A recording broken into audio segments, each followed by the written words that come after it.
Hey guys, welcome back to my channel. What if Naruto wield the power of Wind Dragon and had harem? Movie. Hiruzen Sarutobi sighed looking out at a child through the window in his office.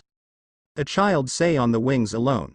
He had messy blonde hair, a dirty white shirt and a tattered piece of cloth that had long crossed the line of being simple shorts.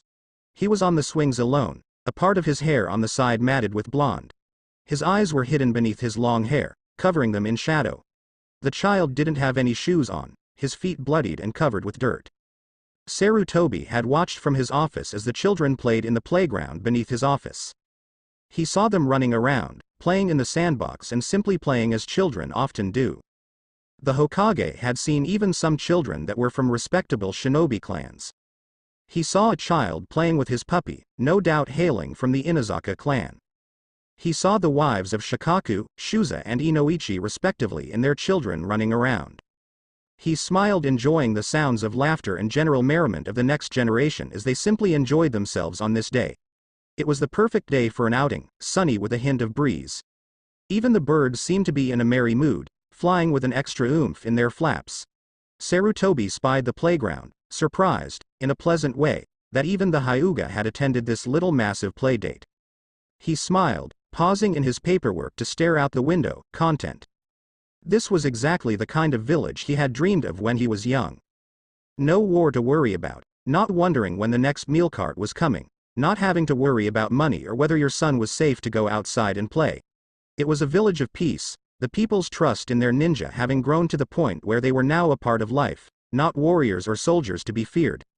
Ninjas weren't simply tools of wars anymore, they were a part of the village just like everyone else. Seeing the children play together had reminded him of this nice fact. Sarutobi stiffened seeing a new child enter the playground. Uzumaki Naruto. He saw the civilians and the shinobi parents start to stare at the child who had just come to the playground.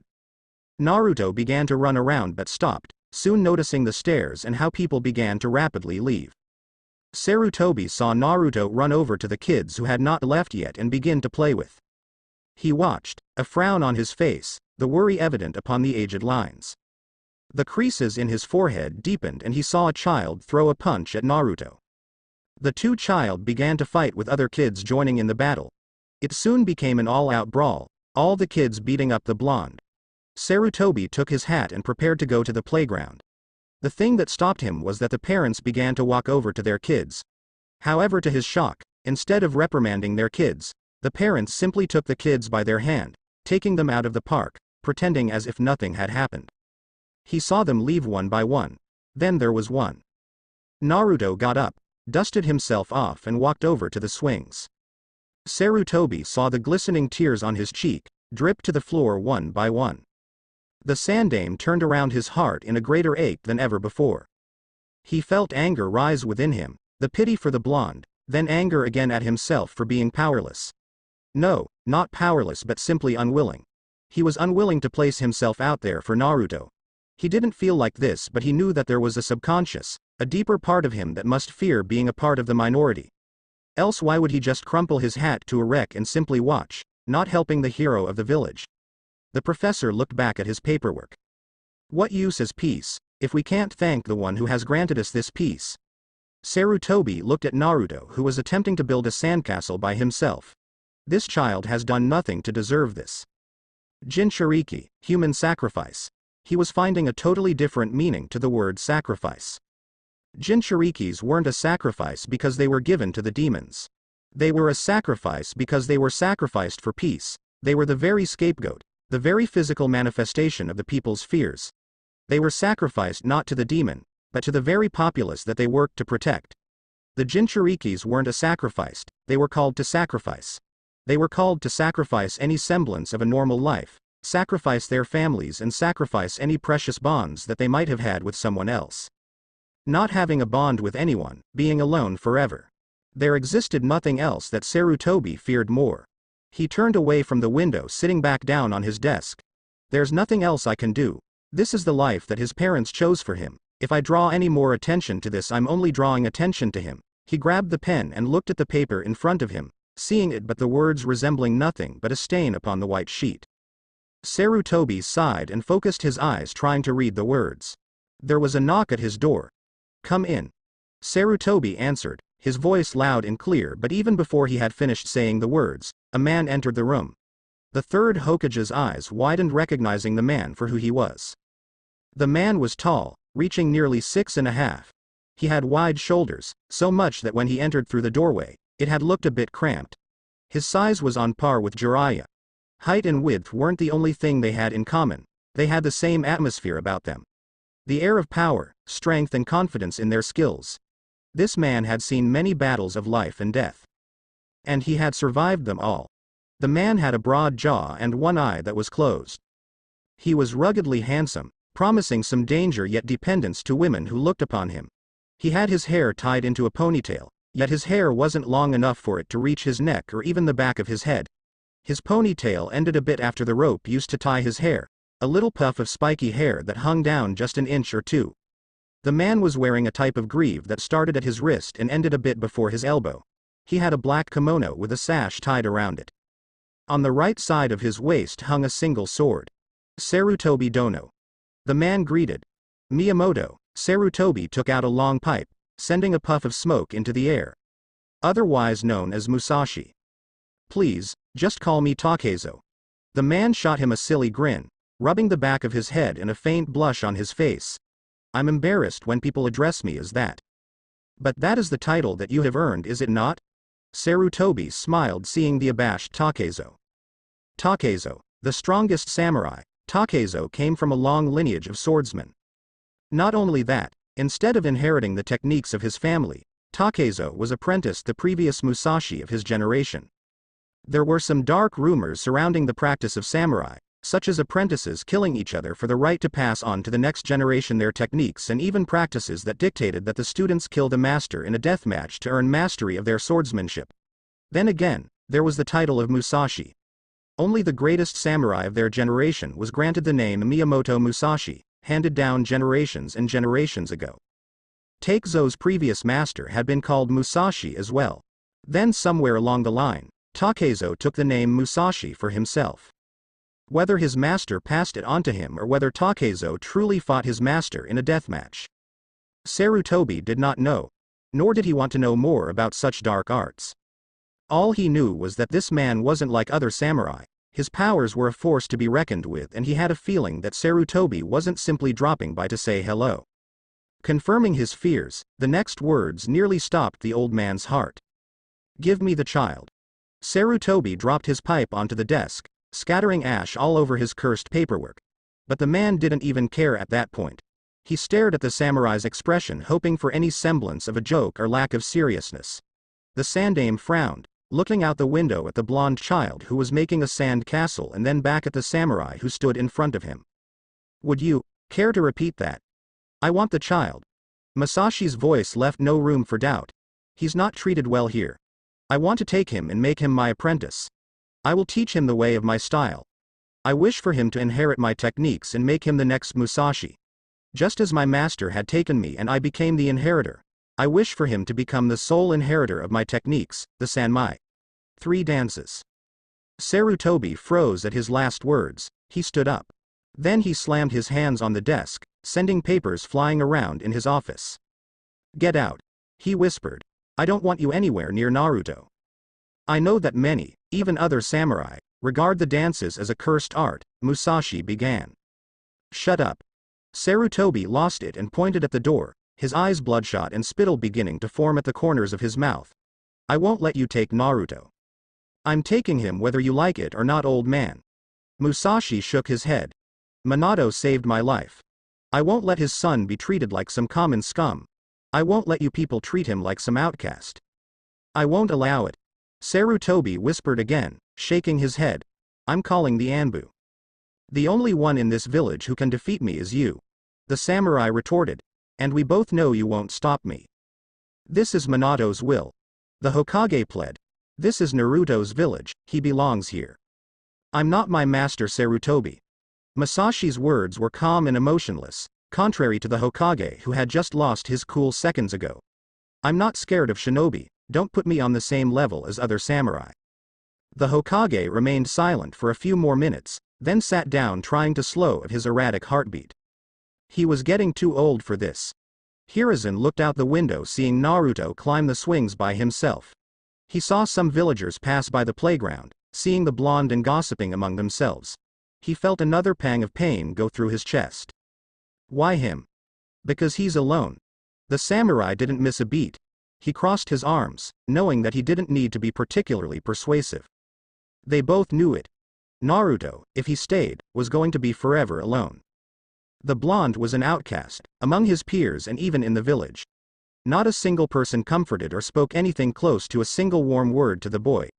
The Hokage couldn't show favoritism, or words would be whispered and unwanted attention from other people would be brought to the boy.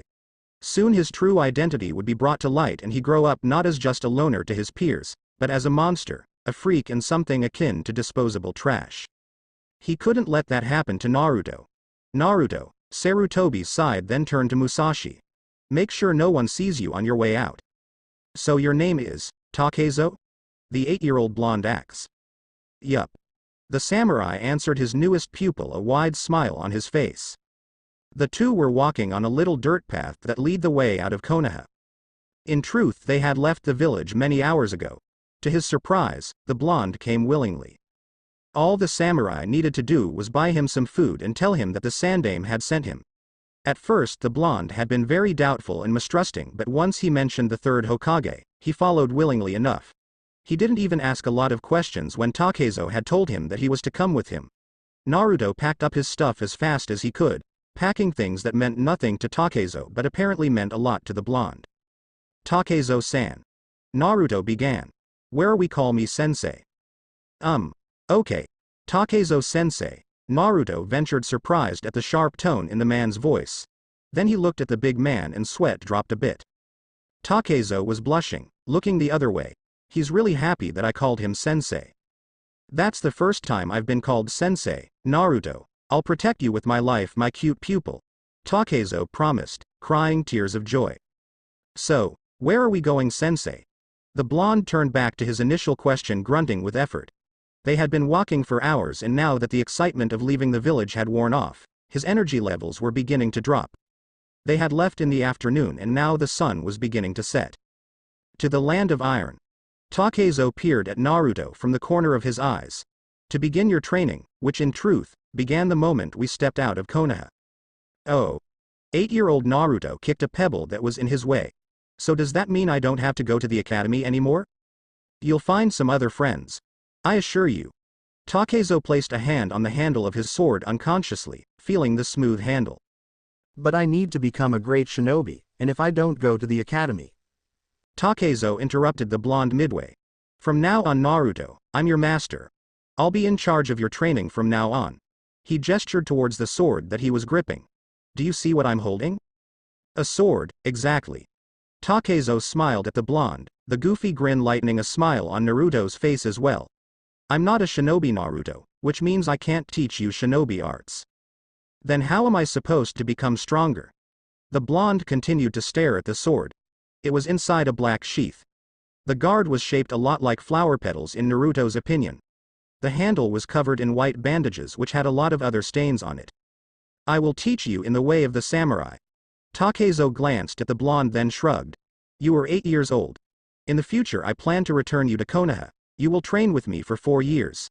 During those 4 years you will master different aspects of the samurai arts. For your first year we will be in the land of iron, where you will be trained in the basics. Then for 3 years I will personally train you.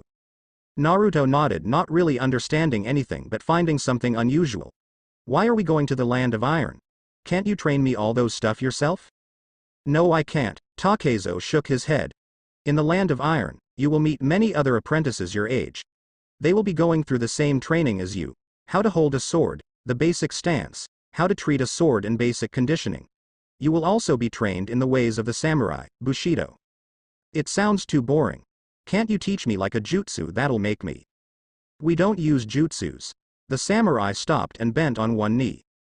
He grabbed Naruto by the shoulder and looked at Naruto in the eye. Naruto stared back, noting that one eye on the man's face was closed. Naruto, from now on, you must throw away your dreams of being a ninja.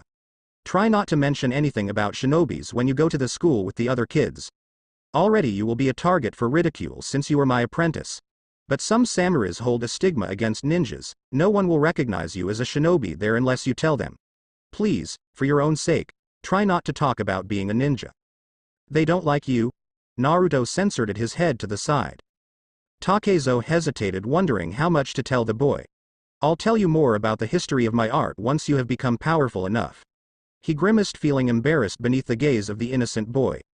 The samurai felt as somehow telling the cursed history of their techniques would tarnish the boy. Even teaching the technique to such a young soul felt kind of guilty. But this was something that needed to be done. Come on Naruto, let's go.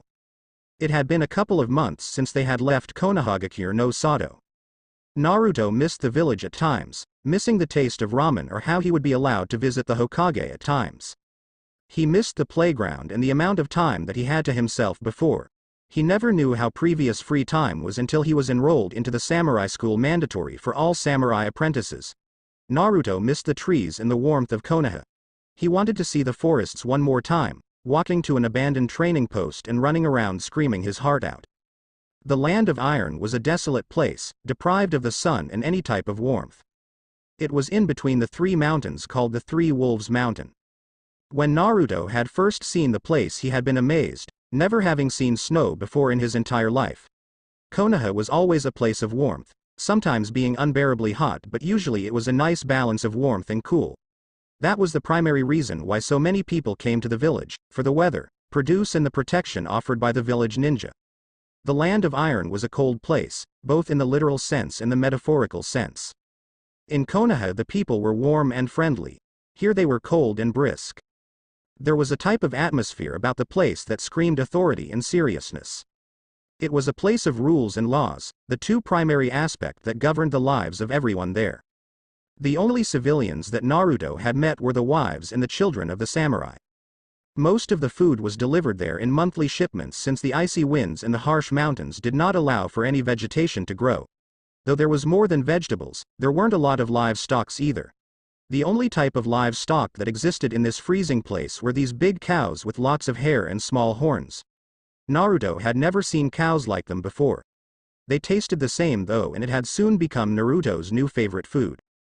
But he got used to it. It was either that, or die. This wasn't a place where people made warm friendships and heartwarming relationships. It was a place where either you worked together or died together. There was a type of solidarity here, definitely not warm but a solidarity nonetheless. The air was always one of business, that those who did not work did not eat. Many people had the mindset of one for all and all for one. Naruto kind of liked it. Even if some people personally disliked Naruto, he was sure that they would rush to help him if he was in any real danger. He didn't have any proof for this, but he knew he wasn't wrong. People here were driven with the sense of responsibility and duty. Naruto had found another home. However, he didn't make any connections that he cherished because he knew he was leaving in a year. The seasons didn't change in the land of iron, but Naruto knew it was time to leave. So when Takezo came to him and told him it was time to leave to start his real training, the blonde didn't complain. He followed Takezo. And so he trained for 3 years. It was raining. Rain fell from the sky, mixing with the blood of the earth. There was a man who lay on the ground, his body cut nearly in half. The cut traveled from his shoulder to his hip. There was literally a pool of blood around him, filling the grooves in the earth only to be washed away. The man stared at nothing, one eye closed and the other staring straight into space. His life had already ended long time ago, but it had taken years for him to die. He knew that when he picked up the sword that this day would come, but he wished it had come a bit later. Why you? The man choked out, staring at the lump of body next to him. He felt worried for the owner of the body next to him. Will keep your promise then? His voice sounded weak even to his own ears, sounding feeble and hoarse. The boy who was lying on the ground next to him tried to speak, but the only sound he made was a gurgling noise. He was clutching his chest in pain, blood leaking from his mouth. With his other hand, Naruto was grabbing the ground, trying to stand but finding it impossible to find the strength in his body to do so. I will keep my promise, a voice said. Naruto's head snapped up towards the source of the voice, his eyes burning with blue fire. Thank you, wheezed Musashi, feeling a smile stretch over his mouth. He knew he was dying, yet he found peace and satisfaction in his death. His master had often told him that not everyone found peace in death, and for those who did, it was a sign that they had lived a long and good life. They had no regrets and had lived a life that they could be proud of. Musashi smiled, remembering the senile old man. He then looked at his own apprentice, marveling at how fast time flew by. "Goodbye, Takezo," the man whispered. The blade swept down and beheaded Musashi. Naruto finally found the strength to scream, seeing his teacher's head roll across the ground. He reached out with both hands, forgetting the burning sensation in his chest, and grabbed it, bringing it near him and holding onto it protectively. He turned his gaze towards the killer, covered in shadow and holding a single katana at his side. "I have killed your teacher, putting an end to the curse of our arts." The man sheathed his sword, his purple eyes staring into Naruto's cerulean. "I would kill you too, but I will keep my promise with your master. I will not kill you until you are of age, Uzumaki Naruto." Master." Naruto moaned, holding onto his master's head. That damned smile was still there. Rain matted the black hair to his forehead. This can't be happening. Naruto's thoughts were befuddled and muddy, just like the ground. He couldn't believe that his master, the man who had trained him and raised him and treated him like his own son for the last 4 years, had just, his head was not on his neck. That was not physically possible for anyone that was alive. Naruto began to crawl towards the body, his eyes desperate and mad. "Let him go, Uzumaki Naruto, he is dead, he is with us no longer." Naruto released the head, letting it roll away from him. He stared at the man in front of him, trying to burn every single detail of his face and body into his mind. The blonde put out one hand, sinking it into the ground softened by rain, and pulled himself up, managing to stand on his own feet, though a bit unsteadily.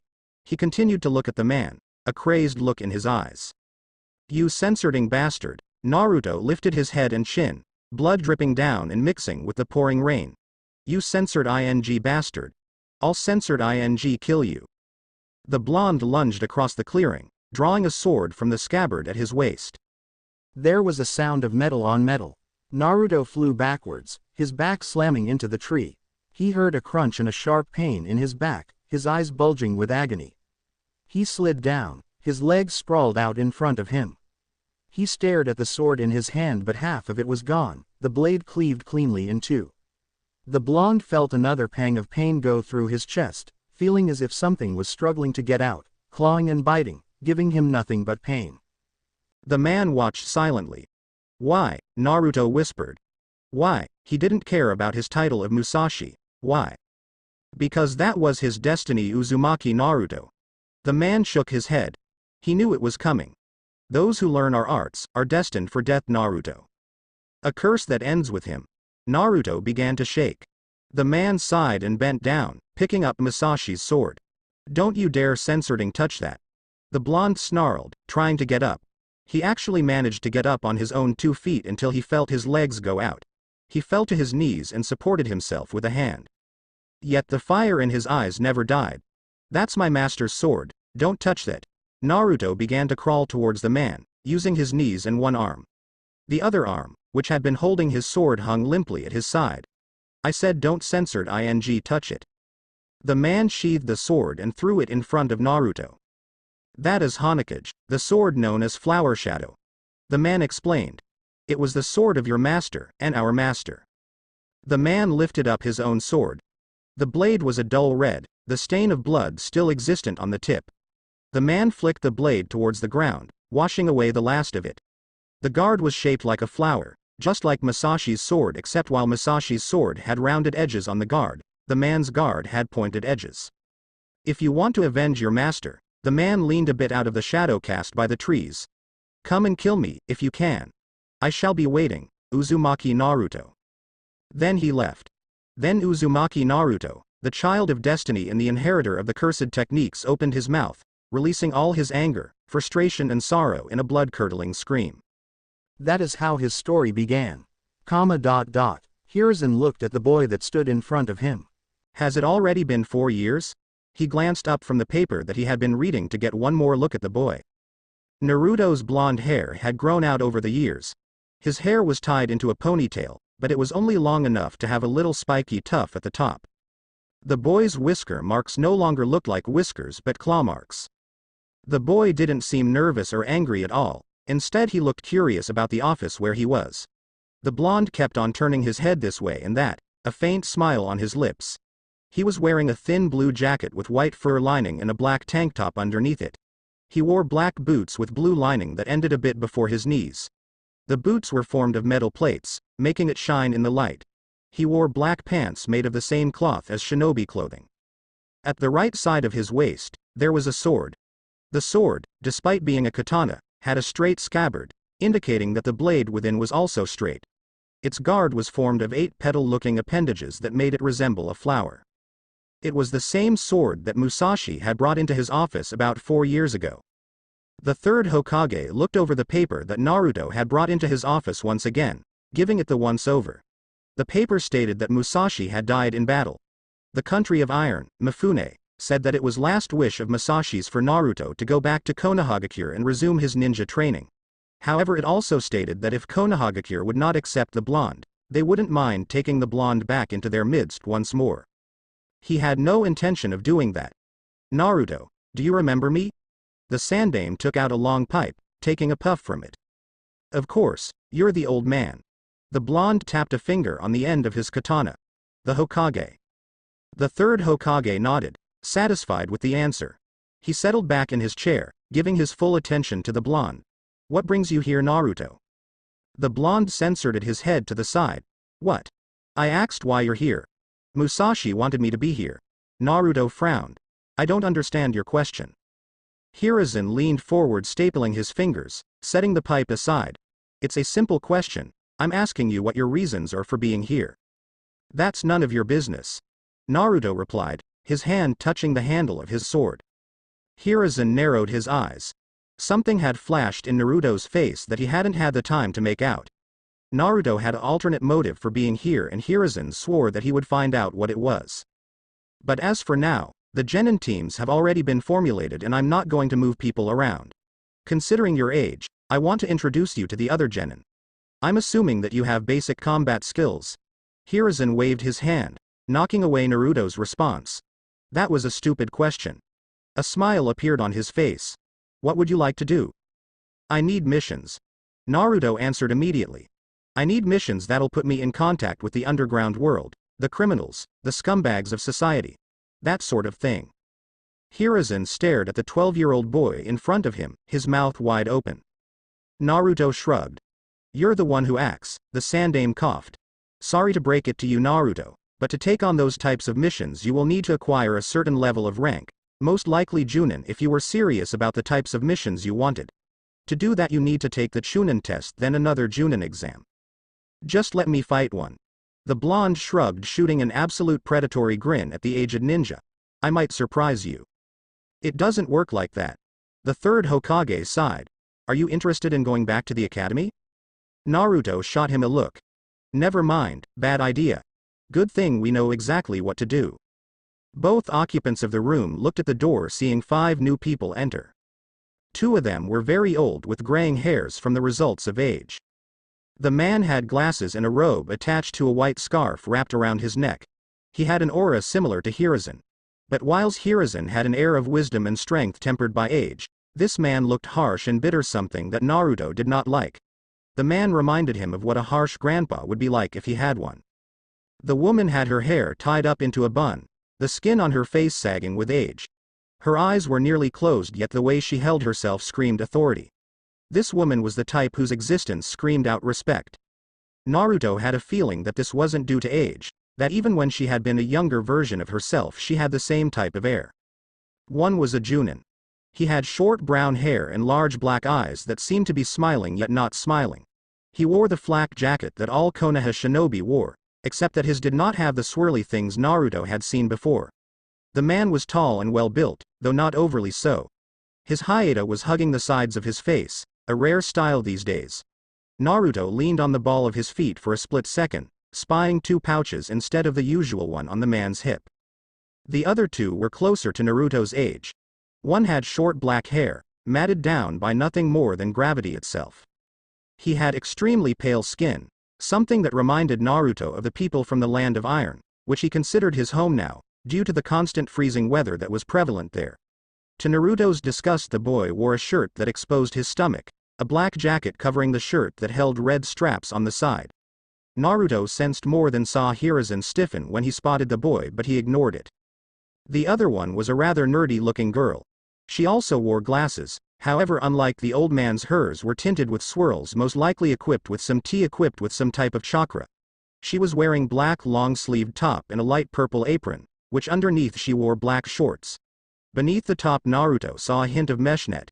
She had a backpack and Naruto did not see any kunai holster on her. This team has been prepared especially for you, Uzumaki Naruto. Homura, what is this? Explain yourself. Hiruzen asked the old man who had addressed Naruto. We formed this team with a special help from a few very different organizations. Koharu. The Sandaime whispered. Sarutobi, the old woman replied. We can't very well have a boy running around the village by himself. He's a ninja in his own rights and he needs a team to be placed in. Hokage-sama. The man wearing the flak jacket looked perplexed and Naruto knew that he had not known about this. I thought you were the one who ordered this. Sarutobi leaned back in his chair, feeling the beginnings of a headache start in the back of his head. The Junin that stood in front of him was Yamato, a member of the Anbu. It wasn't a coincidence that Homura and Koharu brought these three to be part of Naruto's team. Yamato, besides being a ninja whose strength was a force to be reckoned with, was also blessed with a special type of chakra, the Mokuton, wood release. No doubt they had chosen him just for that reason. The man's chakra descended from the Shoden himself, the only man to have had a chakra that reacted specially to Biju chakra. Yamato was a safety caution and nothing more, not really a sensei. How much of this the man knew himself, Sarutobi did not know, but Yamato had a tendency to be a bit absent-minded at times. The boy with the black jacket and the red straps was a member of Roots, a special Anbu unit under the direct control of Danzo. He didn't even consider that the old war hawk might try to wedge himself into this matter and try to gain some semblance of control during the mess. Naruto had not come at a good time. Danzo and himself had an argument concerning the Uchiha boy not too long ago. It seemed now that Danzo had set his sights on a different type of power. Sarutobi sighed, wondering why this was getting more and more complicated. He didn't know what Shiho was doing here. She was a genin, sure, but she had been placed on the cryptanalysis squad, a team of shinobi that specialized in decoding secret messages and riddles. The girl had barely passed her genin test, but her talent as a cryptanalyst had been acknowledged by the current team. The fact that she was here baffled Sarutobi, but judging by the excited look on her face, Hiruzen had a feeling she had jumped at the chance to be a regular genin. She was at the age where she wanted to run outside and entertained dreams of grandeur of being a powerful shinobi. The Hokage felt pity for the girl for being caught up in a web of intrigues that she no doubt had no idea about. So there were three factions here. Sarutobi, who just wanted to place Naruto in a shinobi team without causing problems for other shinobis. He was originally going to place Naruto back into the academy, but the blonde didn't seem to like that idea too much. He wanted to find a team that was missing a member, but Koharu and Homura had simply barged into his office, springing this trap on him. They were the other faction, fear-mongers that wanted to keep the Kyuubi Jinchuiki under surveillance and control. Then there was Sai, and behind him, Danzo, who no doubt had his own designs for the boy. Yamato may have been tricked into this, but he had seen enough of the Hokage's reaction to see what had went on here. I won't let you down, Hokage-sama. The Junin, former Anbu, nodded towards the Sandaime. The third Hokage smiled. It seemed that Koharu and Homura had forgotten where Yamato's true allegiance lay. Besides, if Danzo was going to place a root member near Naruto, it was only right that Sarutobi place someone who could keep an eye on Danzo's henchmen. He would have preferred someone like Kakashi or Asuma, but it was too late now. He had been dealt his cards, but now that he thought it over, it wasn't too bad. Fine. Sarutobi muttered. Little did he know that the whole world shifted just a little. They called themselves Team 13. Soon after the 5 people had entered and he had given his permission, Sarutobi had dismissed them. Yamato led the 3 newly instated genin out of the Hokage Tower, taking them to a barbecue restaurant quite popular in town. Here, the word led was metaphorical. He actually walked behind the 3, trying to gauge their personalities and their quirks from the way they walked, possibly even what they were thinking. Naruto walked with confident yet rigid steps. The blonde was absolutely confident of his own strength, something rare in a genin. He also spied sword that the blonde carried. Yamato had heard about the blonde's disappearance for the last 4 years from other Anbu members who often talked about the Jinchuriki when the story came up. He remembered Kakashi being livid that the boy had been let out of the village with a stranger. Kakashi seemed to be protective of the boy, and it was understandable. Kakashi had strong feelings for the previous Hokage and as a result believed that the boy's upbringing was his responsibility. Shiho seemed to be almost skipping. When he had gone to pick her up from the cryptanalysis squad, she had literally leapt for joy. The girl had been cursed with a brain that was fit for the cryptanalysis team and at the same time, a heart for adventure. Her parents were apparently very protective of her and loath to release her. However, a teenage girl could be very convincing in getting what they wanted. The girl was getting to be a normal genin, not a special genin that was going to be locked up in a library every single day. She wanted to be out there and do things, not decode messages on dried-up pieces of paper. Sai walked with a slink that belonged to a root member for sure. Yamato was mistrusting of the boy. Something about Sai set him apart from the other member of root that Yamato had worked with or seen. The other root members seemed to have no emotions at all, absolutely none. However, Sai only seemed to be pretending to have no emotions, fooling everyone into thinking that he had no heart, including himself. Yamato wondered what would happen if he cracked that shell. They sat around the table with the meat grilling in front of them.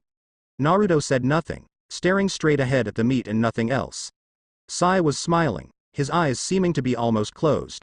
Shiho seemed nervous now, her hands clenched on the cloth over her knees.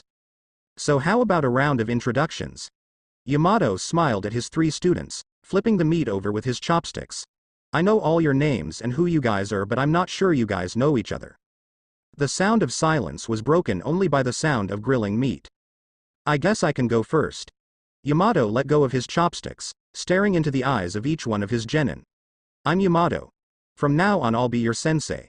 I'm looking forward to working with each and every one of you. He picked up a piece of meat and placed it on Naruto's plate. Uzumaki Naruto. The blonde picked up the piece of meat and inspected it before popping it into his mouth. I'm kind of new around these parts, so I guess I'll be relying on you guys a lot. Please take care of me. I heard that you're from the land of iron. Shiho squeaked with unhidden enthusiasm, then covered her mouth with her hands, her face starting to brush scarlet. No need to be embarrassed, Yamato said, smiling kindly. We're all teammates now. Shiho looked at Yamato and seeing his smile, nodded. She put her hands on the table and asked Naruto, what is it like there? Naruto leaned back carefully formulating an answer. Then he smirked. Cold, it's almost always snowing. The people there are as cold as the weather, and stubborn. I guess I consider it my home. I heard that samurais are savages, Shiho whispered. Naruto got a tick mark on his forehead, but he hid it with a smile. We tend to eat the old people when they become useless. It's called recycling. You guys don't do that here? Shiho's jaws opened in horror until she saw Yamato crack a smile. Realizing that Naruto was joking, she sighed, seeming to sink in her seat. Naruto raised an eyebrow, surprised that his joke had been less than well received. I'm Shiho. The girl introduced herself as Yamato placed a slab of meat on her plate. Instead of eating it, she pushed it around the plate, playing with it. I was supposed to be a part of the cryptanalysis squad, but I really wanted to be a regular genin and explore the world a bit before, I settle down. Then she looked up again at her team, a goofy smile on her face. I'm looking forward to working with you guys. The 3 of them tuned their stares to Sai, prompting the boy to begin. I'm Sai. The boy concluded. I haven't really been around a lot of people before, he smiled. I hope you guys will teach me lots of things. His smile stopped a mile before it reached his eyes, thought Naruto. By the way, Naruto, you don't have a headband yet? Yamato asked while chewing. I have it right here, replied the blonde, producing it from under the table. He tied it around his neck instead of tying it around his head like the others. Shiho gave a curious glance at this. I like to be different, he explained. Hey, are you really a samurai? Shiho's gaze was clearly on the sword. Naruto smiled. No, I just like to carry a sword for fun. Shiho censored her head to the other side, not understanding that it was a joke, wondering why anyone would carry a sword for just fun. Sai still had the smile plastered on his face and Yamato had ignored the jibe altogether. Naruto sighed. This team had a long way to go. I'm sending you guys on a C-rank mission, think you guys are up for it? Shiho nearly leapt for joy. She and her team stood in front of the third Hokage's desk here for their first mission. Shiho had steeled herself as she crawled out of bed that morning that no matter what type of D-rank mission they got, she would not complain. She would do the D-rank missions, as many as they took, to get out of the village and live that life that she craved for. A life filled with adventure and action, quite different from spending hours sitting on her butt looking over old manuscripts and reference books. But she had never expected a C-rank mission from the Hokage on their first day. Sarutobi had thought long and hard about this. The team was comprised of 3 highly skilled individuals. Yamato was a former member of the Anbu unit, his duties suspended only because of this special mission to watch over the 3 genin. Sai, a member of Root, and he was no doubt just as talented if not downright a genius. Danzo wasn't someone who tolerated incompetence, and he wouldn't give a boy who was Sai's age a mission without being sure of his skill as a shinobi. Naruto had trained under a samurai for the last 4 years, and he was no doubt more than capable of handling himself.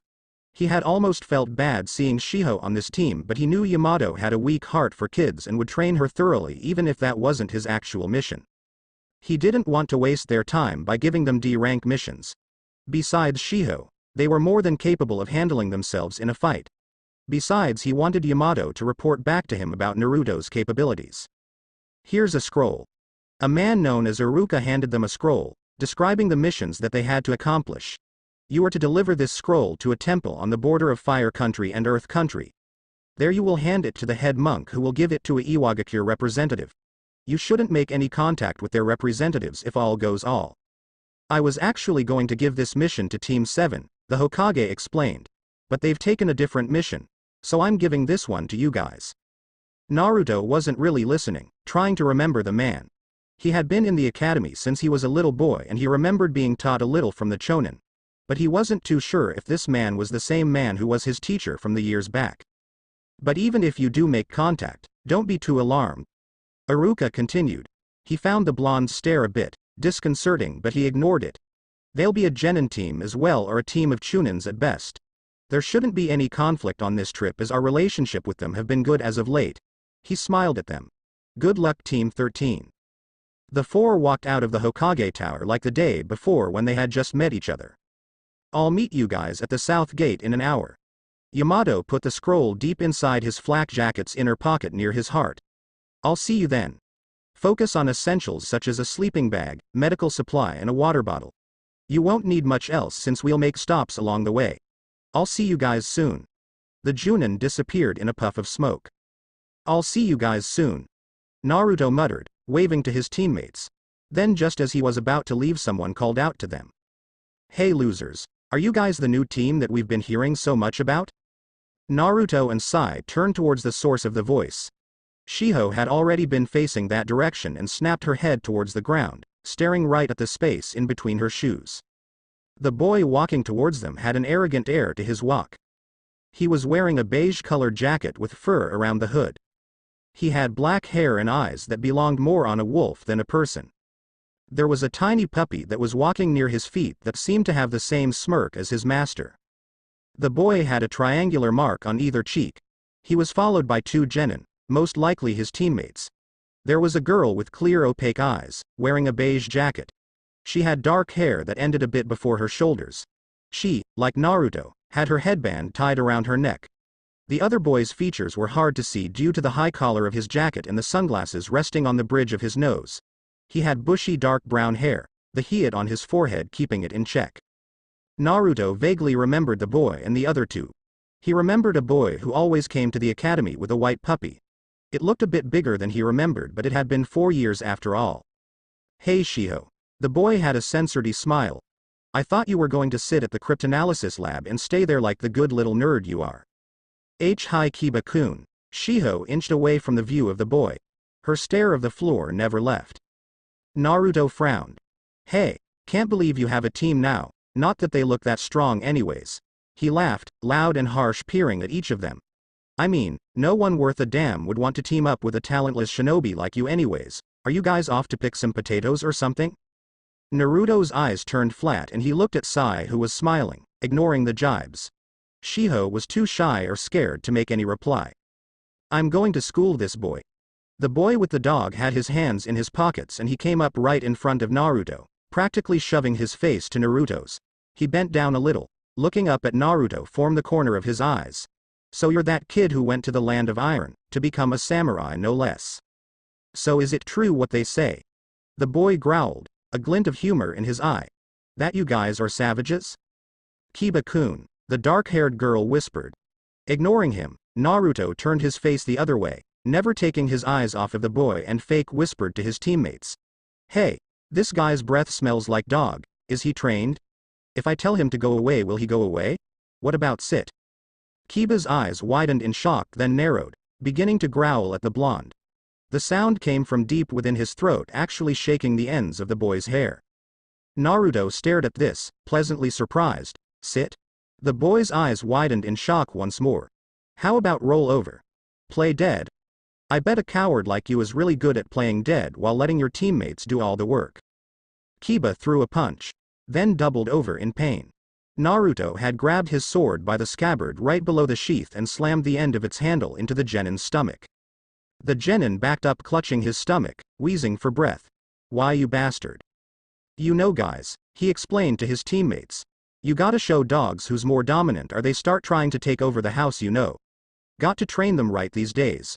While he had been speaking, he had taken out his sword from the sash around his waist, holding it by the scabbard. Kiba yelled in anger and ran towards Naruto, one fist censored behind his head. Naruto sidestepped the punch neatly, sticking his foot out and tripping the boy. Kiba fell on the ground, managing to keep himself from smashing his nose on the floor by putting his hands out. He looked back, his eyes screaming bloody murder, until Naruto struck right in between his eyes with the sword. Kiba fell back, screaming in pain and clutching the head. Naruto had the same smile on his face, spinning the sword with both arms, using it like a staff. Is your dog going to join the fight? Because if he doesn't, I'm pretty sure I'm going to kick your ass. You bastard. Kiba stood up, swaying to each side a little. His eyes were tearing up with pain and there was a big red mark in between his eyes where the bridge of his nose began. I'll kill you. The boy launched himself towards Naruto, taking out a kunai out of his holster and holding it in front of his body in a reverse grip. He swung it in front of him, trying to slash Naruto across the chest.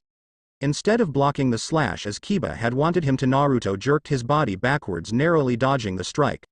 Before Kiba could react, Naruto's hand whipped forward like a snake with a thrust, the sword stabbing into Kiba's Adam's apple.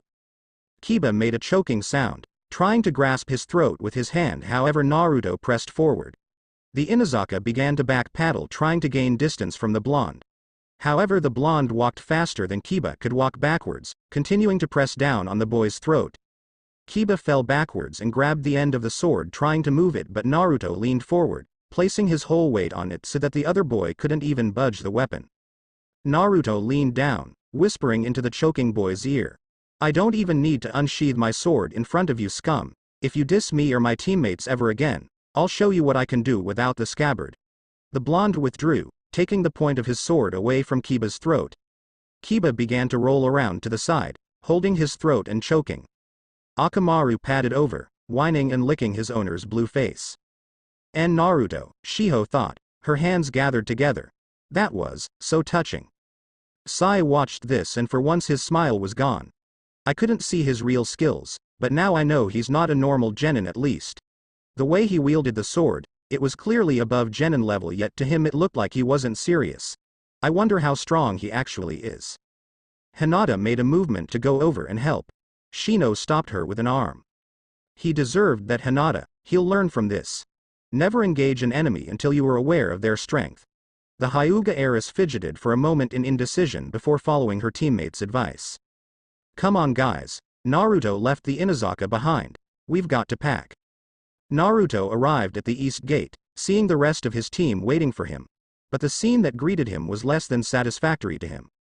Yamato sat on a rock, his arms crossed in front of him. His backpack was next to him, left on the ground and apparently forgotten. Yamato had a stern expression on his face, and as the cheerful Naruto skipped out of the gate he froze, feeling like a deer caught in headlights. Both Sai and Shiho was in front of Yamato, kneeling in front of him. Shiho looked like she was about to cry, her hands trembling and clutching the cloth on her knees. Sai was smiling as usual. Yamato didn't need to say a word. He just looked at Naruto and at the ground next to Shiho. Naruto walked over to Shiho and stood next to her, the sweat drop on his head bigger than his head itself. Kneel. Naruto obeyed, feeling like something bad was going to happen if he didn't. We've been a team for one day. Yamato closed his eyes and began. And already you guys are causing trouble. Naruto, your teammates haven't ratted you out, but the Inazaka boy clearly pointed towards you as the main attacker. Naruto didn't do anything. Shiho spoke up. Kiba-kun started it first. Yamato silenced her with a look. Anything to say for yourself, Naruto? The blonde sighed. I mean, I could say I'm sorry, but I hate to lie, but I'll say it to the dog boy if it'll make him feel better. Yamato groaned and pinched the bridge of his nose.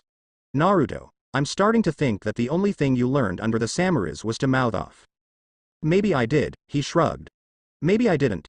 Yamato's face was suddenly only inches away from Naruto's. Something had happened to Yamato's face. There were some shadows on his face that weren't there before. His eyes were wide and emotionless. The three genin, each of them shocked, surprised and scared more than they had ever been before. I'm not above ruling through terror, and if I have to, I will rule this team through terror. Though his face was only aimed at Naruto, both Shiho and Sai felt scared as well. Sai's smile had actually melted off of his face. Oh, okay. Naruto agreed, his eyes wide. I'm sorry. Yamato returned to his normal face, flashing a grin at the genin. Okay, as long as that's understood. He picked up his backpack, putting it on and holding the two straps with both hands. Shall we start walking? We have a long journey ahead of us. The three genin traded looks and gulped. Mostly Shiho and Sai stared at Naruto, clearly telling him through telepathy that it was his fault that they had gone through the ordeal. Team 13 walked through a well-worn dirt path. Though it was nothing new to Naruto, who had traveled into Konoha only a day or so ago, to Shiho it was a scene that she had been envisioning her whole life. The thick forestry fascinated the girl, who stared at everything with absolute wonder and scrutiny. Though her eyes were hidden behind the glasses with swirls tinted on them, through the movement of her head Naruto could tell that the girl was trying to look at everything without missing a single detail. Wow, Shiho muttered. This is so cool, it's like we're characters in some fantasy novel or adventure book. I'm so excited. Is this your first time out of the village? Asked Sai, flashing her a smile. Yeah. Shiho, once they got to know her, had been a nice enough girl, though she was a bit strange. Naruto assumed that she had been bullied in the academy. Whether it was for her personality or lack of talent in ninjutsu he didn't know. But it was clear from her reaction towards Kiba, who was probably one of them, that she had not enjoyed her academy years. So Naruto tried to be extra nice to her. I always wanted to leave the village, but, Shiho sighed. My parents' jobs don't really let them leave the village too much. My dad used to be part of the cryptanalysis squad with my mom, but now they just run the Konoha library. Not much travel in my family. But that's why I wanted to be a shinobi so bad. That's why when Yamato-sensei asked me if I was interested in being a normal genin and go on missions like everyone else, I was super excited. Naruto made a sympathetic noise. So, that means you're not really a battle-oriented ninja, huh? Though the comment had been made in a casual manner, Naruto had meant every word. He was truly curious about the kunoichi's capabilities as a shinobi. Yamato began to pay attention to the conversation, sensing it becoming interesting. Sai did the same. Yeah, Shiho hung her head. I'm not really good at ninjutsu, or taijutsu, and even my chakra control is terrible. I barely passed the genin test. The reason why I went to the cryptanalysis squad was partly because my parents thought I wouldn't be able to survive out here. Sai stopped reading the book in front of his face, giving Naruto a chance to read the title. It read, How to Make Friends. Seeing the title, Naruto's sweat dropped. Everyone has something they're good at and stuff they're bad at. I'm sure you've yet to find something that you're good at. Sai smiled as he said this. This team's completely dysfunctional, Naruto thought. Even without looking, he knew that Sai was doing what the book had told him to do. Yeah, but I already know what I'm good at.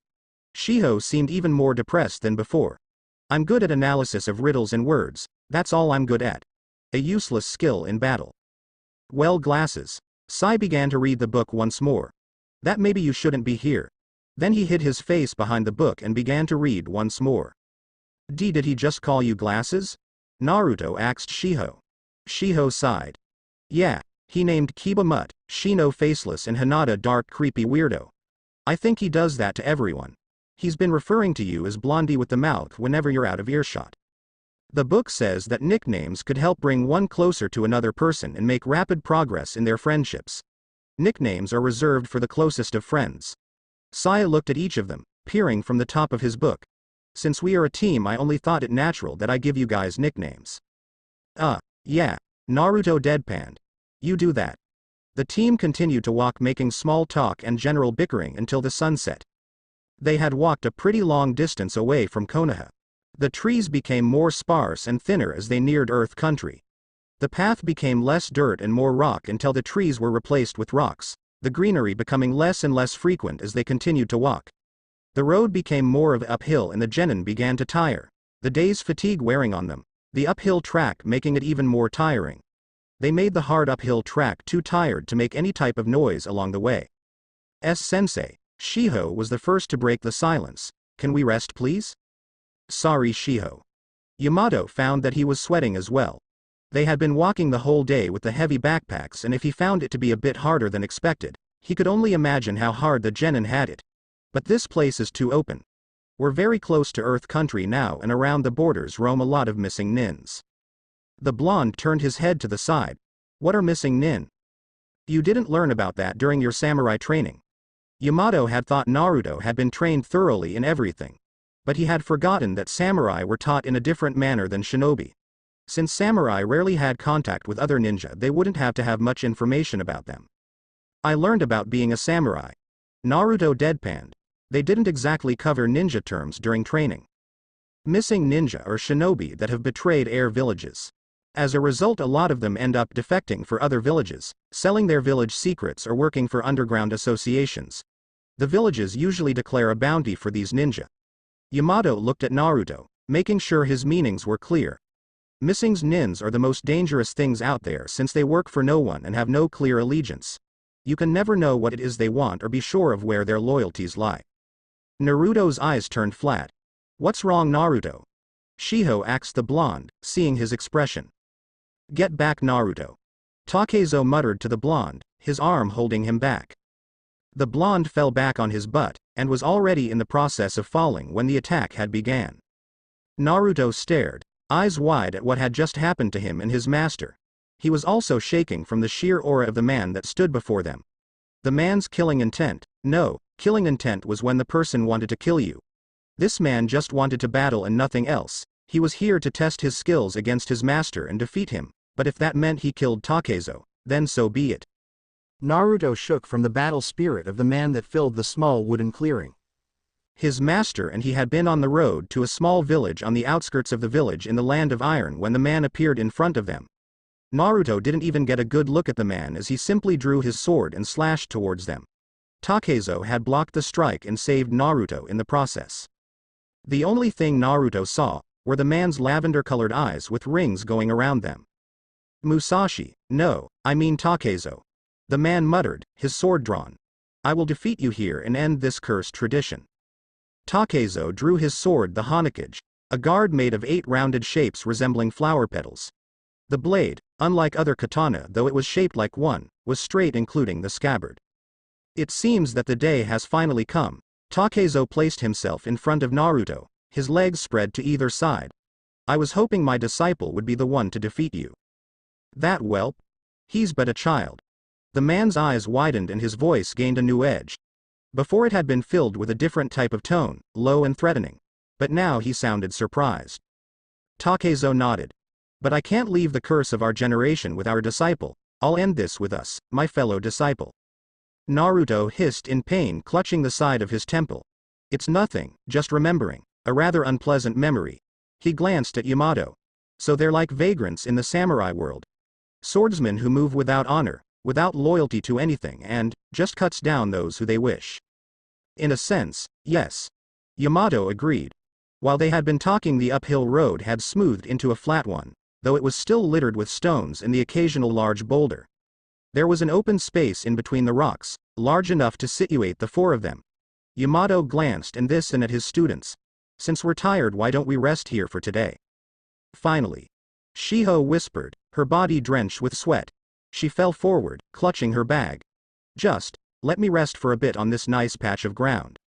Naruto leaned on a rock, grimacing at the prospect of sleeping on the hard floor littered with stones. It's going to take a while to get rid of all the rocks. The blonde sighed.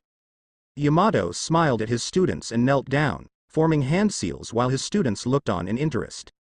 Mokaton. Shichuka no Jutsu. Wood release, 4-pillar house technique. The Junin whispered, placing both of his hands on the ground, palms open. Naruto stared, his jaws dropping as wooden pillars began to rise out of the ground, accompanied by low rumbling resembling a small earthquake. The pillars, though made of wood, moved as if they were rubber, twirling and winding around each other like snakes. Sai put a fist to block his face from the debris that were flying towards them. However, he didn't have to do it for long. The wooden pillars had finished moving, and in their place was a 2-story house.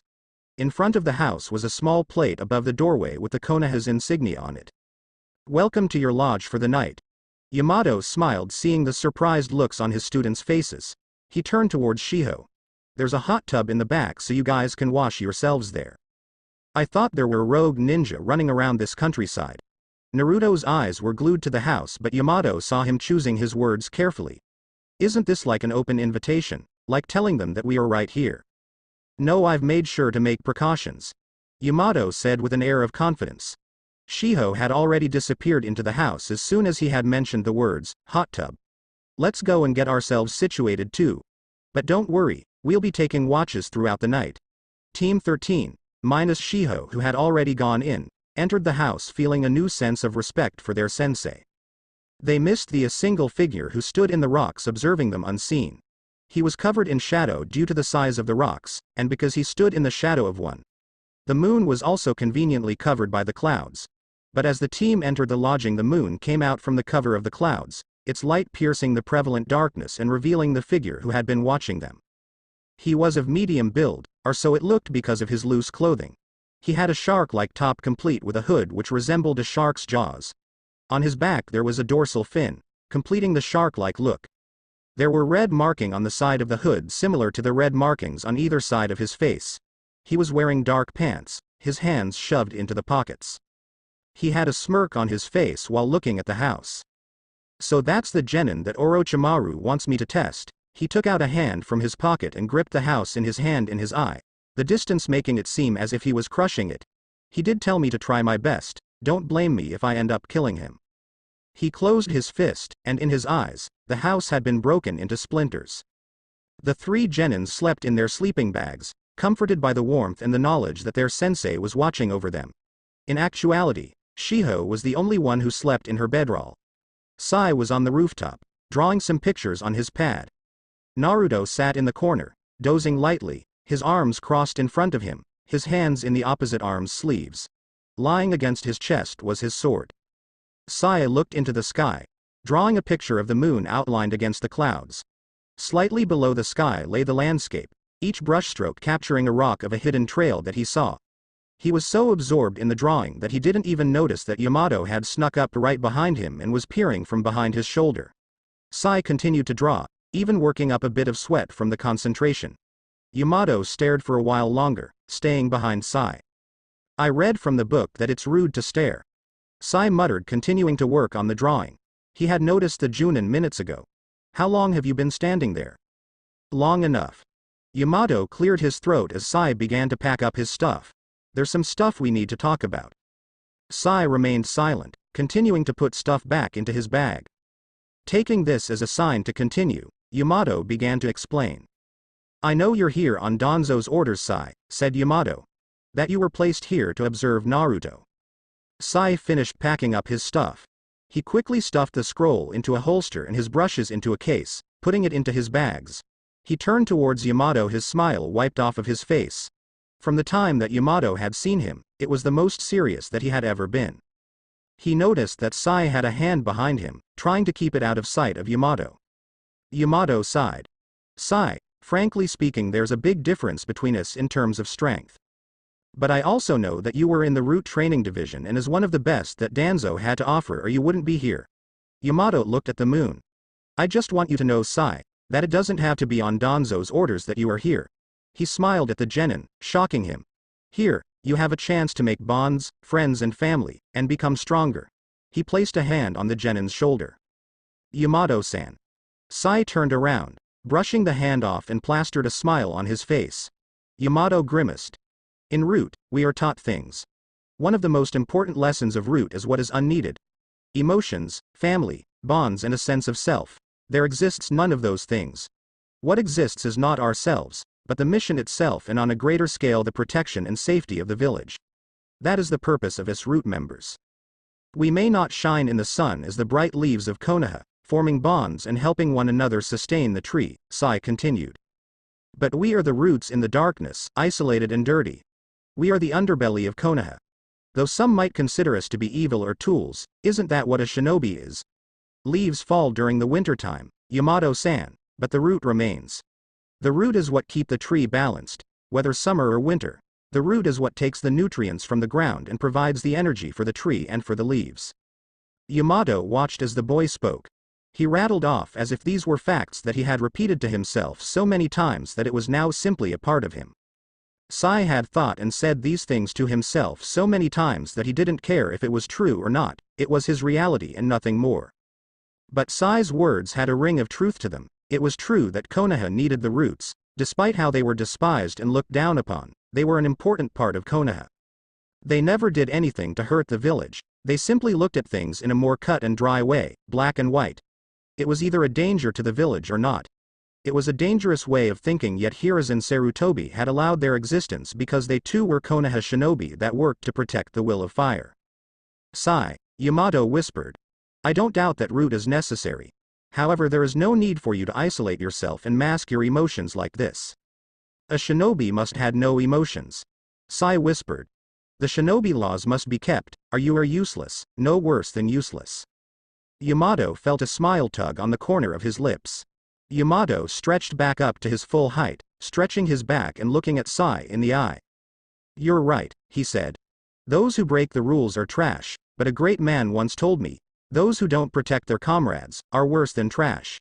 Leaving those words for Sai to mull over, Yamato left. Sai looked at the palm of his hand, his head censored to the side. Friends and family, he mused. Family. Naruto stood at the entrance of the house underneath the nameplate, his sword cradled in the crook of his arms which were crossed in front of him. He had heard the whole conversation, though it was unknown to the two shinobi. He looked up at the moon. Rules and emotions, huh? The blonde mused. Is that what a shinobi is? The four Konoha ninja had resumed walking. Shiho had bed hair and slouched over, still feeling the aftereffects of being deep in sleep. Naruto showed no difference while Sai just looked to be deep in thought, the fake smile from the day before having been wiped off of his face. Yamato stood in the front, walking as though nothing had happened. He paused once in a while to point something out to his students, explaining things about Iwagakure no Sato and the Third Shinobi War. We're very near the battlefield where the fourth Hokage earned the nickname, the Yellow Flash of Konoha. It was the first place where he displayed the technique that he is famous for, Hiraishin no Jutsu. Thunder God technique, Yamato explained, pointing off to the distance. It was the first time his jutsu was displayed. Many people were doubtful that such a technique was possible, for it defied logic. Do you know who the fourth Hokage is? Shiho whispered to Naruto, who seemed to be lost in thought. The blonde nodded. Vaguely. In our history lessons we go over the Third Shinobi War because it was one where even the samurai were involved. He narrowed his eyes. It was a war where Konoha made a lot of underhanded deals that ended up involving a lot of different villages. In the end it was Konoha that came out on top and became the superpower that it is today. Shiho listened to Naruto's explanation fascinated. It always amazed her to hear the other side's opinion, the thoughts of the underdog. She had read enough history books to know that they were all written in the opinion of Konoha ninja with the facts twisted a little bit. It didn't make her disappointed in Konoha one bit. After all ninja villages did this to a certain extent. It's just that Konoha shinobi were a bit more hypocritical of this than other villages. What other things did Konoha do? Shiho asks. Sai stopped musing and turned his attention to the two, even Yamato pausing in interest.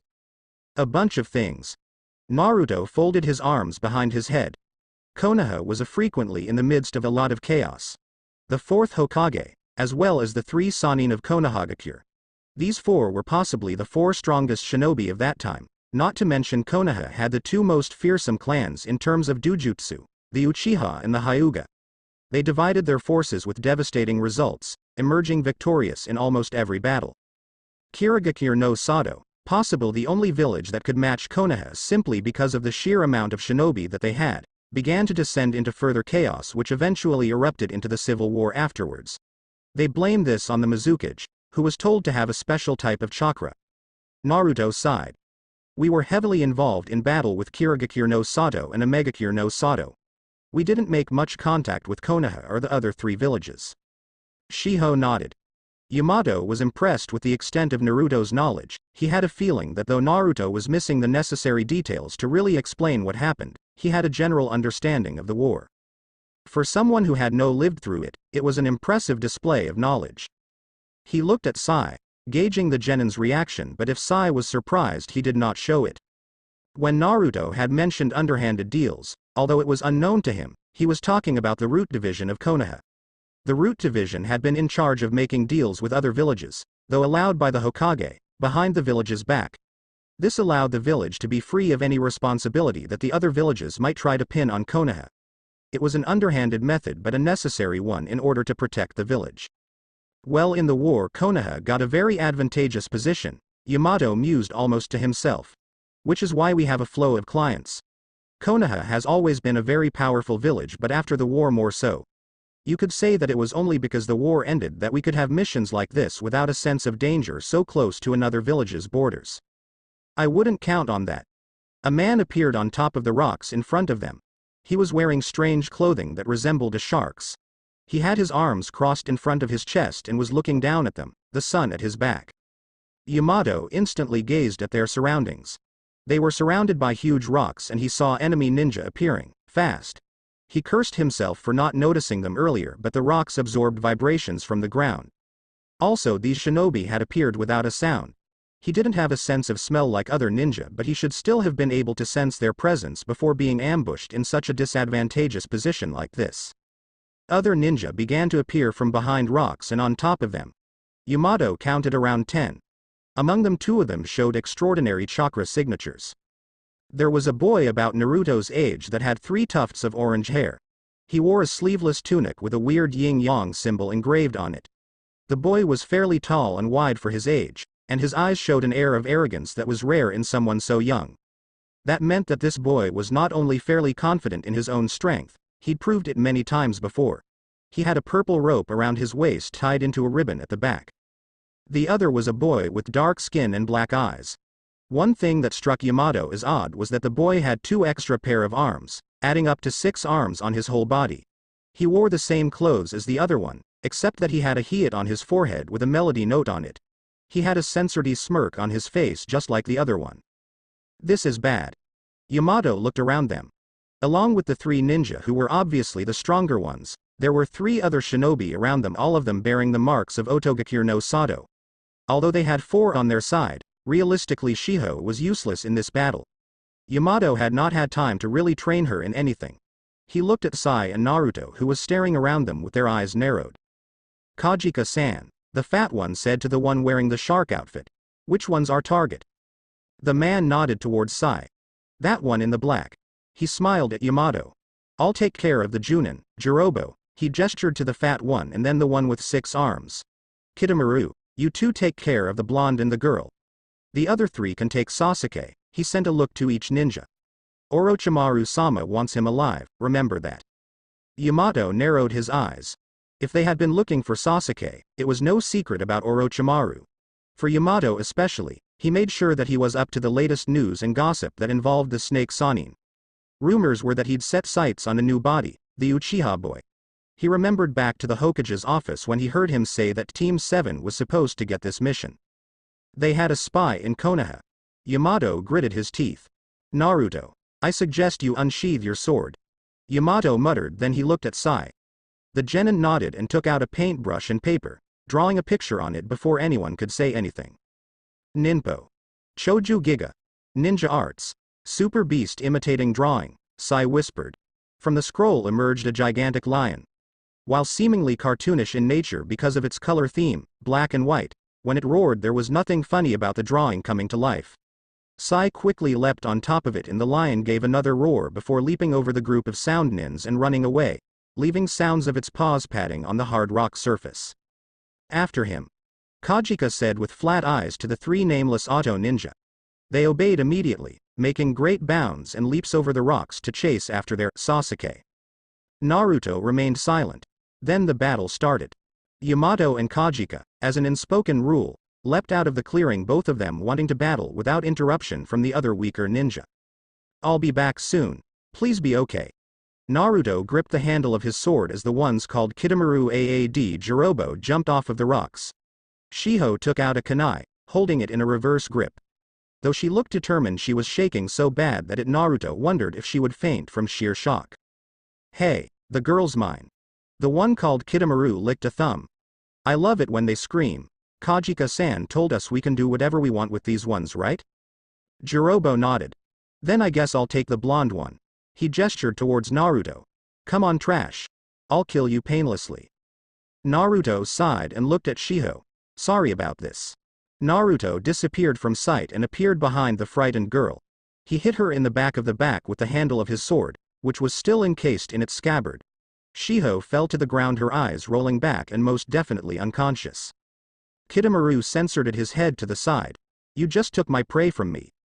Then kill me first, you insect. Naruto smirked. She'll just get in the way anyways. Jirobo, this one's mine.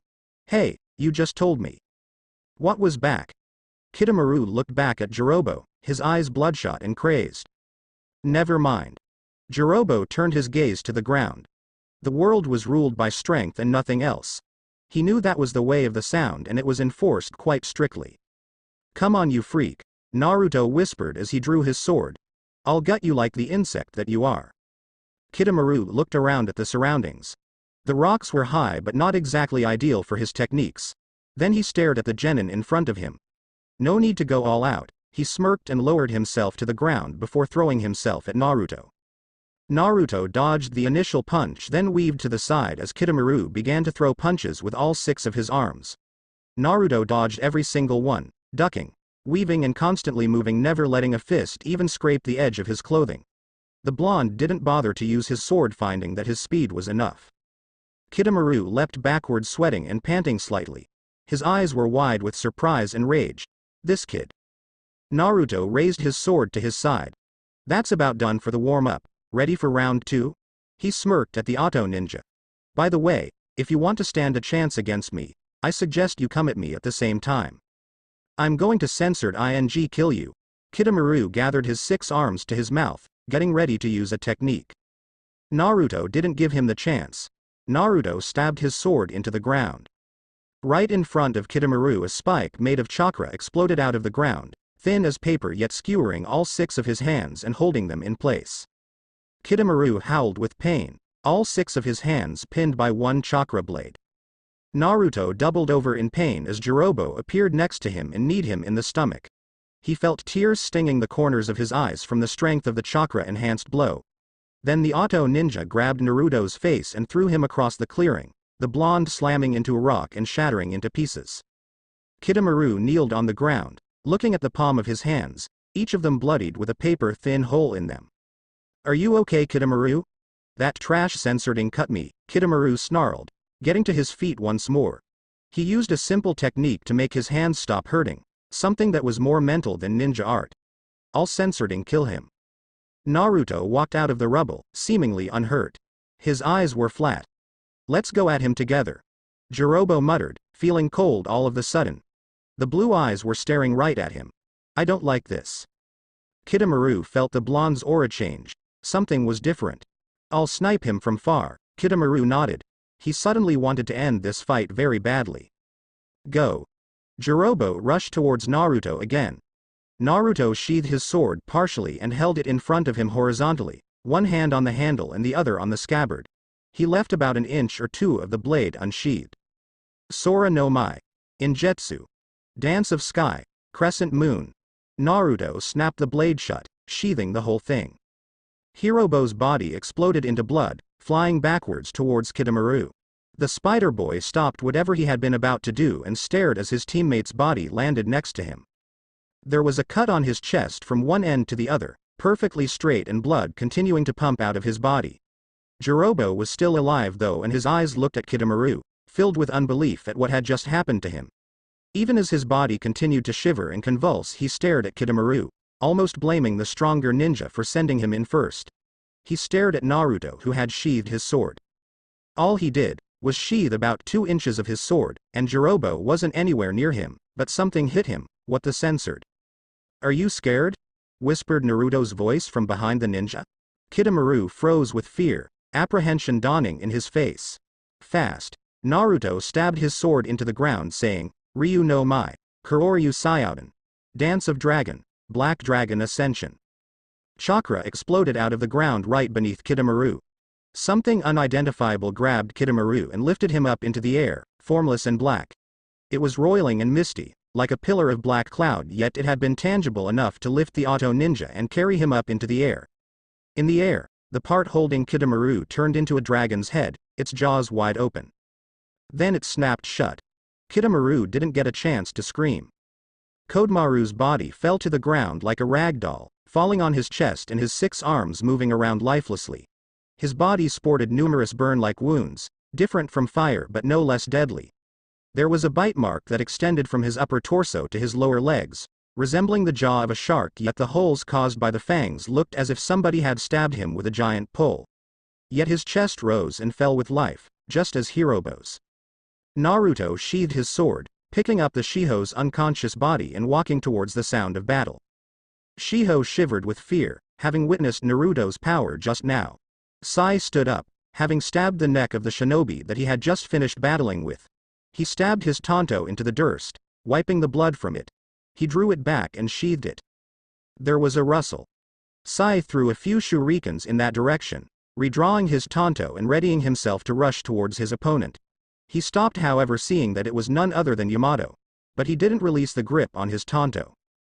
"You killed them all, I see." Yamato left the rest of the sentence unsaid, though he couldn't keep the bitterness out of his voice. "Prove that you're Yamato." Sai's eyes were flat.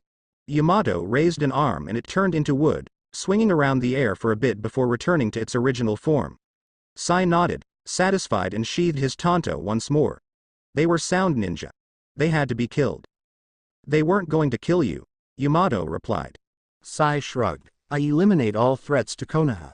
Not just threats to myself." Yamato couldn't really reply at that.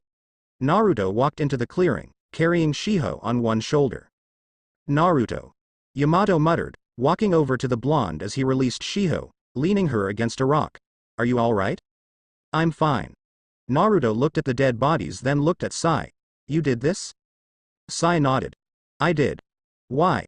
"They weren't going to kill you, we all heard it." "Because they are a threat to Konoha." Sai smiled at Naruto. Naruto grew annoyed. "Don't flash that censoring fake smile at me, you bastard," he snarled. "I hate it when you do that. Don't you feel remorse? They're only our age." It was true, the sound ninja had been genin just like them. Yet Sai had killed them without blinking, and he had the gall to smile. "Remorse?" Sai censored at his head to the side, the smile still on his face. "What is that?" Naruto's eyes widened. "Why, you were telling the truth." Sai nodded. "Just as you eavesdropped on our conversation the other night, yes. I am a member of Root. I have no emotions." Naruto processed this. "Why?" "Because it's necessary, Naruto." Sai turned away from Naruto's blue eyes. Something about their clarity made him feel uncomfortable. "Because it's necessary." Naruto looked at his sword and the 2 sound ninja he had just defeated. They had been strong, but they had underestimated Naruto. Naruto simply had not given them a chance to show their full strength. He had left them alive because he didn't really know anything about the relationship between Otogakure and Konohagakure except that it was bad. He looked at Sai and at the unconscious Shiho, the first friends he had made in his entire life. He closed his eyes, remembering. Naruto was swinging a wooden sword in front of Takezo, who sat on a nearby rock, fanning himself with a small fan. Naruto's body was drenched with sweat and he had abandoned his shirt a long time ago. With a loud yell, Naruto swung forward, bringing his sword down on the head of an imaginary opponent. Takezo observed this. "Come on, Naruto, you're trying to split his head open from head to toe, not give him a light tap." The blonde stopped. Takezo frowned. "Hey, Takezo-sensei? What is it?" Takezo by now should have thrown something at Naruto, called him a sissy for stopping because he was tired, but something in the blonde's tone didn't let him. Why did you kill that man? Takezo nodded. He had been expecting the question. On their way to this forest they had encountered a missing ninja from Megakure no Sato. He had attacked them with a speed and ferocity that surprised even Takezo. Reacting on instinct, Musashi had drawn his sword about 3 inches out of the scabbard and enclosed it again. He had used Sora no Mai, Injetsu, Dance of Sky, Crescent Moon, and cut the shinobi from head to toe instantly. The shinobi never felt a thing. Takezo had never panicked like that before, but he had seen the shinobi's eyes. What he had wanted had been reflected in his eyes, and it had scared him like never before. He had been looking at the blonde child walking next to him. Takezo mused, wondering how to answer this question. I killed that man Naruto. Takezo smiled, unable to believe that he was about to say something cheesy. Because I wanted to protect someone who was precious to me. He walked over and poked Naruto on the forehead. You. Naruto thought about this for a second.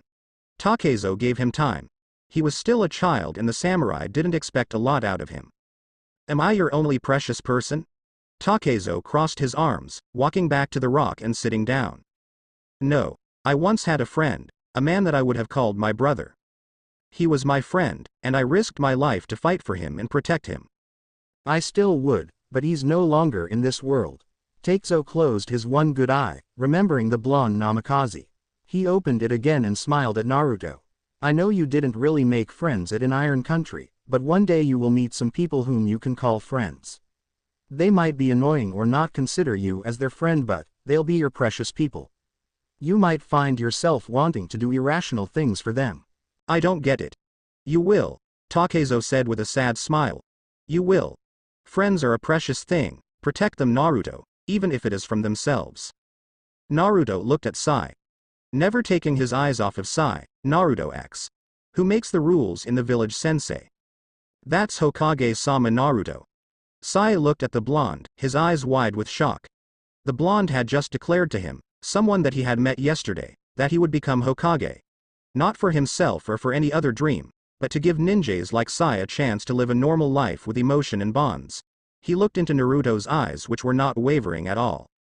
Shiho also stared, leaning on the rock, her eyes wide with shock. No one in her entire life had ever had the guts to declare it. Sure, kids had declared it back at the academy in a joking manner or had played Hokage, pretending to be the strongest ninja in the village. But no one had ever declared it in such a serious manner like Naruto had. Shiho then looked at Yamato to see what he thought of this, then gasped. Yamato had a long gash on his left leg and another one on his arm. He was holding himself upright, but there was a river of blood pooling around him. Naruto noticed this at the same time. Putting my dreams and all that aside, he muttered, his eyes widening. I think we should clean that up pretty soon. Naruto watched Yamato sat down on a rock, rolling up his pants and bandaging the cut on his leg. Shiho, standing up, began to bandage the laceration on the Junin's arm. As she did this, Yamato noticed a bruise on the back of her neck. Frowning, he looked at Naruto, who shrugged, not bothering to explain. Getting the gist of what happened, Yamato promised himself that he'd train the girl first thing as soon as they got back to Konoha. Then he looked at Sai. It didn't take too long to bandage his wounds. We're going to have to be much more careful from now on. Yamato muttered to the genin after clearing his throat to grab their attention. Naruto nodded. He assumed as much. There was a certain disappointed look in Yamato's face, meaning only one thing. Yamato had allowed the sound ninja to escape. Most likely he was berating himself on the inside for letting the enemy get away. But it was a fact that it was the enemy who had escaped, not Yamato. If Yamato had escaped, the enemy would have followed him, and seeing 3 weak genin, he would not have hesitated to attack. Also, there was no way for Yamato to return here with the possibility of leading such a strong ninja right to his students. This meant that the sound ninja had escaped and Yamato had thought it wiser to not follow.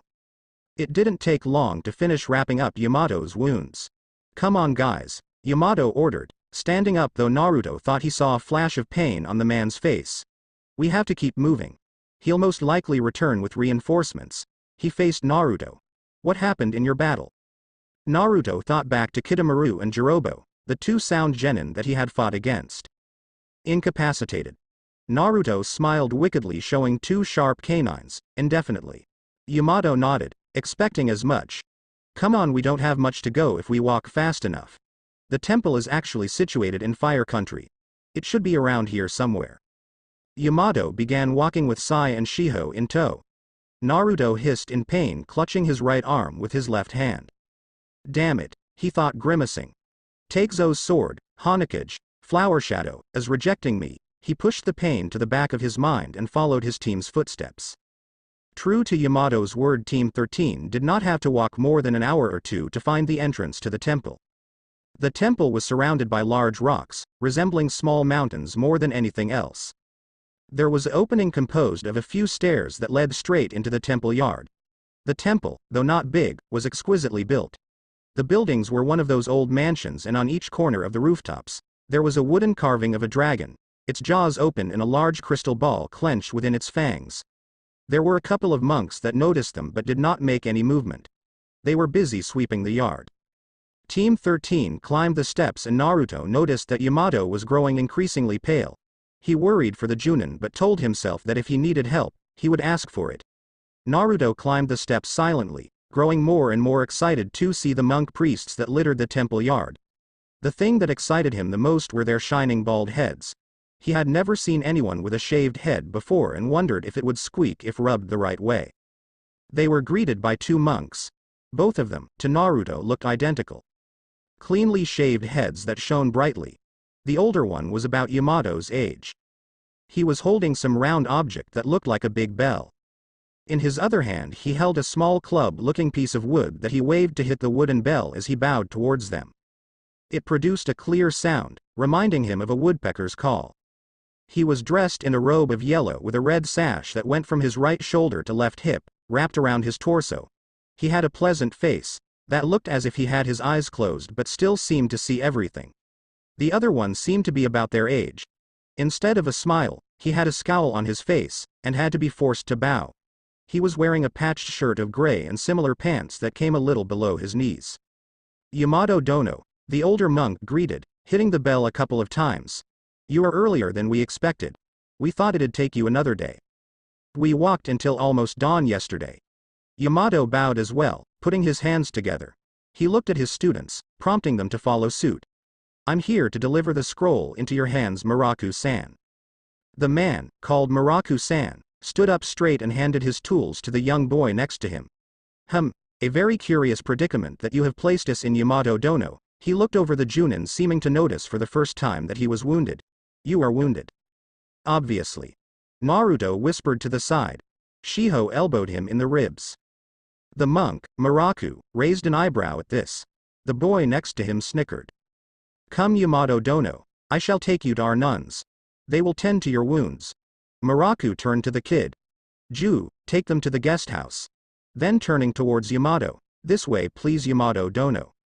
Yamato followed after Muraku but not before leaving a few words for his genin. I'll be right back. I have a feeling we're going to spend the night here, so make yourselves at home. Then looking straight at Naruto, stay out of trouble.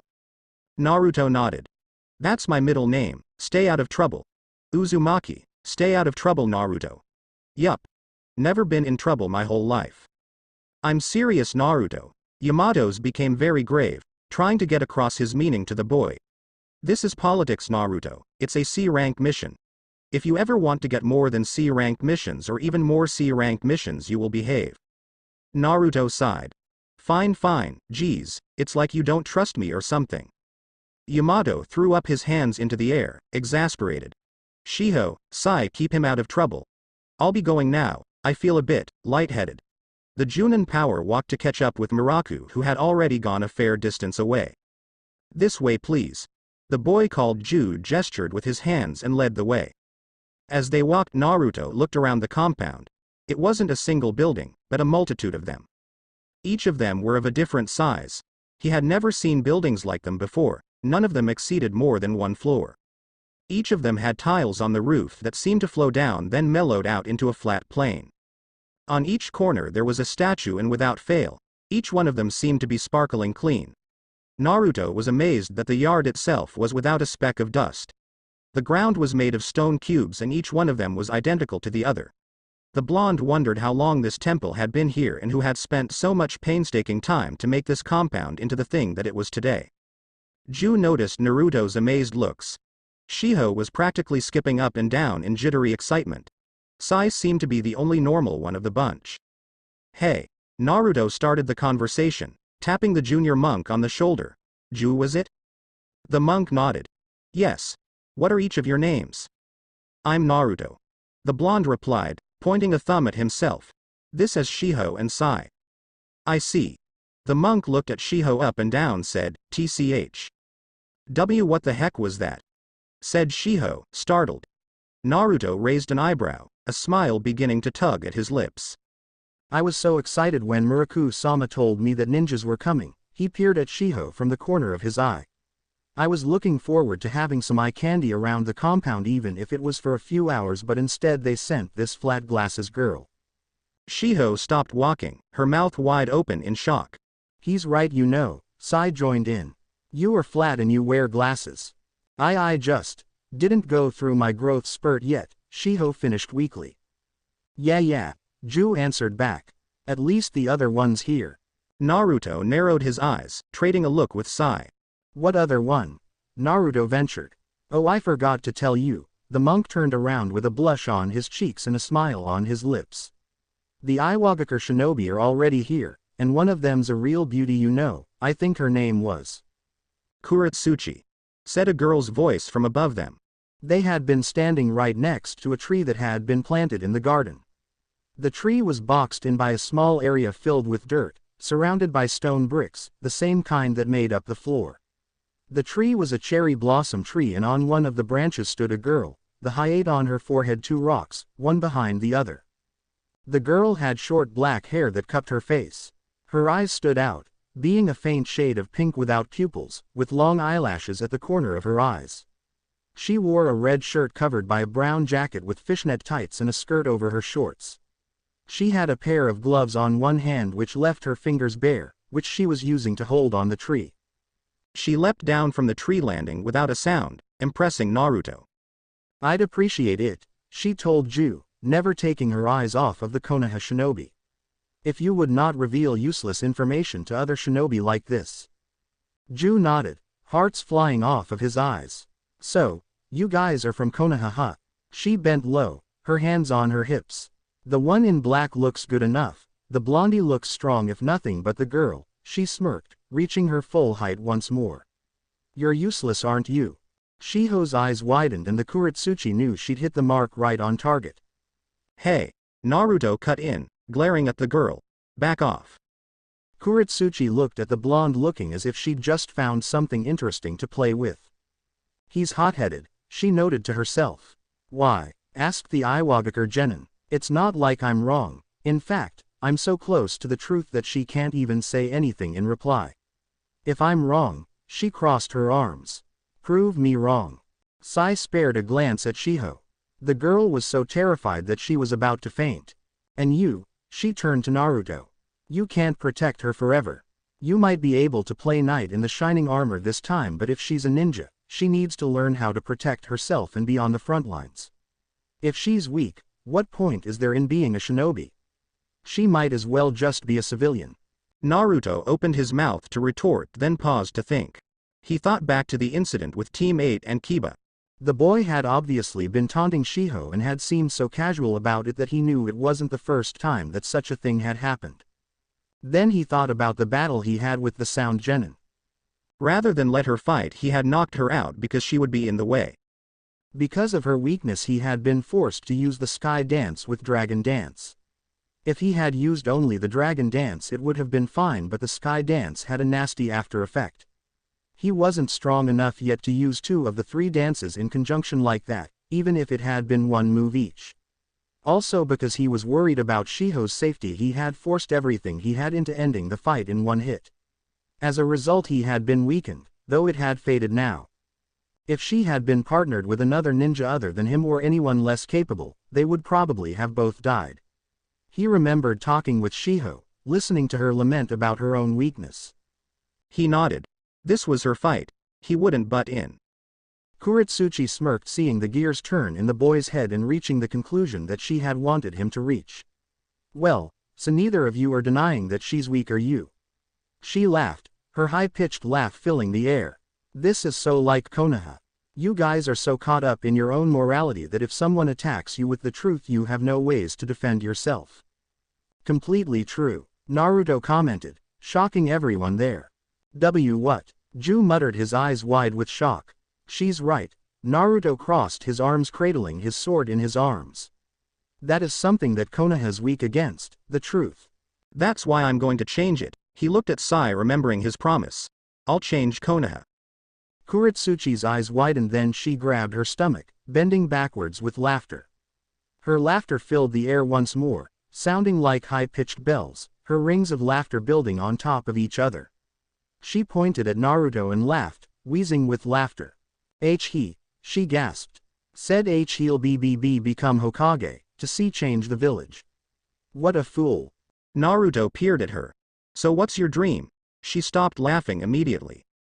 She began to blush. That's none of your concern, Blondie. She growled, the blush still on her face. Shiho managed to smile a bit, seeing the confident Kunoichi from before become pressured. I see. Sai finally spoke, surprising Ju. The monk had been beginning to think that the ninja was mute. So you're a two-faced liar.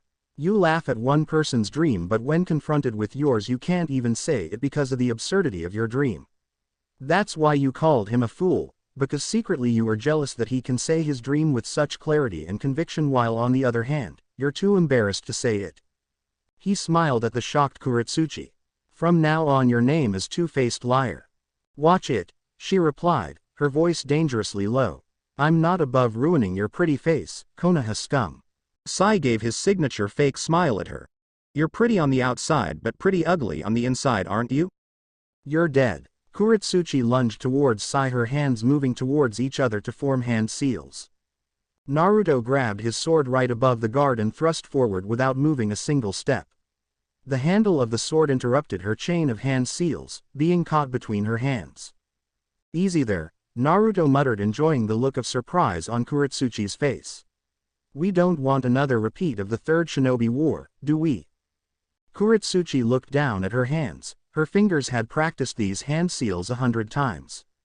Yet the blonde had countered it with such an easy method, aiming for the split second when she was going from one seal to another to stick his handle in between, knocking a few of her fingers away and disrupting the whole jutsu. The timing, the strength necessary, and above all, even the thought to use his sword in such a way, this guy. He's strong. Kuretsuchi narrowed her eyes, then widened them once more when seeing what had happened. Naruto was facing Kuretsuchi, his legs bent and body looking as if he was about to lunge forward. He had thrust forward by grabbing his sword by the scabbard right above its handle and interrupted Kuretsuchi's jutsu with the handle. However, he had done so that the point of the scabbard stabbed right into Sai's tricep, which was in the air because he had been reaching back to grab his tanto. With one move the blonde had stopped both ninjas, and from what Kuretsuchi could see, the one in black was skilled as well. Not just strong, dangerous. Please calm down, Ju muttered into the silence. I still have to lead you to your sleeping quarters. Kuretsuchi backed up but grabbed the handle of the sword once and gave a strong tug, reminding the blonde that she could have drawn it at any time. Naruto smiled and nodded, acknowledging the move. Sai lowered his arm, rubbing the place where Naruto's scabbard had stabbed into his tricep. Your name? Kuretsuchi asked the blonde. I would like to know. Uzumaki Naruto. He spun the sword once and cradled it in his arms, putting his hands in the sleeves of the opposite hand.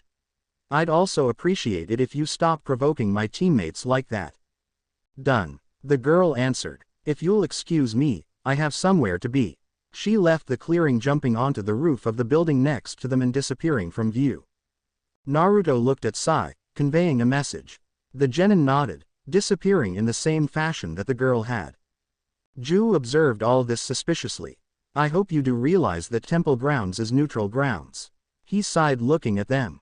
Where did Sai go? Shiho asked Naruto, ignoring the young monk.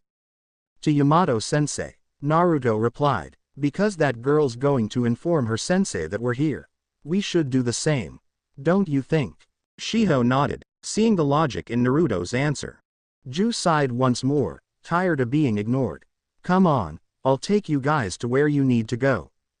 Kuretsuchi entered the room, seeing her teammates and her sensei. You're back late, Kuretsuchi, her sensei told her. He was sitting on the floor, his legs crossed and his hands on his knees. His eyes were closed in a meditative trance. He had light brown hair, so spiky that it was pointing all over the place, leaving his forehead for all to see. He wore the Iwagakure flak jacket and a single-sleeved shirt underneath. On his right arm he had tied his forehead protector wrapped around his arm. He had gaunt cheeks, and was rather popular among the village populace. He was a well-built man though not overly muscular. I encountered some rather interesting people on the way, Kuretsuchi explained, sitting down. Konoha? He opened his eyes, revealing green pupils. I hope you didn't cause any trouble, Kuretsuchi. She opened her mouth to say something then closed it, thinking better of it. I didn't. Her other teammate laughed full of belly. He was large for his age, both vertically and horizontally. He had a big round nose, with full cheeks and dark round eyes. He opened his forehead protector into a bandana and wore it as such, a few strands of hair that leaked out from the back. He was wearing the same outfit as Kuretsuchi, minus the skirt with a yellow scarf around his neck. She's lying. He laughed. I can tell she's lying through her teeth. Shut up, Akatsuchi. Kuretsuchi hissed. Are you lying, Kuretsuchi? Gari inquired, truly curious. Kuretsuchi blushed and scratched the back of her head. Hey, yeah, I started a fight. Tried to, said another voice as the owner entered the room. I saw the whole thing. This blonde kid with a sword and 6 dark stripes on his face stopped her and his teammate in one move. She got schooled. Mumaru, Kuretsuchi snarled as she faced the newcomer. You were spying on me? I just happened to pass by. The boy shrugged. He was wearing bandages all over his body, even his feet and up to his neck. He had spiky black hair that were pointed towards the back. He had slits for eyes, barely showing pupils. He had a red shirt over his torso and black pants, though the bandages covered even underneath those clothing. He wore the Iwagakure forehead protector over his forehead. On his back there was a single sword held diagonally, its handle wrapped in bandages as well. Gari gave a very level look at Kuretsuchi, who looked away. That kind of behavior is certainly unbecoming of the granddaughter of the Tsuchikage, Gari muttered. And you know what's expected of you. She got goaded by the kid who was good looking, Mumaru tattled. I think he hurt her feelings cause she wanted him to be nice to her. Shut up, Mumaru. Akatsuchi just laughed, enjoying the show. Gari sighed and smiled at his students as they began to argue. Kuretsuchi was the granddaughter of their Tsuchikage, the Sandame. She was a talented shinobi in her own rights, and though she had not received the same aptitude for Jinten, dust release, as her grandfather had, she had enough talent of her own to be considered as a genius. Then again, his team was filled with geniuses, the reason why he, the commander of the Explosion Corps, had been chosen to be their teacher. Akatsuchi, though he didn't come from a renowned family like the other two, came from a regular clan. Yet he was already the clan's most promising aspect for their return to their former glory. Akatsuchi was currently the only one in the clan who had been born with enough talent and chakra to use their signature jutsu with deadly effectiveness. The clan was known for using golems to fight, but Akatsuchi's golems were on a whole entire level.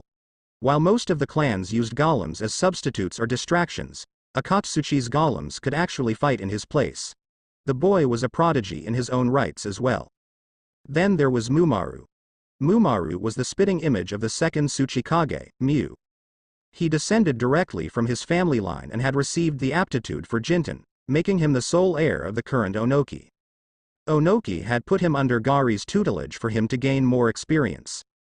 When Mumaru became a Chunin, he would undergo serious training using the Jinten under the Tsuchikage. Jinten was a Kekai Toda, an advanced bloodline, a bloodline that transcended other bloodlines.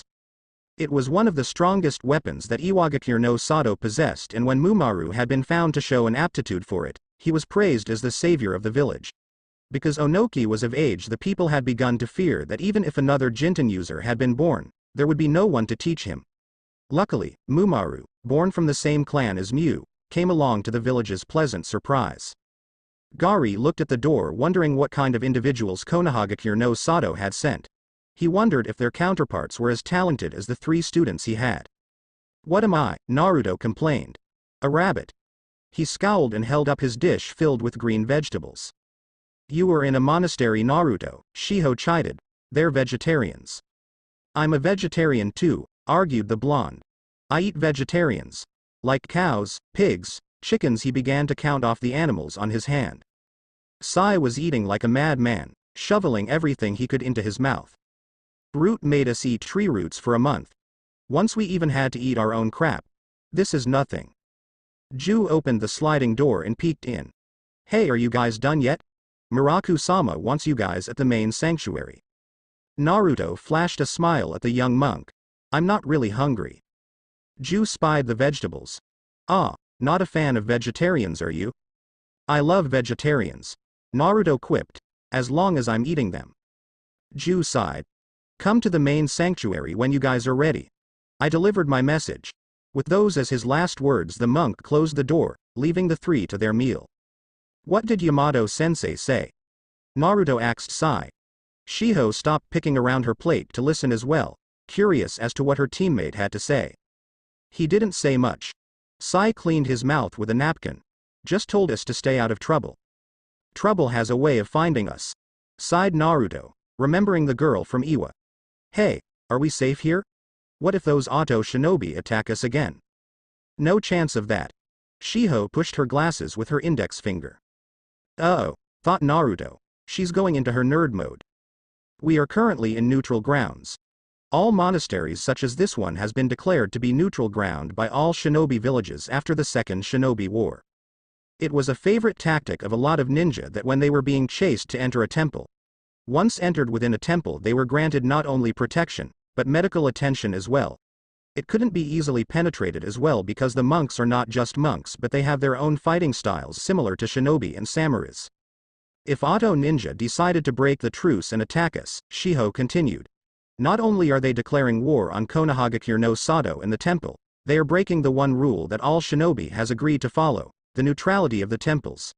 Therefore not only will Otogakure no Sato be ostracized from the rest of the shinobi world, it's a possibility that the 5 villages might work in conjunction to destroy them. It's a very special rule that everyone follows.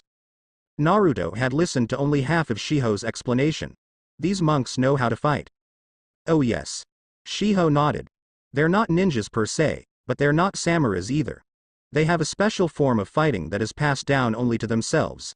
It has a lot to do with taijutsu and ninjutsu, much like the samurai. You could say genjutsu is somewhat a shinobi art. But these monks are said to utilize the elements in a way that they're almost one with them. Mused Naruto. So that Ju guy, he probably knows how to fight too. Don't even think about it, Naruto. Shiho's tone was grave. This is serious, we could get in serious trouble for attacking a monk. He held up his hands in surrender. Hey, fine. He stood up, picking up his sword and cradling it in his arms again. Let's go. They wanted us in the main temple. The main temple was huge, the ceilings reaching as far as the sky itself. The double doors were at least 30 feet tall, though it opened with a simple touch. Within there was path going straight from the door to a huge stature of a huge Buddha statue. Naruto shivered when he saw the stature. Something about it made his stomach fill with butterflies. But he ignored it, absorbing the surroundings. The room stretched so far to the side that light faded before the walls could be seen. The light were from the path from the door to the huge Buddha statue. It was lined with thin iron lamps and in between them statues of lions that were sitting down with one paw raised. They all had their jaws open and glared in a way that made Naruto think that they were permanently annoyed. Dismissing the decorations, Naruto looked at the people waiting for them. The one called Muraku sat directly in front of the statue. To his left sat Yamato and to his opposite sat 4 people, the genin from Iwagakure among them. Judging from the forehead protectors, they were all from Iwagakure no Sato. The one with spiky hair was no doubt their Junin teacher. The one sitting right next to him was covered in bandages up to his neck. Then there was the girl, then a huge genin that resembled a rock more than anything else. Following suit, Team 13 sat down on the opposite side, Naruto, Shiho, then Sai. Ah, I'm glad you are all here. Muraku gestured at everyone with one arm. There's a reason I called all of you out here today. Yamato Dono, instead of using me as the medium, why don't you hand the scroll to Gari Dono yourself? Yamato's face faulted. What? You called us here, just for that. Gari groaned and pinched the bridge of his nose. This old man. Yes. Muraku smiled once more. Wouldn't this be a great sign of being friendly with one another? You could directly hand the scroll to Gari Dono. Yamato cleared his throat and got up, the scroll in his hand. Well then, I'll be giving you the scroll. Gari stood up as well. Yes. I guess, I'll be receiving the scroll. Yamato handed the scroll over to the man called Gari, both of them smiling at each other. What with this awkwardness, Naruto sighed and allowed the sword to rest on his cheek. Yamato and Gari shook hands and started to walk back to their places. Now, surely you don't think that's the end? Muraku's smile didn't leave his face. Damn it, this old man, Gari glared but Muraku pretended not to notice. How about a friendly sparring match between your teams? Muraku clapped his hands together, excited at the prospect. We can have one right now. After all, it's still only a bit after lunch. I think that's the true sign of friendship when you can have a friendly sparring match without any hard feelings involved. He looked both ways at each of the teams. Don't you think so? Yamato smiled and put up his hands. No, I don't think my students. Now don't be like that. Muraku looked at Gari. What do you think? Gari's eyes turned flat. Actually, he looked at his students who nodded. I'd like to see that. Yamato's smile faded off of his face. Is that how it is? Fine, I accept. The Konoha Junin answered, not even bothering to look at his students. Shall we go outside and start? Let's have these matches be one-on-one, shall we? Muraku said while smiling. Ju was sweeping the yard but paused to watch. Please choose the order of your battles. Yamato motioned for his students to hurtle around him. Sai, you will go first. Then Shiho, then Naruto. Sai nodded. Naruto peered at Shiho but did not bother to say anything. But sensei, Naruto whispered. Is it okay for us to fight like this? I thought it was supposed to be an alliance. Why I feel like we got censored it up into something petty? Yamato sighed. Muraku-san is known for liking shinobi fights. He's always invited to the Chunin exams in both Konoha and Iwa. I'm starting to think he arranged this, but as long as this is going on, our pride as Konoha shinobi is riding on this. His face turned serious. Don't let me down. Naruto peeked over at the other team and they were doing the same. Sai. Naruto, go and prepare for your battle. I'm going to talk to Shiho for a bit. Naruto walked away with Sai in tow, his sword cradled in his arms. Hey Sai, don't you think this developed into a situation way too fast? Sai nodded, looking at the girl who seemed to be glaring right at him. It looks as if my opponent has already been chosen. He put on his smile. That two-faced liar, it seems. He said it loud enough for the Iwa shinobi to hear. Hearing this, Mumaru smirked and Akatsuchi burst into laughter. Gari put on a straight face and simply nodded at Kuretsuchi. The genin bounded forward, a few feet away from Sai. Don't lose. Naruto muttered with a bored expression and the root member nodded before walking up to Kuretsuchi. Muraku cleared his throat. If both sides are ready, begin. Kuretsuchi threw herself at Sai, taking out a kunai. Sai spun on his feet and drew his tanto, meeting her charge with a loud clang of metal on metal. Your friend won't save you this time, pretty boy, she said with a smirk, her face right in front of Sai's. It seems you were mistaken. Sai's smile melted off of his face. It wasn't me he was saving you. Sai held the tanto with only one hand and with the other he had taken out a paintbrush. Kuretsuchi looked at the hand but it was too late. The paintbrush practically flew across his abdomen, drawing a series of lines. Kuretsuchi leapt away instantly, her hands flying into preparation for a ninjutsu. Sai formed his own hand seals, muttering, Ninpo, Choju Giga, Ninja Art, Super Beast imitation drawing. The lions leapt off of his stomach, coming to life and leaping across the space between them. Kuretsuchi put a hand to her mouth, her cheek swelling up. Sweden. Miserapa. Water release. Water trumpet technique. A torrent of water jetted out of her mouth, hitting the ink lions and turning them back into harmless ink once more. She landed on the ground and ran towards Sai, once more throwing a few kunai at him. His jutsu is range-based, I'll take him on with taijutsu. Kuretsuchi took out a kunai, holding it in a reverse grip. She attempted to cut Sai across the chest only for him to block using his tanto, which he was also holding in a reverse grip. He took his paintbrush and tried to draw again but felt Kuretsuchi grab his wrist. I already have your techniques figured out, she whispered. It won't work again. Sai didn't reply. Then he felt the cold of steel touch the back of his neck. Another Kuretsuchi was right behind him holding the kunai that was aimed at his neck. Naruto nodded. She had used her water technique, and when it collided with Sai's technique, it had obscured his view for just a second, long enough to form an earth clone. The earth clone, to Naruto's surprise, sunk into the ground and appeared only when Kuretsuchi had disabled Sai. He was impressed with the girl's quick thinking. But Sai was better. Sai exploded into ink, covering both the clone and the real Kuretsuchi. Kuretsuchi covered her herd, trying to keep the ink from entering her eyes in order to form some semblance of vision. Sai's torso exploded out of the ground, his hands clutched in a single hand seal. Ninpo, Sumi Nagashi, Ninja Arts, Ink Flush. The ink suddenly hardened, acting like ropes and coiling around both Kuretsuchi and her clone. Unable to handle the sudden pressure, her clone turned back into earth, melting into mud. Kuretsuchi fell over to the side, the ropes of ink binding around her legs, torso and arms and keeping her unable to keep even her balance. She struggled against the bonds to no avail. Sai hopped out of the little hole in the ground. I believe victory is mine. He undid the jutsu, allowing the Iwa genin to go free. She lay there on the ground, her eyes wide with shock. And no way, she whispered. I just lost, to a Konoha genin. No way this is possible, no way. You cheated. Someone helped you. No way. She ran over to Sai and grabbed him by the front of his shirt. I just defeated you using my skills. Not only are you a two-faced liar, Sai said with a straight and emotionless face, but you're just a weakling too, aren't you? Are all Iwagakure ninja like this?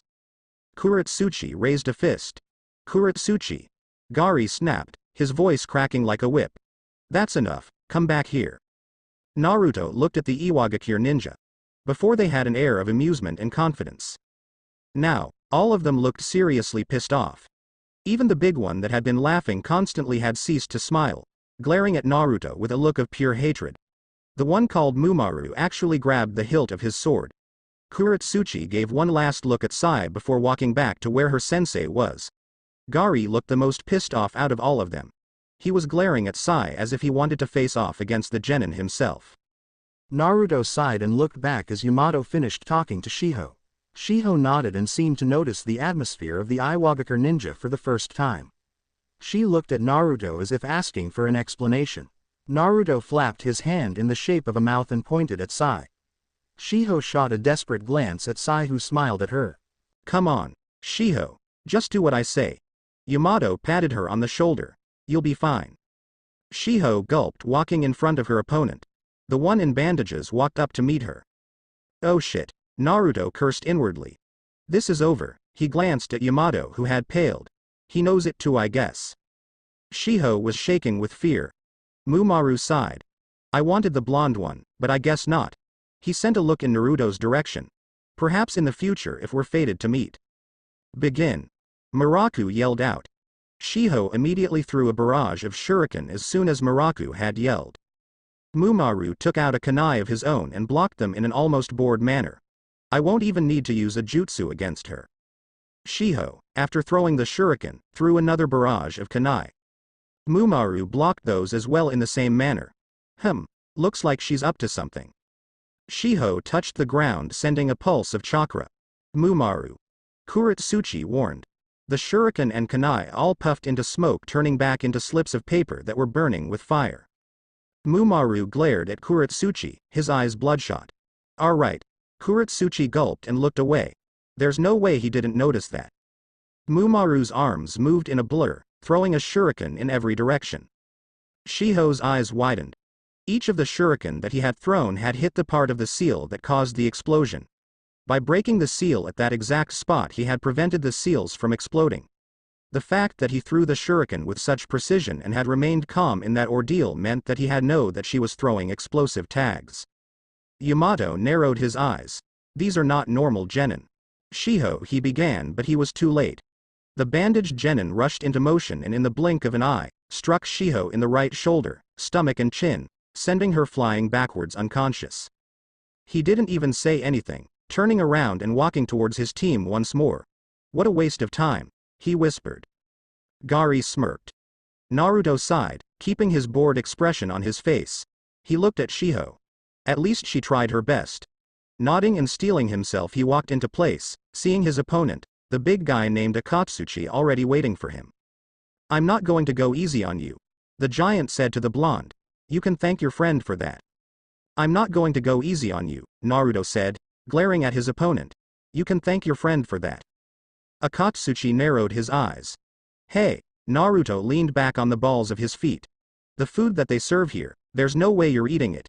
You have a secret stash of your own food, don't you? There's no way you can maintain that size with the rabbit food that they serve here. How'd he know? Akatsuchi gulped. If I beat you, Naruto took his hands out of their sleeves, holding the sword a little above the handle by the scabbard. Give it to me. Enough talking, Muraku clapped his hands. Begin. Naruto waited for Akatsuchi to make the first move.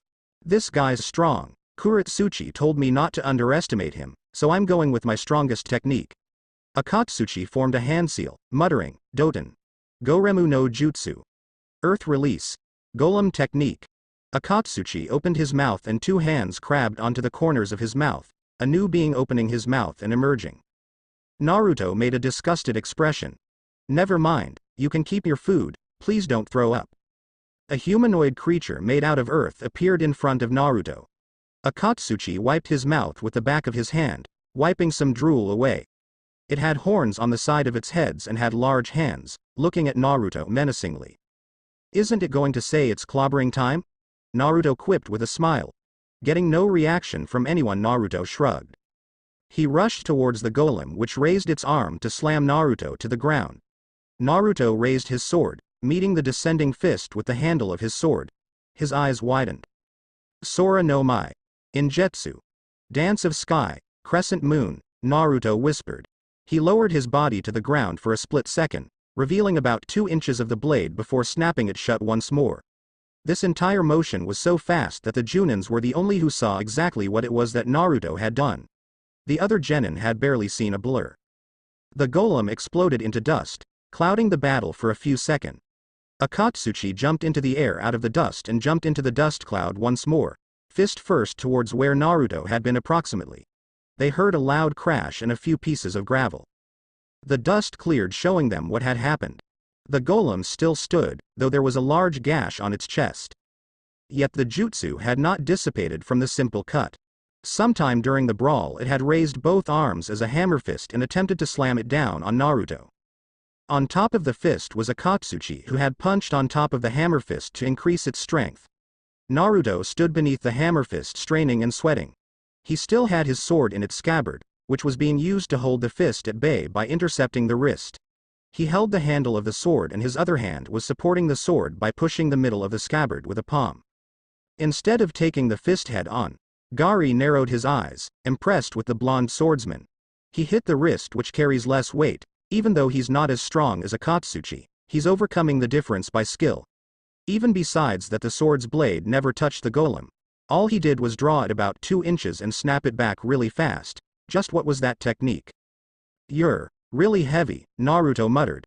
You need to go on a diet. He drew the sword out of the scabbard about 2 inches before snapping it back shut. Akatsuchi leapt away using only one arm, a display of casual strength. But the golem wasn't so lucky. The golem screeched as both of its fists fell to the ground, sliced cleanly from the wrist. Naruto didn't stop his rush. As soon as the fist fell, he dodged the falling debris and ran right in front of the golem. Naruto turned his body sideways and pushed his palm onto the end of the handle, stabbing the golem in the stomach with the point of the sword. Though the scabbard's edge wasn't sharp at all, it managed to pierce through the golem's rocky exterior, sending cracks throughout the body. Naruto gave a yell and sent a pulse of chakra from his palm at the handle of the sword, deepening the cracks in the golem. With another screech, the golem crumbled, and from the back Akatsuchi's fist came towards Naruto's face. Naruto grabbed the sword by the handle and hit the bottom side of the scabbard with his other palm, holding it upright once more. The point of the sword hit Akatsuchi's wrist, sending the fist sailing harmlessly upwards. Naruto stepped in, continuing the arc of his sword, and stabbed Akatsuchi's stomach with his handle, making the genin double over in pain. I'm not finished. Naruto's turned his foot outwards then bent it backwards, kicking Akatsuchi's heel with his own while stabbing his chest with the handle of his sword. Akatsuchi began to fall backwards. When Akatsuchi opened his eyes, Naruto was holding the sword to his neck sideways. If this was a battle, Naruto whispered, I'd have decapitated you by now. Akatsuchi just stared at Naruto's face, unable to believe that he had just lost. Naruto got up smiling and walked back over to his team. You can keep your snacks. The room was dark yet huge. There was a single light source, a worn-out light bulb hung on the ceiling. There was a single bed with a man wrapped in bandages in it. He had long black hair hung down to his waist with eyes that sent a sliver of fear into Kajika's heart. Kajika was standing across from the man who sat on his bed, being treated by a silver-haired young ninja. The young ninja had glasses and an outfit consisting of dark blue clothes that he had often seen on Konoha shinobi, but he didn't ask. Orochimaru was from Konoha after all. Well? Orochimaru's voice seemed to slither in the air like a snake's. Kajika hated that voice. He got away, he killed 3 shinobi of yours. He grimaced, expecting to hear some type of reprimand. Or perhaps death. That's no problem, they can be replaced. Orochimaru said with a smirk. I heard that the 2 of the Sound 4 who accompanied you, Jirobo and Kitamaru, were injured. Which one was it? I didn't know Konoha had such a talented genin that I did not know about. It was a blonde boy with a sword. He frowned, trying to remember. I don't know his name. Just how he looks. A blonde with a sword, you say? The medic nin muttered. He leaned down and whispered into Orochimaru's ear. Orochimaru's eyes widened and then, kukakukukukuku, is that so? Orochimaru seemed to be shivering. My, I was wondering where he had gone to. What an interesting boy, keep an eye on him, Kabuto. Yes, Orochimaru-sama. Kabuto replied. As for you, Kajika, Orochimaru turned his attention back to him. Kajika felt as if he was the rat to Orochimaru's snake. I have special plans for you, kukakukukuku. Kajika gulped, narrowing his eyes. Whatever this snake had in store for him, he promised himself that he wouldn't just be treated like some street scum that he found on the bottom of his shoe. He'd bide his time and wait, for now. Night had arrived, the moon making its daily visit on the sky above. The temple was quiet, cold winds blowing in the night, a few stray leaves being blown here and there from the few trees that existed in the temple. As the night got deeper and deeper, the brightly lit doors that shone with light from the inside began to blink out one by one, leaving only darkness in its wake. Naruto sat on the roof, looking at his master's sword, Hanakage, Flower Shadow. He was deep in thought, looking at his reflection in the blade. The blonde seemed a little sad, his head tilted towards the side, staring at the sword with frustration in his eyes. He grimaced as he moved his arms, feeling an intense sensation akin to a burn travel from his hands to his shoulders. He gritted his teeth as to not make any noise. As I thought, the sword is rejecting me. He thought sadly. I thought I might be able to use my master's sword, but it's rejecting me. Because the one who defeated my master wasn't me, it was that man. An image of a shadow-covered man flashed in his head, with lavender eyes staring at him as if he was not even worth killing. At this rate, if I keep using the sword, I won't be able to use the rest of the dances, much less be able to fight all out. I'm going to need my own sword, but, Master's sword, Flower Shadow, why won't you accept me? Naruto winced at the burning sensation in his arm. Because the sword kept on rejecting him and his chakra. Whenever Naruto forced his chakra into it, there was a lot of feedback afterwards. Not only did he have to expend more chakra than necessary, but the technique came out not even a tenth of what it was supposed to be. Naruto knew that as they fought stronger opponents, this could not be allowed. Naruto grabbed the sword by the scabbard a little above the guard and slid it upwards, sending the handle flying into the air behind him until it met resistance. Who the hell are you? Naruto whispered. And what do you want with me? Quite unique. Your method of defense, I mean, said a voice behind him. Naruto looked at the black scabbard, seeing his assailant's reflection. It was the boy who was covered in bandages from the neck down. His right arm had been reaching back to draw the sword on his back, but Naruto's handle had stabbed into his elbow, in the same manner that he had stopped Sai. I'm Mumaru. Your method of introduction is quite unique too. Naruto quipped, not taking the pressure off of his sword. I'll ask you again, what do you want with me? Mumaru narrowed his eyes, though Naruto could not see it. I've never seen a Katsuchi lose, in such a one-sided manner before. You only used a fraction of your sword. Akatsuchi held back too, but I have a feeling you would have won regardless.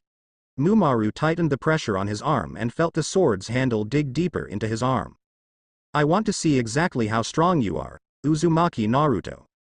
Mumaru leapt away as Naruto's handle disappeared from his arm and was thrust into the air where his head had been. Mumaru skidded along the ground, his legs to either side of him and one hand on the ground. The other hand was still holding onto the handle of his own sword. Naruto turned around, skidding on the ground in the same position as Mumaru except that he held his sword by the scabbard sideways in front of him. I'm really not in the mood. Naruto tilted his head in a wondering gesture. But if you want to be my punching bag, I'll gladly take out my stress on you. Mumaru put a single hand seal. I'll show you the technique that made Iwagakure no Sato famous in the war, Mizaigakure no Jutsu. Hiding with camouflage technique. Naruto raised an eyebrow as Mumaru began to disappear from view from head to toe, completely blending with his surroundings. After realizing what had happened, the blonde narrowed his eyes, grabbed the handle of his sword, drawing it. No one's looking, perhaps it's time for me to be serious for once. He leapt off of the roof and landed on the stone floor of the yard, drawing his sword. Come on, you mummy, Naruto snarled, show yourself. Mumaru slashed downwards with his sword right behind Naruto. To his shock, the blonde spun and slashed with his sword, forcing Mumaru to jump up into the air. Naruto stabbed his sword into the ground. Paper-thin blades of chakra exploded out of the ground in an outward formation. Surrounding the blonde, pointing outwards. It looked as if Naruto was in the middle of a plate made of paper, think spikes. Some of the spikes behind him were dripping with blood. Mummies bleed after all, Naruto whispered, peering at the blades that were dripping with blood. Mumaru backpedaled as fast as he could, his sword returned to its strap on his back. He began to form hand seals. He's dangerous, that move could have killed me. He's serious about it. Naruto appeared right in front of him, stabbing the ground in front of Mumaru. A single blade of chakra shot out of the ground, skewering both of Mumaru's hands, which were in the middle of forming a hand seal. Mumaru stifled a scream and to his credit attempted to kick Naruto with one leg.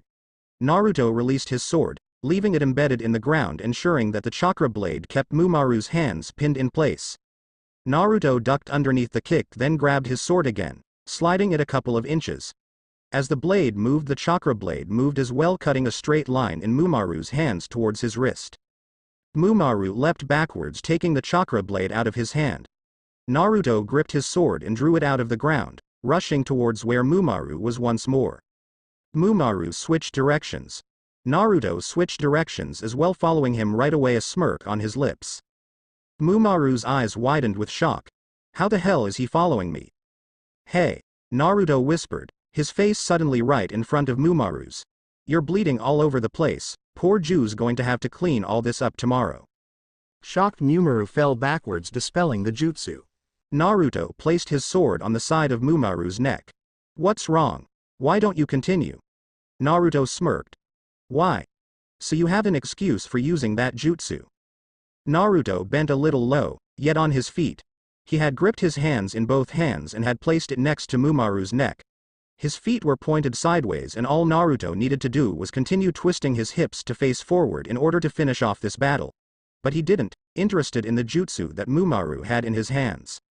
Mumaru was on his back and his hands were gathered together as if he was warming them in front of a fire. But in between his outstretched hands was a small transparent cube with a bright sphere in the middle.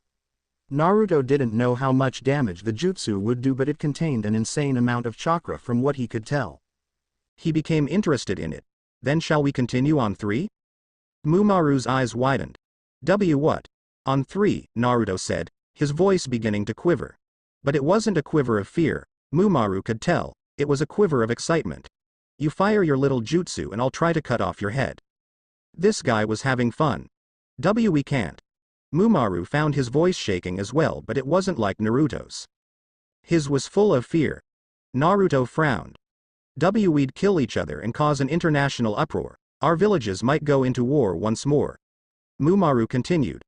I'm the sole heir of the Jinten in my village right now. There's no way that they just stand still and let Konoha. Shut up. Naruto snarled. You're taking the fun out of it. We could die from this. Mumaru raised his voice. You can't just. Naruto lowered his face to meet Mumaru's own. I don't care. Then he censored his head to the side. Besides, I thought shinobi were supposed to be ready to die at any moment's notice. Mumaru gasped. This guy's mad. I challenged this monster. Ready. Naruto continued, smiling once more. On 3, 1, 2, th. Stop. Naruto sighed, taking the blade out of the ground and sheathing it once more. Mumaru's technique disappeared into the air and the genin seemed to almost melt on the ground, the tension leaving his body. I wasn't going to kill him. Naruto sighed. He challenged me first. I just wanted to see what Iwagakure ninja were made of. He looked back at Mumaru. Naruto, that was the Jinten. If you had been hit with it you would have died for sure. Yamato and Gari stood next to each other. Gari walked over to Mumaru, helping his pupil to his feet who was shaking with fear, shooting frightened glances at the blonde. Yamato walked over to Naruto and flicked him on the forehead. Apologize.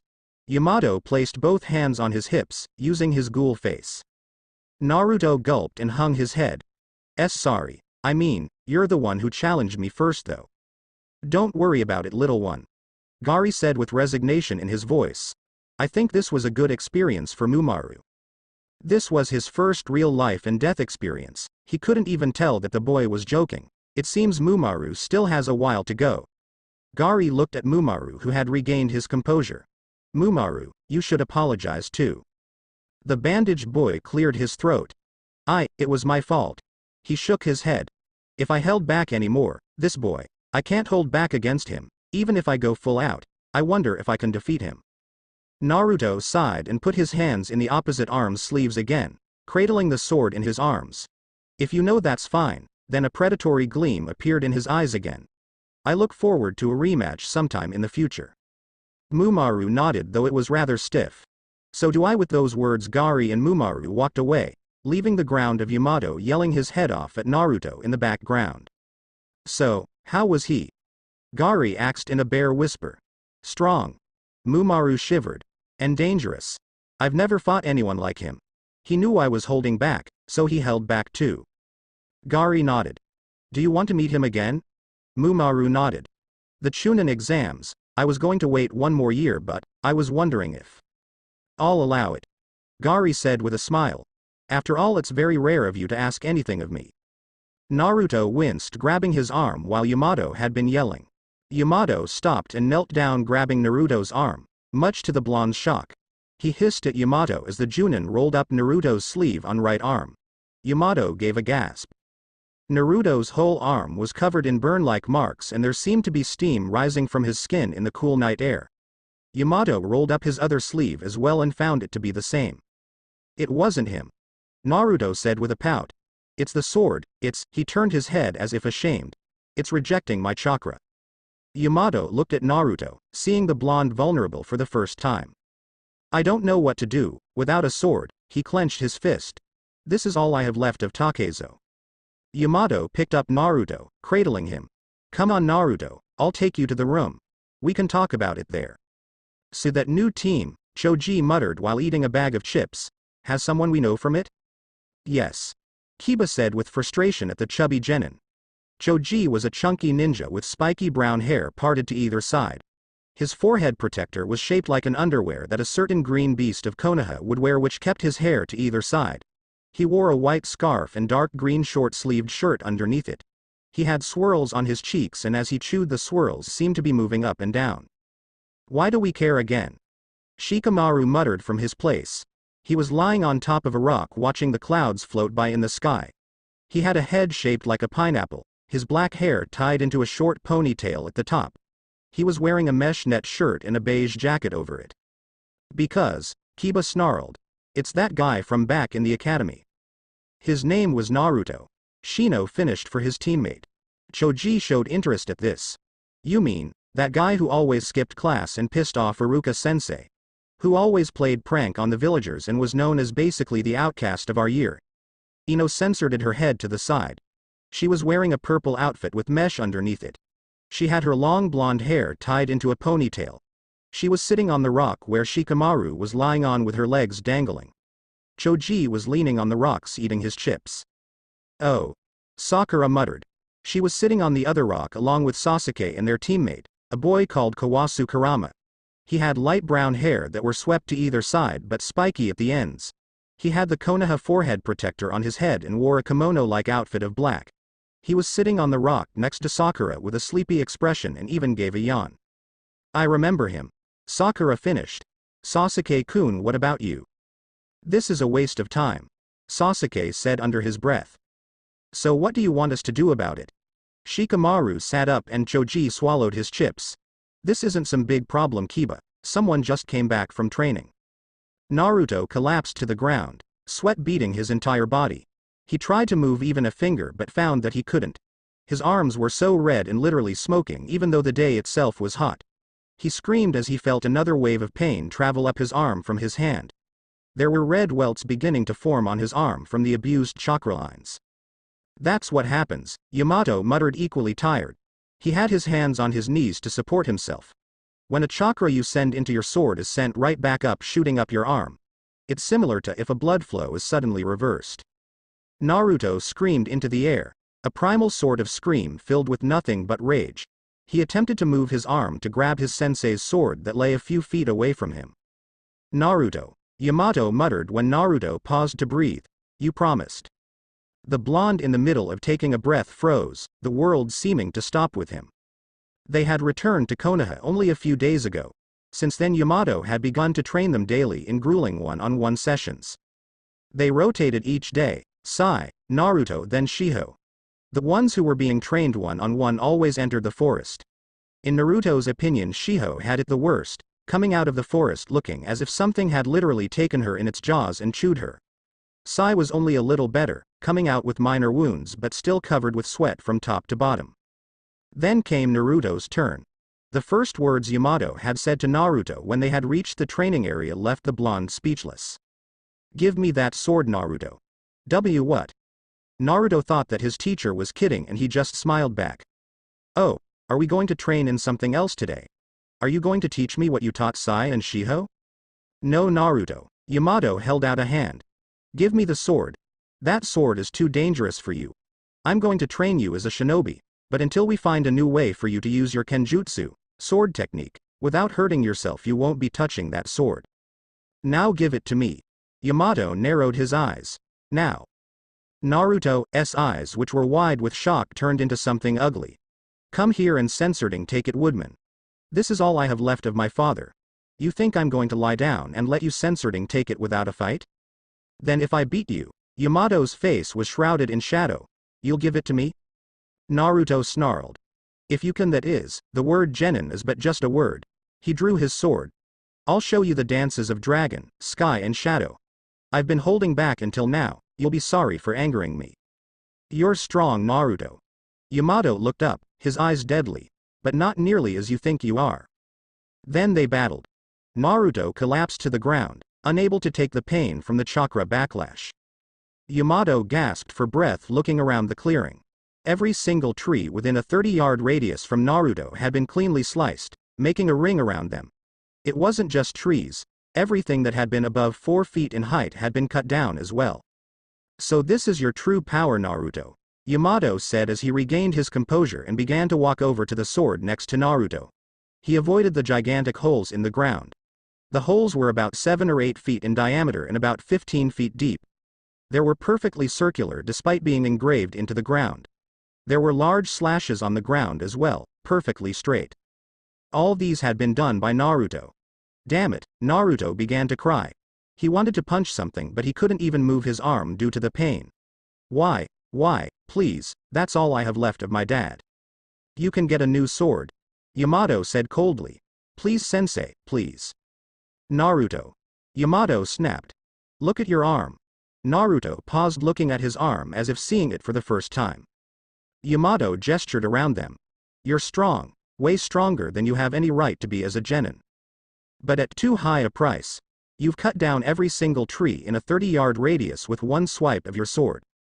You've engraved the ground full of more holes and slashes than I've ever seen in one single battle. Each of those things done by a single swipe of your sword. But do you know how many times you paused because you couldn't take the pain, Naruto? Yes, your destructive power is great, but No, not at this price. Steel entered Yamato's voice. I won't let my student die. If you can get another sword that won't hurt you as much, I'll allow you to use it. But not this sword until you are strong enough to use it without backlash. Yamato picked up the sword and left the blonde behind. He heard the blonde beginning to wail. When he felt as if he was far enough away from Naruto, Yamato allowed himself to fall on a tree. Then he spat up blood. Terrifying power, he whispered.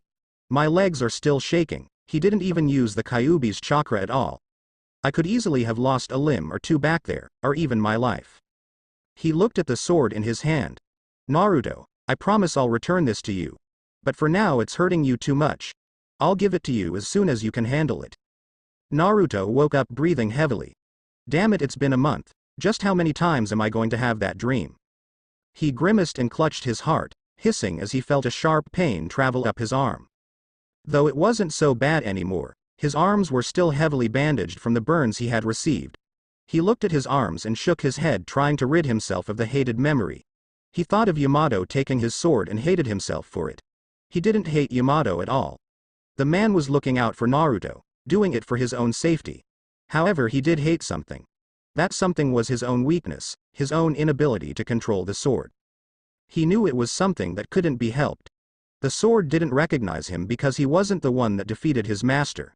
He also knew because his chakra was radically different from his master's, hence the strong side effects. His master's chakra had been calm and warm, something like a pool of water. But on the other hand, Naruto's chakra was violent, erratic and cold. It was more like a raging sea on the night of a storm. He walked to his bathroom, splashing some cold water on his face and looking at himself in the mirror. The marks on his face looked more as if some wild animal had mauled him with their claws or fangs. He took a quick shower and walked out of the bathroom, surveying the apartment that the Sandaime had acquired for him. There was a single room and a bathroom. There was a kitchen and a living room. For someone who had never really lived in a house of their own before, it was comparable to a mansion. Naruto went into the kitchen and grabbed a carton of milk, downing it in one gulp before moving to his room to get dressed. It had been about a week since Yamato had taken away his sword, and as a result Naruto had been forced to change his outfit a little bit more fitting of a shinobi. He wore a sleeveless black V-neck shirt with mesh underneath. He had black pants tied off at his shins with bandages. Unlike other shinobi, he had a kunai holster on both legs. He didn't bother grabbing the tanto that Sai had given him a while back. It was the first gift from a friend and he didn't want to destroy it. There was a reason why Naruto didn't use another sword in place of Flower Shadow. That was because samurai swords were specially forged to withstand monstrous amounts of chakra. A tanto would simply shatter as soon as Naruto used a single technique. He decided to keep it as a memento more than use it as a weapon. Sai told him that he didn't really understand but told him that he would try to. Naruto left his apartment, wrapping the forehead protector around his neck. He walked through the streets of Konoha. There were vendors on either side. Some greeted him, some just ignored him. He doubted anyone knew he was that demon from 4 years ago. Naruto walked past the Ichiraku ramen store, a store which he favored when he was still in Konoha. He had walked through the streets enough times now to know where things were. Currently he was headed to a designated meeting spot with Sai and Shiho. They would meet up and walk to the training spot together, trading small talk and latest tips on their training. Naruto. Shiho waved her arms from where she sat over here. Shiho looked a bit more like a shinobi now. She had cropped her hair short to her head, though she still kept the glasses with the swirls tinted on them. She had a beige V-neck shirt with short sleeves. Beneath it she had a mesh shirt. She wore black shorts and over a beige miniskirt. She had ditched the backpack long before and had a kunai holster on one thigh. Over her right arm she had tied her forehead protector. Sai dressed the same. You're late, Sai commented, as usual. Naruto sighed and hung his head. Sorry. Sai and Shiho looked at each other. Naruto simply wasn't the same since he had lost the sword. The first couple of days had been the worst. Naruto couldn't even walk straight at first. He had lost any semblance of confidence that he possessed before. During a sparring session with Shiho, he tripped over his own foot, and Shiho, now having some semblance of chakra control, managed to sit on top of him and put a kunai to his neck. Sai, when he returned, heard it from Shiho, who was boasting the entire time. Sai nicknamed Naruto as the new weakling of Team 13. Naruto didn't even bother to contest it. Hey Naruto. How did your training with Yamato-sensei yesterday go? Shiho asks. He taught me a new ninjutsu. Naruto answered as the three began to walk towards their training ground together. But I'm not sure if it'll be of any use. A weakling, Sai commented once more. Will always be a weakling no matter what type of ninjutsu he learns. Naruto showed his teeth, growling at Sai. Shut it, will you? I'm sorry. Sai said, taking out a book titled, How to Make Friends Fast, and beginning to read it. I read it in the book that friends tease each other. What jutsu was it? Shiho asked purely out of curiosity. She wondered what kind of jutsu Yamato could possibly teach to a samurai. It was called Kage Bunshin no Jutsu. Shadow clone technique. Naruto replied, putting a hand on each of the kunai holster on his leg. I don't know guys, I've been just practicing kunai and shuriken throwing lately. Does it really help? I feel like it's always better to have a sword handy. These blades are just so small. Sounds like you're censored. Sai whispered. Sai. Shiho yelled, blushing red. Oops. Sai sighed. Did I tell it wrong again? That was a joke, Shiho-chan. It was the type of joke that you messed up, stupid, Naruto said while peering at Sai from the corner of his eyes. Oh, I see. Sai put the book aside and took out another book titled, Proper Jokes for the Female Kind, and opened it to a certain page. Just give me a second. Naruto couldn't help but feel a smile tug at his lips as he watched Shiho looked on horrified at Sai's antics. Oh look. It's that Team Kiba was talking about. Ino pointed at the trio that was walking in front of them, looking out from behind a signpost. I get that, Shikamaru said in a bored tone. But why did we have to hide? It's the principle of the thing. Ino yelled at her teammate. She looked at Naruto and Sai. Wow, they both look kind of cool. She turned towards Shikamaru and Choji. Come on. We're introducing ourselves. Shikamaru, look awake. Choji, put away your chips. Hey you guys. Wait up for us. Naruto stopped looking behind them. He heard Shiho gasp in recognition but ignored it, looking at the newcomers. Hey, we heard you guys are a new team. Ino said as she approached them. We thought we should introduce ourselves since we're all the same genin and all. She put her hands behind her back and straightened her back. What are your names? Besides Shiho, I mean. I'm Naruto. Naruto censored his head to the side. This is our teammate Sai. This is Shikamaru. Ino gestured at the lazy genin who had his arms folded behind his head. This is Choji. Then she straightened her back again, pushing out her chest. I'm called Ino, she blushed. Pineapple head. Sai pointed at Shikamaru, then Choji. Fat ass. Choji opened his mouth. What did you ha? Ino laughed. A tick mark on her forehead, simultaneously blocking Choji's mouth and holding him in a headlock. Sorry, my teammate's a bit sensitive. Blonde flirty hag. Sai said with a smile pointing at Ino. Naruto buried his face in his hands talking to Shiho. I'm not taking responsibility for this. Choji, Ino released the fat genin. Kill him. Choji threw a punch towards Sai. Sai easily dodged it, letting it sail by him harmlessly. He grabbed Choji's arm and twisted it, appearing behind him and holding him in an arm lock. Shikamaru frowned at this, moving his hands together to form hand seals. Naruto's launched an overhead kick, the heel hitting Shikamaru's hand.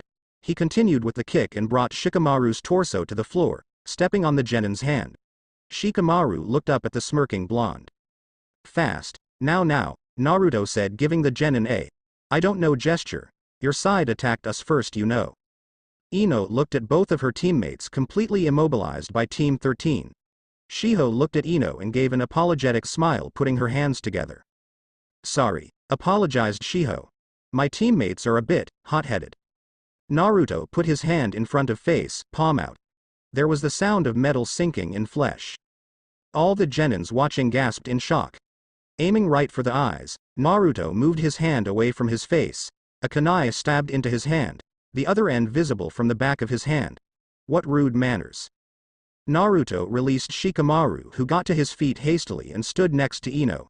Sai released Choji as well, who went to his teammates.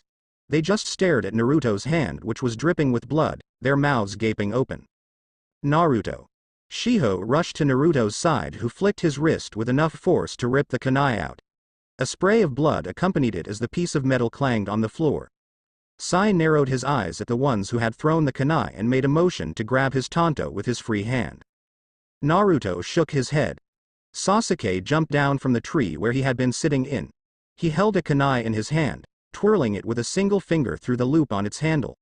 That was aimed towards your forehead protector. Oh, was it? Naruto was still smirking. Sorry, I'm kind of new at this ninja thing.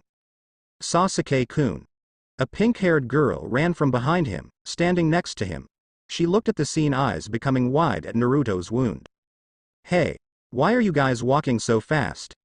A boy with light brown hair walked in. He had round eyes and his hair was parted in the middle, the ends spiky and pointing slightly upwards. He yawned, stifling it with a palm. Wait up for me. Then he looked at the scene. Uh-oh. He whispered. Sasuke-kun, what have you done this time? Sasuke ignored his lazy teammate. Your name? Uzumaki Naruto. He lifted his hand up, the palm facing him. Next time can you get my name before you try to kill me? Manners and whatnot. Uchiha Sasuke. Sasuke folded his arms. Didn't axe. Naruto said with a smile. Sasuke narrowed his eyes. Kawasu, Sakura, he ordered. Let's go. He turned on his heel, leaving the two shinobi behind. I'm sorry. We'll make up for it later, Sakura said as she turned around, chasing after Sasuke, who was walking away rather briskly. Wait up, Sasuke-kun. Always an adventure with those two. Kawasu sighed and folded his arms on the back of his head. He was wearing a long blue kimono. He smirked as he looked at Naruto. A lot of people are out to get you, Uzumaki Naruto. Not a lot of the genins like you. I'd be more careful about whose hands I step on next time. Well then we should be going too, Shikamaru muttered. Yeah. Ino shot a cold look at Team 13. Let's go, Shikamaru, Choji. The three left, not having much to say about what had happened. Naruto, don't you need to bandage that? Shiho said in a worried tone. I'm fine for now. He peered at Shiho. Sai asked the question Naruto had wanted to. Did we embarrass you in front of your friends, Shiho-chan? My book says that. What he means is that we're sorry, Naruto said with a laugh. Even Sai cracked a smile. But you're teammates with us. What do you expect? Shiho sighed. I guess I'll never be really popular since every other genin team hates us now. Girls value popularity, Sai said in a fake whisper to Naruto's ear. Oh, shut up. Shiho growled. Besides, I'm not alone anymore. She smiled at that. Naruto looked at Sai while grinning. For just a second he thought Sai's smile was genuine. Naruto shook his head. Come on, we're late for training, and if this gets any cheesier I'm going to hurl. Get up, Yamato ordered. Shiho struggled to get up and fell down on her chest as her strength failed her. Yamato, though at other times, was very mellow. During training he turned into someone else. He didn't really endorse any type of weakness. Shiho wondered if he was this tough with Naruto and Sai. Sometimes she felt like Yamato was training her to be the Anbu. Thanks to his Mokuton, wood release, chakra, he was able to devise very interesting training strategies. Shiho for the first couple of days worked on basic strength. There was a training where wooden logs would explode out of the ground. At first Yamato had her dodging them, but as the training progressed he would throw a round ball into the air. While dodging the wooden logs she had to ride on a couple of them to catch it. Then he started throwing dull kunais which gradually became sharper. But all in all, Shiho was happy.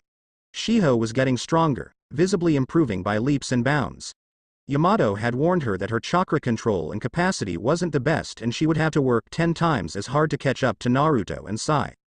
Shiho was willing to work even 100 times harder. She had been useless to her team. Being knocked out by Naruto in the fight against the Sound Ninja. Being the only one to lose the spar against the Iwagakure genin named Mumaru. Shiho didn't want to hide behind her teammates forever. She was going to become strong enough not only to protect herself but protect her teammates when they needed her too, just like they did for her. Gritting her teeth, Shiho stood up. Shiho formed hand seals and Yamato narrowed his eyes. Shiho, however, had one talent: elemental manipulation. Kaden. Ippo no Jutsu. Fire release. One-step technique. Shiho's feet lit into flames. I can't keep the jutsu going for long. I just need to hit him once, that's it. Shiho knelt down, her hands on the ground and her feet looking as if she was about to launch off running. Yamato formed a hand seal and half of his body turned into wood and it split off from him, becoming a whole new Yamato. Mokuton. Bunshin no Jutsu. Wood release. Clone technique. Shiho exploded off of the ground. Literally. The fire on her feet weren't for offensive purposes. She didn't exactly use her feet to kick since she wasn't adept enough at taijutsu for that yet. Instead, she used the fire to enhance her speed, like just now. The fire at her feet exploded, and by timing it just right, she was able to gain a tremendous increase in speed.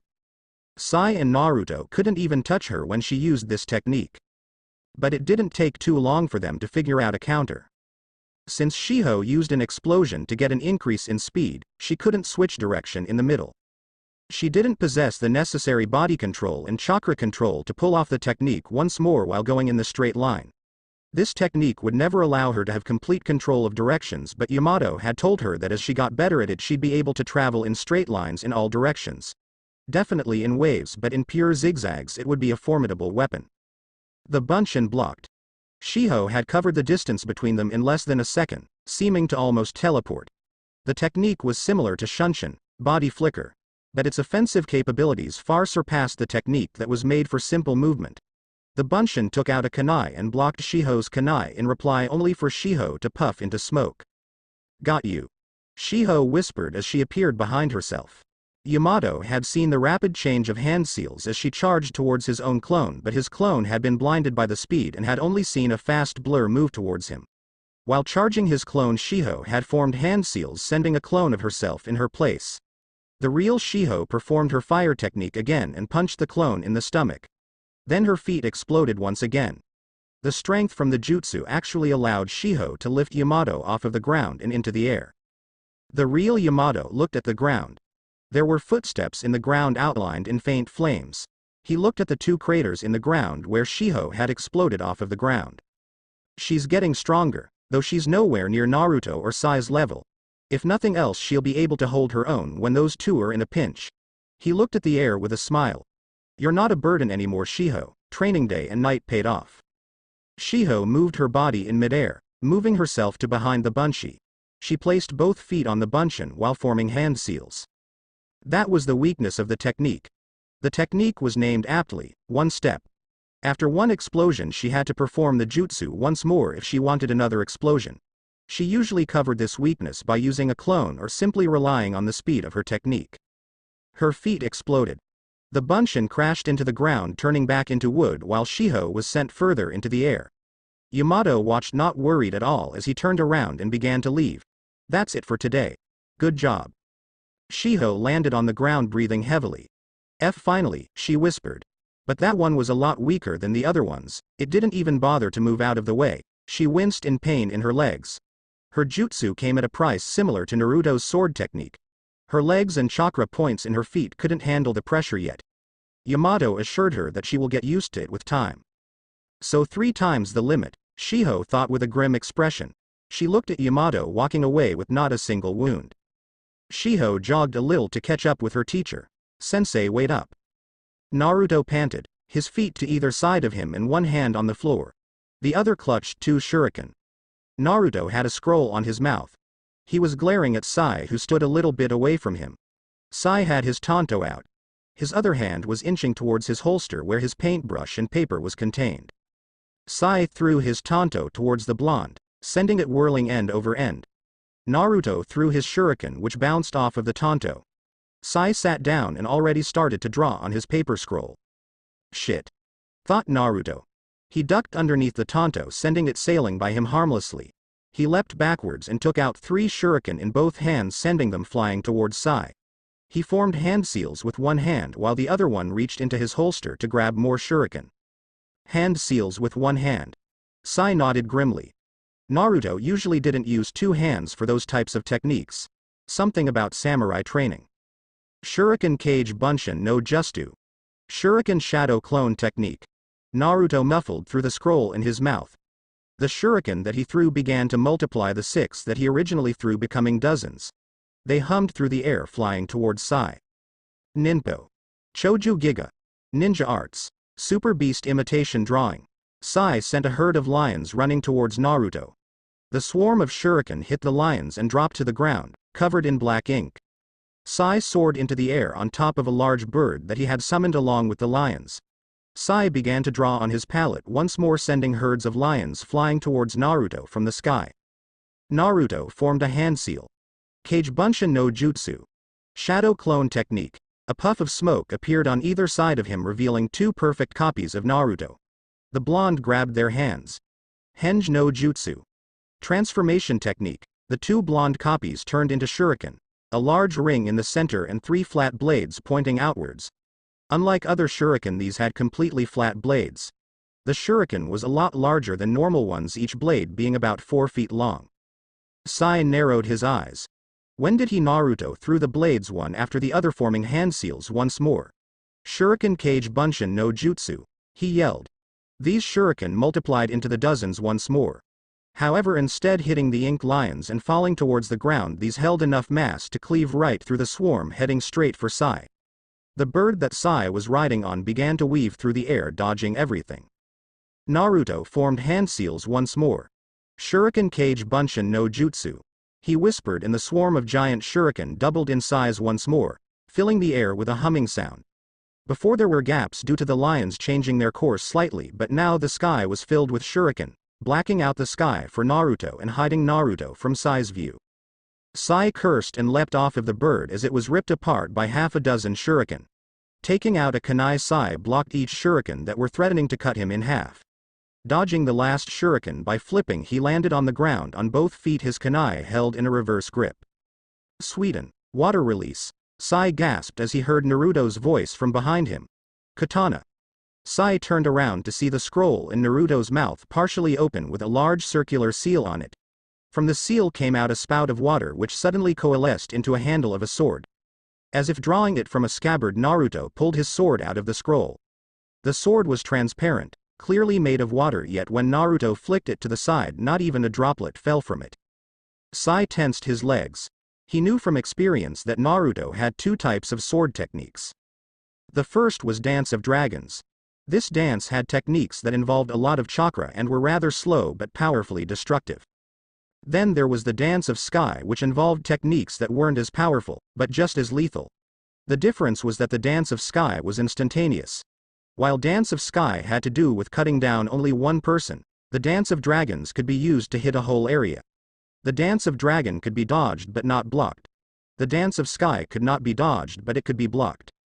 Sai narrowed his eyes. It's over. Naruto smirked, the sword of water at his side. Why's that? Sai whispered. Naruto nodded upwards. Sai's eyes widened. The rain of shuriken that Naruto had thrown into the air earlier all crashed towards the ground at once, stabbing themselves into whatever they touched. Sai danced through the rain of blades, dodging everything, then stopped when he felt something cold press against the back of his neck. Naruto stood behind Sai, holding his sword in a reverse grip, the blade part of the sword made of water on Sai's neck. Checkmate. Naruto whispered. Then Sai exploded into ink. Naruto snarled as all of his shuriken exploded into smoke. He felt a kunai press against his neck. When I block your vision with the shuriken. Naruto acts, releasing the water technique and letting the sword drip back into water and turn into nothingness. He grabbed the scroll from his mouth and put it back into his holster. Man, I'm running out of techniques to use. Maybe I should ask Yamato-sensei to teach me some new moves. I have a question, Naruto. Sai and Naruto sat down on a rock, both of them pausing for breath. Naruto raised an eyebrow in inquiry. Why don't you just have your shadow clones transform into a sword or form those swords of water from the beginning? It's different. Naruto sighed. The swords made of shadow clone aren't really the same as the sword because they can't handle the chakra that I push into them. They just disappear as soon as I start the technique. Same with the water sword. The best I could do it fight with them without using any of the dances. So you can't use the dances with the water sword? Sai smiled. So I got scared for nothing. I'm trying to figure out a way to make them sturdier, but it's not working out so well. Naruto sighed. We're back. Shien said as she and Yamato walked out into the clearing. Yamato glanced at the training ground.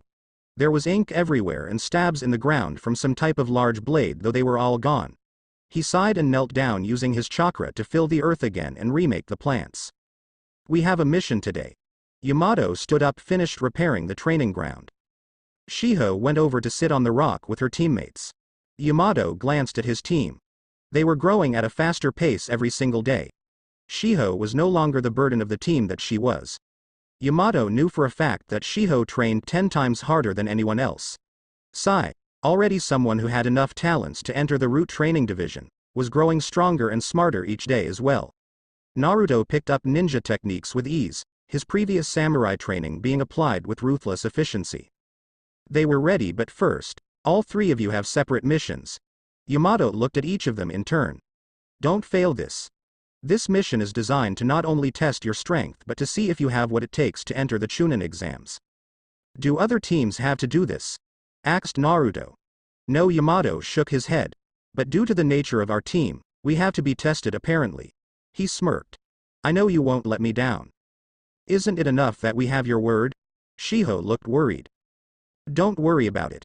I know that you guys will complete the mission with flying colors. He threw a scroll to each of his students. Now go. Meet back here in an hour. The three vanished. The scroll took Shiho to the outskirts of the village. She looked at the scroll in her hands, making sure that she was at the right place. She was at a mountainous place. The girl was forced to grueling walk up a steep hill to get here. There were large rocks all around them and some greenery, but the trees were yards away, too far to be of any use. She leaned on a rock and placed the scroll inside her pouch, looking over the cliff at the village below. It looked so peaceful.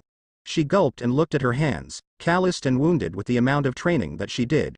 Shiho closed her eyes, remembering Yamato's words. The Chunin exam. Even thinking about it sent an involuntary shiver throughout Shiho's body. She'd never seen real combat before. The closest to combat she had ever been in was that spar in the temple, then her spars with Naruto and Sai. She didn't really count those as real combat since the chances of her dying were almost slim to none. She didn't even count Yamato among them since she knew he wouldn't let her die. But the Chunin exams, she had heard stories of half the entrance examinees dying. The chances of her being alive was less than half. Sure, she had rapidly improved, but had she improved to the point of being able to compete with Chunin? Her fighting style was an explosive one, no pun intended. She could use her technique in succession exactly 3 times. After that she was reduced to little more than a normal shinobi who could barely get off a Bunshin no jutsu. She would be forced to fight with kunai and shuriken, barely having enough chakra to stick to a tree. That was the weakness of her fighting style. There was no such thing as second wind. If she misused her jutsu even once, she was done. Shiho sighed. You seem worried. Shiho quickly turned around, a kunai in her hand, when someone grabbed her wrist. She looked up to see a bearded man with a cigar in the corner of his mouth. He had spiky black hair and the Chunin vest over his dark blue ninja outfit. The forehead protector read Konoha, so Shiho relaxed in his grip, expecting him to let go. He didn't. He lunged forward and placed a kunai on Shiho's neck. If I was your enemy who had stolen your comrade's clothing, he whispered, you'd be dead by now. Then he released her. Shiho leapt away holding the kunai in her hand in a reverse grip. It was dripping with blood. Asuma flicked the hand that had been holding her wrist. She had twisted her hand at the last second and left a shallow, but long, cut on his forearm. He looked at her with an amused expression. If you were an enemy, Shiho muttered, you'd have lost an arm along with my life. Asuma narrowed his eyes. I remember this girl, she was as timid as a mouse. Yamato, just how did you train her? He looked at the sky, remembering his father telling him that he had a special mission. Yamato was a Junin, but he was still Anbu. Yamato knew how to measure strength, but because he was so strong he might look down on the Chunin exam. That's how casualties happened. Teachers overestimated their students and underestimated the Chunin exam. That was why they had to do this. Asuma took out his trench knife. This is your mission. He spat out his cigarette and stomped on it. Survive. Nado's situation was a bit different. A man named Kakashi was standing in front of him. He had spiky white hair and a forehead protector that covered one eye. He had a book in one hand and his other hand was in his pockets. He wasn't even looking at Naruto, who had arrived to see him. Naruto simply sat down on the rock opposite of Kakashi's and waited, glancing at Kakashi and the other newcomer. The Sandame was sitting on the rock as well, and in Sandame's lap lay a sword. It looked a lot like Hanakage. It was a katana, but it wasn't curved. It was still in its scabbard, perfectly rectangular with rounded edges. The guard, unlike Flower Shadow, looked like 3-bladed shuriken. Naruto immediately recognized the sword for being one of samurai origins. But he didn't know where in hell the Sandame could have got it from. You're agitated. Kakashi muttered. Naruto snapped his attention to Kakashi from the sword. That sword, is it? The Land of Iron sent it to us, Naruto. The Sandame said, looking at the blonde boy. It's yours. Naruto nodded. But you're not going to give it to me. I will, after this battle, that is. Hiruzen nodded at Kakashi. I want to see how much you've grown in shinobi skills. If I'm to send you on missions, you'll require a certain delicacy that samurai techniques lack. Especially if you were Masashi's pupil. He smiled at Naruto. I believe in you though, Naruto. Naruto spat on the ground, standing up. Let's start then. Kakashi stood up as well but didn't bother taking his eyes off of the book. Ready when you are. Kakashi bent backwards, dodging the barrage of shuriken that Naruto had thrown at him. He stood back up, looking at Naruto with a bored gleam. However, once he got a look at Naruto, his eye widened in surprise. Naruto stood right in front of him, a few puffs of smoke indicating that some jutsu had happened. He held a scroll in his mouth and a three-bladed shuriken of gigantic proportions in each hand. The boy's cerulean eyes had a certain crazed look in them that made Kakashi put away the book. He gulped and stopped himself from reaching to raise his forehead protector and use the Sharingan. Hey old man. Naruto brought his arms together, crossing the blades of the shuriken. What if I kill him? Sarutobi laughed. Try your best, Naruto. Next time, Naruto muttered through the scroll in his mouth. I won't miss. Kakashi nodded, narrowing his eyes. Sai landed in front of a chair, kneeling with one hand on his knee and the other a fist on the ground. They were in a dark room lit by a single light bulb on the ceiling. Root usually met in rooms like these, dark, smelly and musty. Sai didn't particularly enjoy these meetings, but he knew it was a necessary precaution when dealing with top-secret matters. The boy bowed his head until he saw from the corner of his eye the gesture to rise. Sai stood getting a look at his master. Danzo was a frail old man with a cane at his side. Currently he sat in a rickety old wooden chair. He had black shaggy hair with bandages covering his right eye. He had a X-shaped scar on his chin amplifying his square jaw. He wore a white shirt with a dark gray robe over it which came down to his feet. His right arm was underneath the robe, close against his chest as if it was in a cast. Sai smiled. Sai. Danzo's eyes seemed nearly closed, but Sai knew for a fact that nothing escaped the old man's attention. Report. Sai bowed once more before standing up straight. The Uzumaki boy is powerful. I have no yet been able to witness his full power, but I saw the aftermaths once. He had surveyed the scene after Naruto and Yamato had their bout over Naruto's sword. It had terrified him that such a young boy could do so much damage. He does not care much for Konoha. However, he is very loyal to the idea of friendship and comrades. He despises those who pick on those weaker than themselves and is not above breaking the rules to do what he thinks is right. So he's a complete failure as a ninja. Danzo whispered, stroking his chin. That's not. Sai began. Danzo looked at him. Sai hung his head, sweat beginning to bead all over his body. Satisfied, Danzo nodded. I'm beginning to think that you are getting attached to your team and is forgetting the true purpose of why you were placed on that team. He tilted his head to the side. Are you? Observing the Uzumaki boy. Sai tasted something bitter. Danzo nodded. There's an additional mission this time. He continued, watching Sai closely. During the Chunin exams there is a rumor that Orochimaru will attempt to get his hands on the Uchiha boy. Sai nodded, giving nothing away. Unseen to Sai, Danzo relaxed. Keep that from happening. But that means I'll have to be separated from my team. Sai protested. If that happens we might. There is no such thing as we. Danzo snarled. Sai straightened once more, stiffening. You are a root member, Sai. Nothing else.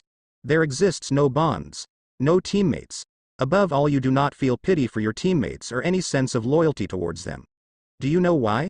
Danzo stood up and put a hand on the young boy's shoulder and bent down to meet him eye to eye. You have no emotions. Sai felt something crumble inside of him. He kneeled in front of Danzo. As you say, Danzo-sama. My loyalty is to the village, nothing else. There is no sense of self or sense of emotions. There exists only the mission. Danzo nodded, satisfied, and turned around. Dismissed. Yes, Danzo-sama. Shiho ducked underneath Asuma's trench knife as it threatened to cut off her head. Asuma launched out with a knee and caught Shiho in the stomach, sending her flying backwards. To the girl's credit, she somersaulted with one hand, throwing a few kunai with the other and landing on both feet. She took out one kunai, holding it in a reverse grip, and blocked a few kunai Asuma had thrown towards her. Shiho was breathing heavily, although Asuma had nothing to show for the few exchanges that they had. Shiho had a long gash on her arm, though it wasn't deep. She kept the kunai in her hand, looking at Asuma with death in her eyes. She seemed frustrated beyond reason. Asuma sighed. The frustration meant that the girl had tried everything she could. She had used Kawamari, substitution, once, and a bunshin technique once each. She had run up a rock's vertical surface once, but now she looked tired. Asuma predicted that it wouldn't be too long until she passed out from chakra exhaustion. Almost there, just a little more. Shiho was beginning to near physical exhaustion. But her chakra reserves were almost exactly perfect for exactly 3 techniques. Asuma sighed and looked at the sky. Yamato, what are you thinking sending this girl to the Chunin exams? She has little to no chakra and only average control. The only thing she's decent at is taijutsu, but even then she's a little below average. She's only good at escaping. I applaud you for taking someone like her to this level, but the Chunin exams? She'll be eaten alive. Shiho began to gather chakra for the necessary techniques while Asuma was staring off into the sky. She remembered what Yamato had told her. It was while they had been returning from the temple. Naruto and Sai were sleeping in the room upstairs. Shiho couldn't sleep, so she came downstairs to find Yamato quietly looking through the window while sitting in a chair. She looked at her sensei, glad that someone like him who had patience and understanding was their teacher. Any other teacher would have punished Naruto for acting the way he did. But the blonde got off lightly with a little berating. Come here, Shiho, Yamato said in an almost bored tone. Shiho startled, surprised by the voice breaking the silence. I want to talk to you. Shiho nodded and approached Yamato. As she did, a chair came out of the floor for her to sit on. She sat down. You're weak, he said flatly. Shiho's eyes widened. Naruto knocked you out when you guys were fighting with the Auto Shinobi, didn't he? He didn't wait for a reply. Naruto and Sai, even by Junin standards, by all rights are geniuses. By now you are probably asking yourself what you're doing on a team with those monsters. Shiho gulped. What a talentless girl like you is doing on a special team like this one, Yamato smiled sadly. Shiho was on the verge of tears. Yamato was completely right. She had asked those questions throughout the day hundreds of times. She looked at Naruto and Sai, who displayed more and more strength as they got to know each other better. She had not yet seen them bested or even tired yet. They seemed to have a bottomless pool of strength. They also had this air of confidence that brimmed with power. Just by being near them she felt safe. But when she was by herself she was overcome with fear. That she couldn't protect herself. She was afraid when facing that Iwagakure genin, despite it being a spar and surrounded by her teammates. She was afraid to show weakness in front of her team, afraid to lose and pour muck over her team's strength. Shiho hated her weakness, hated the fact that she had to chase after them, hated the fact that she had no talent, and above all, hated herself for bringing them down. All teams have a specialty. Yamato looked at Shiho and began to count them off. Team 8 is a team specializing in tracking and espionage. Team 7 is known for frontline combat. Team 10 is known for the Ino Shika Cho combination, which specializes in disruption of enemy forces. He smiled at Shiho. Guess what our specialty is? Yamato didn't give her a chance to answer. Assassination. Shiho's eyes widened. It took a while for it to come to me. Yamato explained. Your knowledge of seals could break open any defense seal, rendering it useless. With Naruto's strength, combat and the actual deed should not be a problem. Sai's techniques are perfect for stalling for time or for getting away from the site of murder. He tilted his head and looked at her in the eye. Don't you think it's perfect? So Shiho, don't worry too much. He got up, leaving the girl in the seat. You have a place on this team. As soon as we get back you'll be the one I concentrate on the most. Don't worry, if nothing I'll make sure you're not a burden. Shiho looked down at her hands clenched on top of her thighs. I have a place on this team, she whispered. And don't forget, Yamato said as he walked up the stairs. Your greatest weakness is your greatest strength. Shiho gripped the kunai tighter. My weakness is my greatest strength. Asuma sighed. Let's start wrapping this up. He turned to the side as the kunai sailed by him harmlessly. I appreciate the effort. He stopped talking as Shiho finished forming her hand seal. He led her, wondering what type of jutsu the girl had up her sleeve next. Doden. Ippon. Earth release. One step, Shiho whispered and stomped the ground. Just how strong a jutsu could that girl? The ground that Asuma was standing on exploded and the Junin opened his mouth in shock. He unconsciously poured chakra into his feet to stick to the almost vertical surface. When Shiho had stomped on the ground, the stomp carved out of the ground, the very rock tilting towards her and lifting up Asuma's foot like a gigantic seesaw. It wasn't the fact that she used this jutsu that amazed Asuma, but the sheer scale of the jutsu. He'd expect the jutsu to be this strong only if it was used by a chunin, but the fact that a girl who was helpless before him had used it shocked him to his core. As a result, he didn't even register that Shiho had completed another chain of hand seals. Kaden. Ippon. The ground that Shiho was on exploded, and when Asuma blinked, the girl was in front of him. He blinked again. What the hell is happening? This is the last time I can use it. Shiho used the momentum to strike Asuma in the stomach with an uppercut, filling it up with chakra and sending him sailing into the air. Asuma looked at the rock that was almost standing up now and Shiho that stuck to it. Shiho leapt off of the rock and Asuma registered somewhere in the back of his mind that she had placed both feet on his back.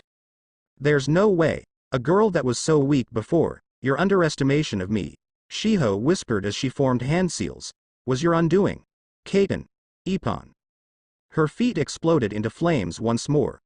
Asuma felt intense heat and pressure at his back, and before he knew it, the ground was in front of him.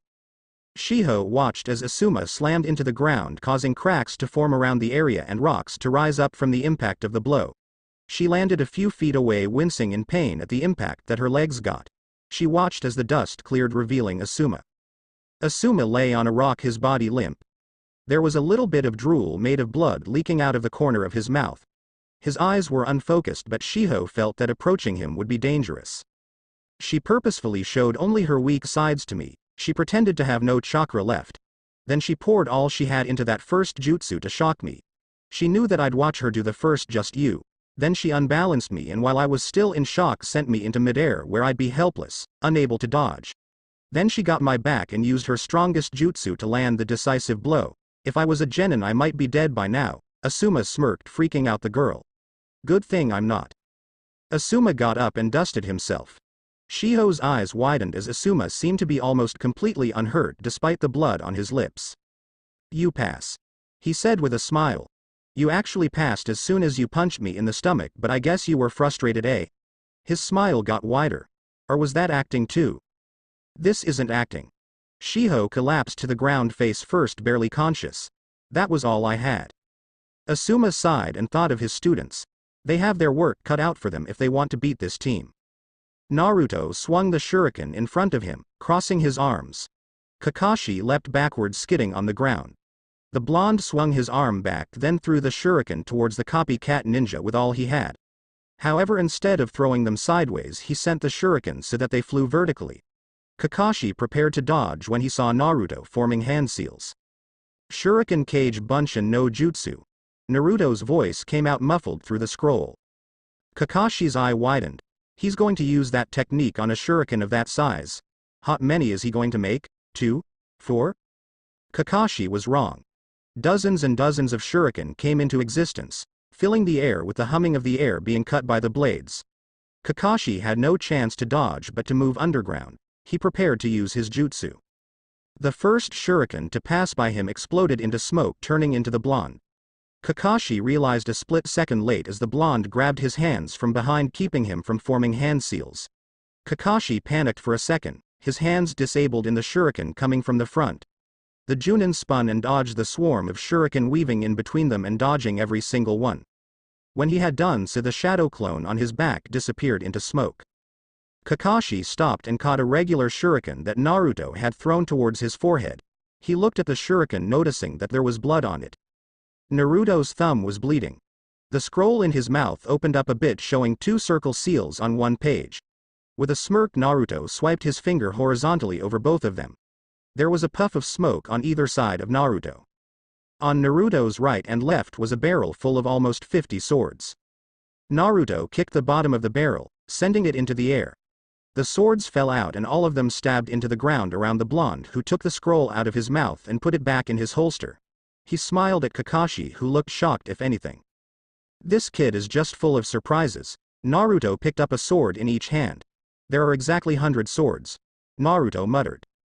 Then he swung both swords in front of him. Ryu no Mai. Suin Ryu.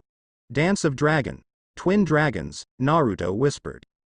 From each of the swords came out a dragon made purely of chakra. They were blue in color, though they were reddish at the edges. Their jaws, while open, had to reach at least 10 feet in height. The dragons roared at Kakashi as they rushed towards him, intertwining around each other and making grooves in the ground when they touched it. Kakashi lifted up his forehead protector, revealing his dojutsu. Kakashi jumped upwards, letting the dragons pass by him underneath. The dragons crashed into a rock, sending it flying all over the place in splinters. Kakashi watched from above. That destructive power is no joke. The two swords in Naruto's hands cracked, then broke into shards of metal. He tossed them behind him, wincing at the pain in his arm. Damn it, since the swords can't handle my chakra, it's coursing back up my arm. Naruto grabbed a sword in both arms again and pointed one towards Kakashi, who was in mid-air. Ryu no Mai. Show Ryu Senator, Dance of Dragon. Rising Dragon Flash. The sword instantly shot out a transparent image of a dragon, way bigger than the ones that he had shot towards Kakashi before. This dragon didn't even roar or head towards Kakashi. The dragon had appeared instantly and Kakashi was already within the swirling vortex of chakra. The dragon's jaws looked as if it could swallow 2 whole houses at once. The Sandaime watched as Kakashi crossed his arms in front of him, only as his clothing became ripped to tatters. Tiny little cuts appeared on Kakashi's body. The sword in Naruto's hand exploded into splinters. Naruto winced as another wave of pain shot up his arm. Then he stabbed the other sword into the ground. Ryu no Mai. Kuro Ryu Saiyoden. Dance of Dragon. Black Dragon Ascension. A black dragon exploded out of the ground, sending rocks scattering around the clearing. The dragon roared once while heading towards Kakashi, made completely of black chakra. It seized Kakashi's torso in its jaws before snapping shut. Only for Kakashi to turn into a pile of splinters. Naruto felt something cold touch the back of his neck. He reacted with bestial instinct, spinning around and picking up another sword and slashing the air in front of him. Kakashi pulled his hips back, barely dodging the strike. Fast. Usually people freeze when steel touches them. He reacted instantly. Even if this was a real battle, I wouldn't have been able to get a position on him. Kakashi's Sharingan began to spin faster as Naruto picked up another sword and began to slash in front of him. Kakashi leapt away out of Naruto's reach when the blonde did something strange. He twirled the sword in his hand, forming a perfect circle. Kakashi's senses went into hyperdrive and he leapt away as far as he could. He looked back, hearing the sound of something being pressed towards another. The rock that had been behind him had a perfect circle in it. The hole's radius was the exact length of the sword's blade, which crumbled as Naruto tossed it behind him. Kakashi stared at the hole in the rock, his eyes wide. What the censored, Yamato? What have you been feeding this kid? Sora no Mai. Manjetsu. Dance of Sky. Full Moon. Naruto whispered, then he grabbed another sword and put it at the left side of his waist. This time I'll show you more than just the moon. I'll show you the sun. Pain shot up his arm like never before. Naruto bit back a scream, snarling instead and dropping the sword. He moved his arm to grab the next sword and found that waves of pain pulsed from his hand to shoulder, making it painful to grip even the handle. That's enough, Naruto. Kakashi muttered, pulling the forehead protector back down to cover his eye. I see the chakra backlashes in your arm. Let's stop this right here. He looked at Sarutobi. The Sandaime nodded. I've seen enough. Naruto winced. This wouldn't happen, he said with flat eyes, if I had a proper sword. The Sandaime smirked and grabbed the sword by the scabbard. Then he threw it towards Naruto. The blonde caught it between his knee and feet, balancing it and then lifting it up into the air and grabbing it. To his surprise, he found a small letter attached to the handle. He grabbed the sword under his armpit and opened the letter. There was a flash of light. What the hell? Naruto began, then he felt the sword in his armpit disappear in a strange tingler sensation on his left palm. He tried to shield himself from the light, but it had blinded him nonetheless. He rubbed his eyes and opened his left palm to see what had happened. There was a circular seal on his palm, the kanji kai, release, on it. He looked at it with disgust, then at the letter. Dear Naruto-kun. This is Mifune. It has been long since we last spoke. By now I suspect that you should be feeling the aftereffects of using Hanakage, the flower shadow. If you continue to use it, I fear that you will lose your arms. I have sent you a sword, forged with remnants of your chakra mixed in. However, I have placed a special technique into the letter that will seal the sword in your left palm. Until you have figured out the true reason for why I did this, the sword will not appear. With love, Mifune. P.S. Please send me a shipment of Konoha sake. It's really cold here. Is it nice and warm in Konoha? Here it's always snow and ice, as you know. I heard that the sun rises every day in Konoha. Is that true? Just send me the damned shipment of Konoha sake. Naruto's sweat dropped at the last part of the letter, then at his left hand. Then he looked at Kakashi and the Sandame, both of whom were smiling. You guys are enjoying this, aren't you? Ah, Hinata, blushing. Now for the real reason why we're here. Ino got to the point. It looks like Asuma-sensei and Kakashi-sensei wanted to have a sparring session between out teams, but they're not here yet. She looked at Sasuke and smiled at him. Why don't we just go on a date then? There's no way he'd ever go on a date with you, Ino. The blonde nodded. Sigh, Naruto told his first friend.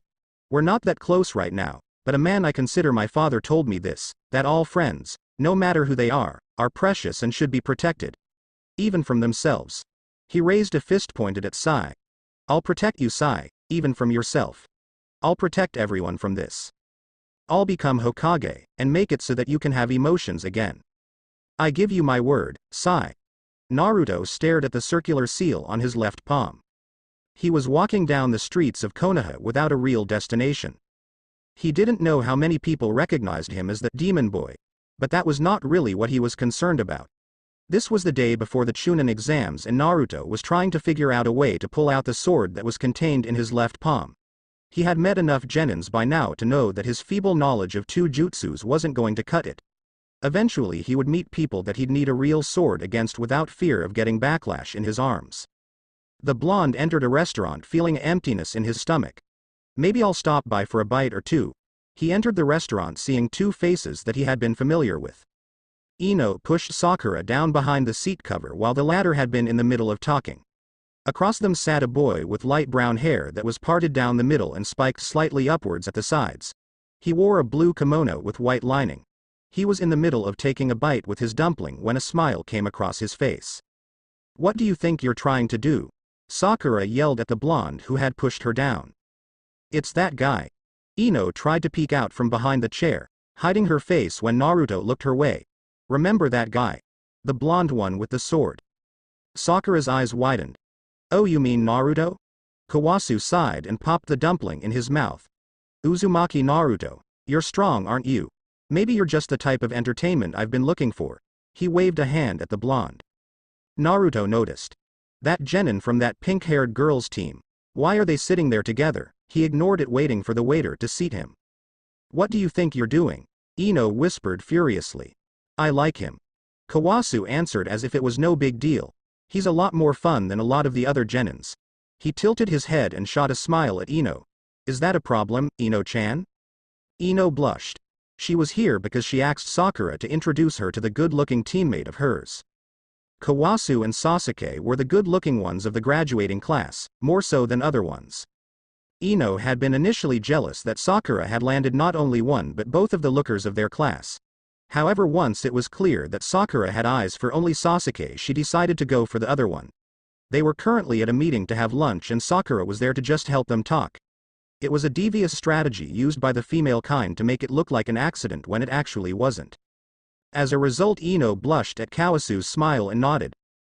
If you say so. But what if he acts up again? Don't worry, Ino-chan. Kawasu kept the smile on his face. I won't let him hurt you. Ino nodded, her blush getting redder. Sakura sighed, burying her face in her hands.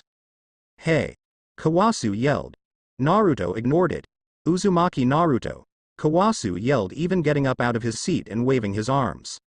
Naruto got a tick mark on his forehead. The waiter approached him. It looks as if they're calling you. Are you with them, sir? No, Naruto said swiftly. Don't know them. Kawasu got up out of his chair and grabbed Naruto's wrist. Hey, come on, we're all comrades and friends here. Come sit with us. He smiled at Naruto. Ah, Kurama-sama. The waiter noted. Is he with you? he seems to say. Kurama looked at the waiter's eyes. It flashed red for just an instant. Naruto's hand went towards his pouch. The waiter seemed dazed. Ah, yes. I'll be going then. The waiter bowed once more before turning around and walking to serve the other customers. Kawasu turned around smiling at the blonde to find him glaring at him with cold eyes. Kawasu's smile got wider. Are you mad? He leaned in and whispered in Naruto's ear. I've been so bored lately, want to throw down right here and right now. That's usually not my style, but for you I might make an exception. Who are you? Naruto whispered, staring at nothing. Heir and progenitor of the Kurama clan. Kurama rattled off as if these words had been drilled into him from childhood. I am the one who will bring back the Kurama clan back to their glory. I'm really not one to boast usually. That's not hard to believe at all. Naruto drawled. But, Kurama continued as if the blonde had not said anything at all. They call me the Genjutsu Prince. Want to see why they call me that? Naruto's face twitched and he pushed the boy back with both arms. Kurama leaned back with the blow, not losing his balance at all.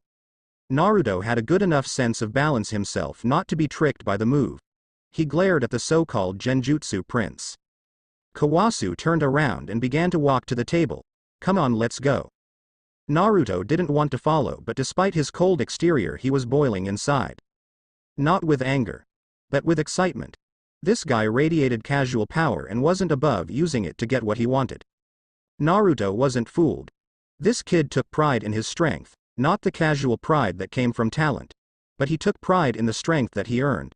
This kid, if he was truly as great as he claimed to be, was probably not only a hard worker but talented as well. People from great clans like him didn't get acknowledged for hard work. They looked for talent. It wasn't hard to imagine this kid's childhood. Born into a clan that had fallen into ruin, it must have been hard. The clan was probably waiting for a person like him, one with enough talent to bring them out of the rut they fell into. As soon as he had shown enough aptitude for the shinobi arts, they must have started drilling him day and night. Judging from his carefree attitude, he probably wasn't allowed to play like other kids. So he naturally grew up like this, bored with everything in life, bored with kids his age who possessed neither the talent nor training nor the drive this kid possessed. He was looking for someone who could fight with him and match up. He was looking to find that lost childhood. He only cared about the revival of his clan. Everything else was a joke. The blonde followed the heir of the Kurama clan to his seat and seated himself next to the boy. Across him sat Ino and the pink-haired girl he remembered as Sakura. Shiho had told him the names of all the genin that they had seen that day. Hi. Ino tried to smile. We met before. You're Inoichi Ino. Naruto smiled.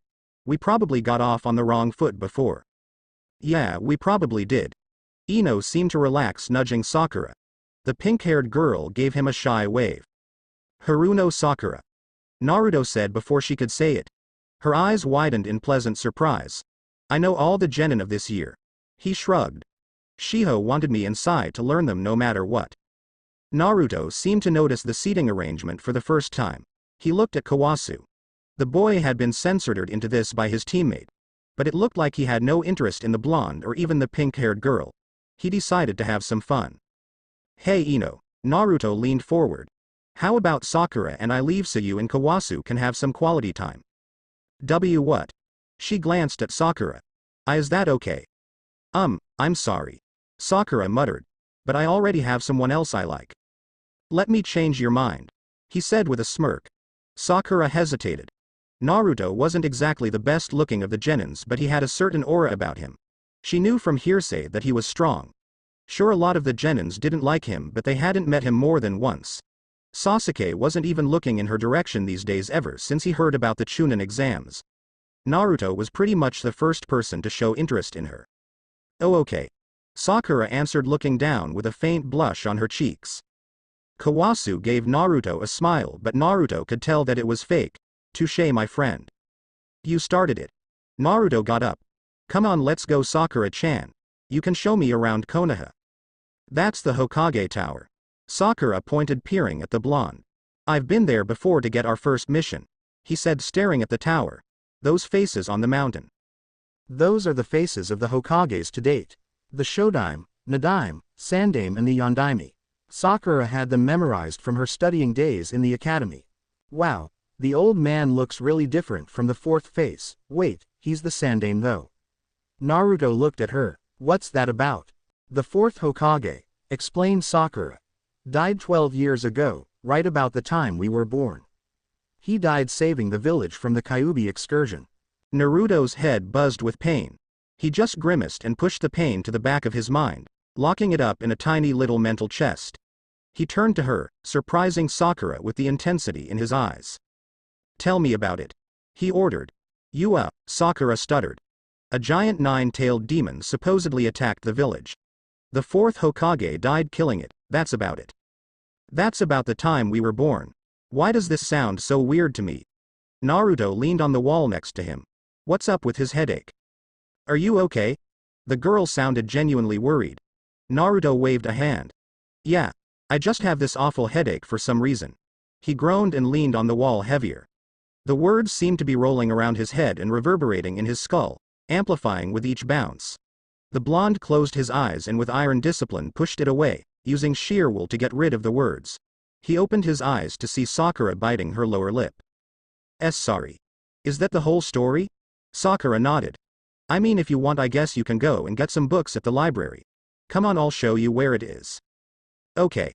Naruto made the motion to follow. Then they heard a scream. Naruto reacted a lot faster than Sakura. The scream had come from the opposite side of their destination. Naruto did not hesitate to run towards the source, leaving Sakura quite literally in the dust.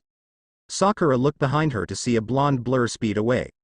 Realizing what it was that they heard, Sakura followed, though nowhere as fast as Naruto. Naruto turned the corner to find a strange scene. There was a kid being held by the front of his shirt. The kid had short spiky brown hair held back by goggles. He wore a black scarf around his neck and a yellow shirt underneath. He was holding onto the wrist of the hand that held him, trying to escape from it to no avail. The one who was holding him was simply larger, older and stronger. The kid could not have been more than 8 or 9 years old. The one holding him had a strange outfit, if Naruto had any say in it. The kid's outfit resembled a black cat. He wore a baggy black full bodysuit with a red and yellow circle on the front.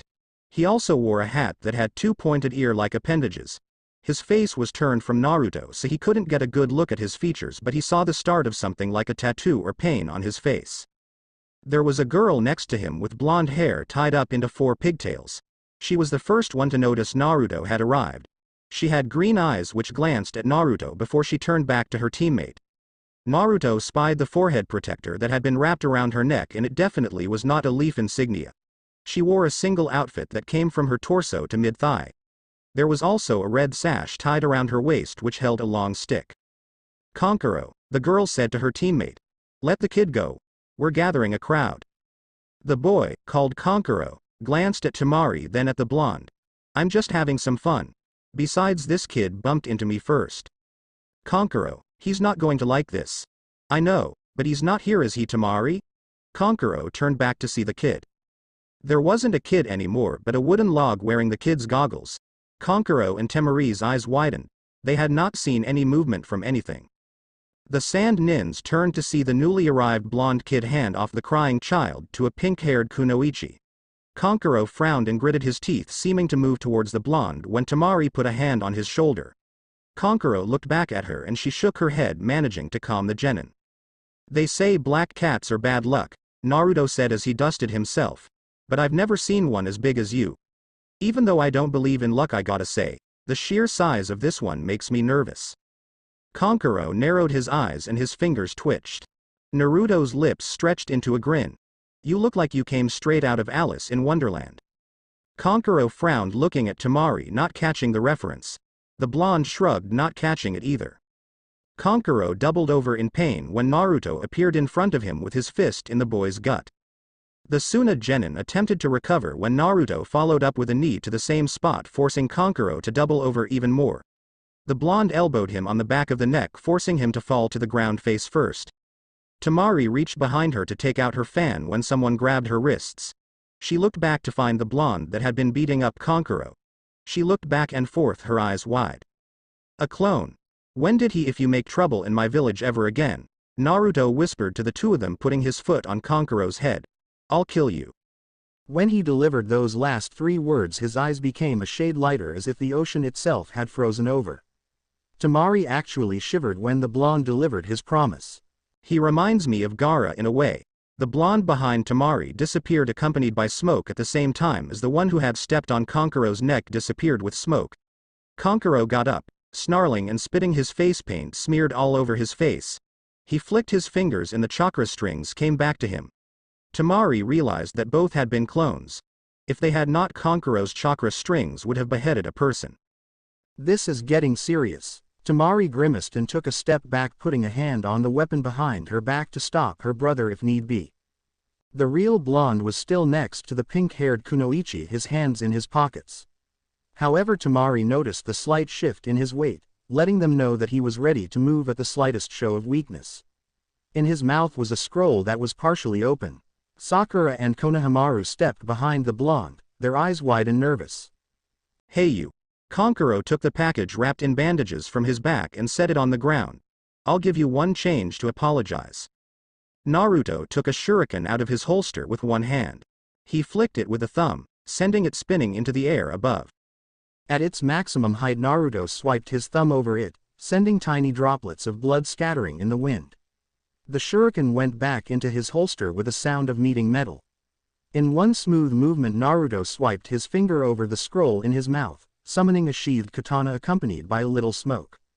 He grabbed the scabbard a little above the handle, his other hand taking the scroll from his mouth and putting it back in the holster. Konkuro ran towards Naruto, leaving his package on the ground. Naruto thrust towards Konkuro handle first. The katana flew out of the scabbard, the handle burying itself in Konkuro's stomach. To Naruto's shock, the Suna genin ignored it and, grabbing the katana by the blade itself, threw it to the side. What the hell was Naruto's thought right before he was punched in the face and sent to the ground. Sakura gasped. Konkuro smirked and turned around. "Now we're even." "No, we're not," said a muffled voice. Konkuro turned around. The blonde had a gigantic 3-bladed shuriken in his hand with a bit of smoke drifting away from it. Naruto brought the shuriken so that it covered his face, looking out through the metal ring at the center. Konkuro readied himself. Naruto rushed towards Konkuro, slashing in front of him with the shuriken. Konkuro backpedaled and dodged each strike. Naruto let his body fall forward and slashed right above his head. Konkuro raised his legs into the air before the strike could take his legs off. Naruto immediately reversed momentum and slashed upwards. The slash missed Konkuro by a mile, but the blonde's foot didn't. Naruto slashed upwards with his right arm so that his left was facing Konkuro. With his left leg, Naruto kicked Konkuro in the stomach. Konkuro flew across the clearing, hitting the tree with his back. Naruto's shuriken hummed through the air and hit the tree. Konkuro's neck caught in between the shuriken blades which were embedded in the tree. The blonde created another gigantic 3-bladed shuriken, throwing it with deadly speed. It missed Konkuro by a mile, sailing through the air harmlessly. Sakura's sweat dropped. Did he just miss? Konkuro held pinned against the tree. Naruto had a wicked smile on his face. "I knew it," he muttered. Tamari stared at the blonde. How did he, when I hit him earlier and sent him to the ground, a normal genin should have bled even a little bit. But he shrugged the damage off as if it was nothing. Not only that, what kind of crazy person grabs a blade by the handle without even using a jutsu strengthen himself? That thing isn't human, and if I'm right, the real person is in that package. Naruto got up, dusting himself as the shuriken puffed out of existence. And I just cut the connection between that thing on the tree and the package. Naruto walked over to the package. "Hey, the farce is up. Get out of there." Sakura and Konohamaru watched as Naruto squatted down and began to poke and punch the package on the ground. "Hey, I know you're there. Come out, man. What are you, a genie? Do you want me to rub you 3 times or something?" Tamari appeared between the package and Naruto. She had a glare on her face. "That's enough, get back." Naruto got up, dusting his knees. "Well, since you act so nicely." The Konkuro that was stuck on the tree moved, taking the shuriken out of the tree and walking towards Naruto, hostility plain on his face. Naruto, while Temari's attention was on Konkuro, kicked the package, knocking it over. Konkuro screamed with rage, running towards the blonde. "That's enough, Konkuro." Naruto noticed Tamari stiffen beside him. He looked at her out of curiosity, and to his surprise he found something that he had not encountered in a while. Terror. It was one thing to be scared of something, but it was completely another to be absolutely terrified of something to the core of some being. If you were scared, you could tolerate them being near you, albeit a bit uncomfortably. But Tamari looked as if she had just been alerted that all her family had died and the killer was here. The catch was that instead of burning for revenge, Tamari knew down to her bones that this killer was going to kill her too. No matter what. It was just a matter of time. There was a wave of sand and the third member of this team showed up. He had messy red hair and a wide forehead. The wideness of the forehead was emphasized by his absence of eyebrows and a tattoo on his forehead, the kanji for love etched there. He had his arms crossed in front of his chest. He had green eyes, however around them were rings of black that reminded Naruto of dark circles. He wore a black full body suit with short sleeves that came down to his knees. There was a white cloth over his right shoulder used to carry a humongous gourd on his back. But this guy Kankuro started. Gaara looked at him. That was enough. Gaara had been hanging upside down on a tree branch. Sand began to whirl around him until he disappeared from within and reappeared in front of Naruto with Tamari behind him. Kankuro grudgingly came to stand behind him. I'm Gaara. The red-haired kid said. Naruto, the blonde, couldn't find it in himself to joke around. He simply couldn't in front of the red hair. It wasn't that he didn't have anything to talk about. The gourd on his back, the black ring around his eyes and the creepy lack of eyebrows were all verbal ammo for the blonde. But something about Gaara told him that it'd be unwise to throw a joke here. Without another word, Gaara turned around, walking away. Let's go. Wait. Sakura found the courage to speak up. Why are foreign ninja here? You're not allowed to be here. Tamari turned around. It seems that you don't know yet. The Chunin exams are going to be held in Konohagakure no Sato this year. She smirked. I'll see you around, Naruto. Naruto looked at the sky. Looks like this so-called test isn't going to be as easy as I thought. I wonder what other monsters are going to be in this exam. Wow. Kuretsuchi put a hand on her forehead. So that's Konoha? Hey Kuretsuchi, said a voice from below her. Gari-sensei's calling for you. Kuretsuchi looked down from the tree. She was standing on top of it, sticking to the side with chakra. She stood on it not upright but sideways. She was wearing the same outfit as last time, except this time there was a katana behind her tucked into a sash around her waist. The katana was standard ninja katana. It had no guard and curved slightly. It was a faint shade of red and black. Kuretsuchi leapt off of the tree, flipped in the air a few times before landing on the ground, looking as if she had just stomped inside a puddle. Akatsuchi was sitting on a rock, his hands on his belly with a smile on his face. Gari stood a little next to him, his arms crossed and looking impatient. Mumaru sat on the floor, facing away from them all. He looked like he was meditating. Konoha seems a lot prettier than Iwa. Kuretsuchi's eyes held a malicious gleam. But it seems a lot more susceptible to attack. Gari peered at his student. Kuretsuchi, remember what I said? Yeah. She waved her hand, dismissing the admonishment. I get it. She turned her gaze to Mumaru. What's he doing? He's gathering Jinten chakra. Akatsuchi explained. Sensei had him face away from us so that. The area in front of Mumaru exploded into nothingness. Trees were ripped out of the ground, root and all, appending dirt, rocks and even minuscule amounts of water. The rocks and debris in the air began to spin in front of him like a horizontal tornado. Kuretsuchi, Akatsuchi and Gari covered their ears and leapt a few meters away from Mumaru, who remained sitting on the ground, watching the veritable Armageddon in front of him. If that happened, Akatsuchi finished. We don't get hurt. Kuretsuchi peered out from behind a tree, whistling. In front of Mumaru lay a huge crater with nothing. There wasn't even a hint of the trees and rocks that had been flying out before. They had all been obliterated in the wake of the Jinten.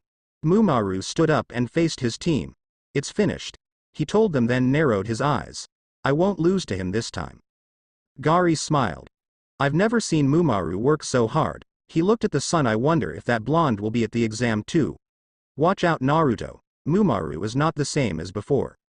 This damned sun. I hate this. The girl had mint green hair with an orange clip in it. She had dark skin, not from descent but from staying out in the sun. She wore a white shirt that revealed her midsection.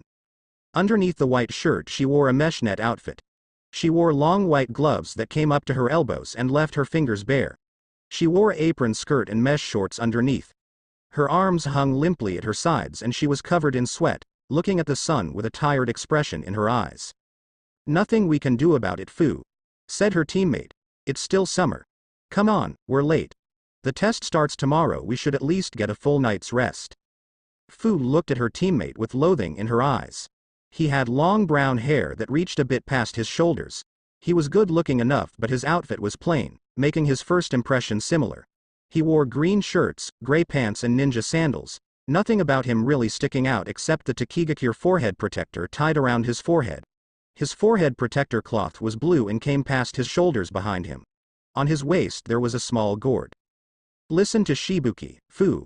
Her other teammate was walking a bit behind them, his hands in his pockets. He had long spiky black hair that gathered into a single point about 6 inches off of his head. He wore a black versus neck long sleeve shirt with mesh underneath and the same type of pants. He had the forehead protector tied around his head. On his waist, to the right side 2 masks lay. One had a protruding snout like a cat while the other one was a face with stripes going vertical and horizontal across it. Fu looked at the teammate that had just spoken to her. Aren't you hot in that outfit? He shrugged. I'm fine the way I am. He looked around. Where's Sensei? I'm right here. There was dark blue blur and their sensei appeared right behind them. He was a lean and slender man with shoulder-length pale blue hair. He wore the dark blue flak jacket of Takigakure no Sato. To Fu their sensei looked rather sickly, but she knew from first-hand experience that he wasn't as sickly as he seemed. Konoha's not too far off Fu. He looked at the kid with the masks. Aiko, remember what I said? Aiko nodded while narrowing his eyes. Yoma sighed. He had been put in charge of taking care of the 3 genin during this Chunin exam. Due to Shibuki's father's untimely death, the village decided to advance Shibuki to Chunin as fast as possible. If the exam wasn't held in Konohagakure no Sato, the council would probably not let them have gone, but relations with Konoha had been good lately. They had sent a message ahead of time letting them know that Shibuki was a valued shinobi bloodline and they expected cooperation. A man named Danzo had said that he'll take care of it. Yoma didn't personally like the man, but it had been imperative that Shibuki's safety come first. The Takigakure Junin put his personal feelings aside and looked at his 3 genin. If anything, Fu can know it's important that Fu's identity is kept secret. Said genin was currently shaking her fist at the sun in the sky, promising death to Konoha if the hotel that they were staying in did not have a cooling system. Fu, said a voice inside her head. Fu frowned. Yoma noticed the expression change but did not comment on it. I sense 2 others like me in the village ahead of us. That's not about being lucky, Fu. This is fate. This is unlucky. We should head back. One of them smells like shukaku, but the other one, I don't like this. It's either one of 2, but I have a feeling it's the unlucky one. What do you mean unlucky? I'm the luckiest shinobi in the world. Fu thought back furiously. I want to be a chunin too. Shut up and stay inside, you bug. Fu, this is serious. If they smell us, damn it, Fu. Shukaku is half mad as it already is. If they know how to control their demons, and if they grew up as we suspect them to have grown up, I don't know if my power will be enough. The demon's tone sounded worried. Don't worry. Fu looked at Shibuki and Aiko. We have Aiko, and if anything else, Shibuki has the hero water. There's nothing the 3 of us can't handle. At least let me get my chakra to the surface so that I can defend you at a moment's notice. Stupid. Sensei told me not to let people know about you. Don't worry, when I fall into real danger I won't hesitate to call on you. Happy? The Nanabi quieted down and Fu sighed in release. I wonder what has him so scared. Sai walked through the village aimlessly thinking about his mission. Protect the Uchiha, and the boy named Shibuki.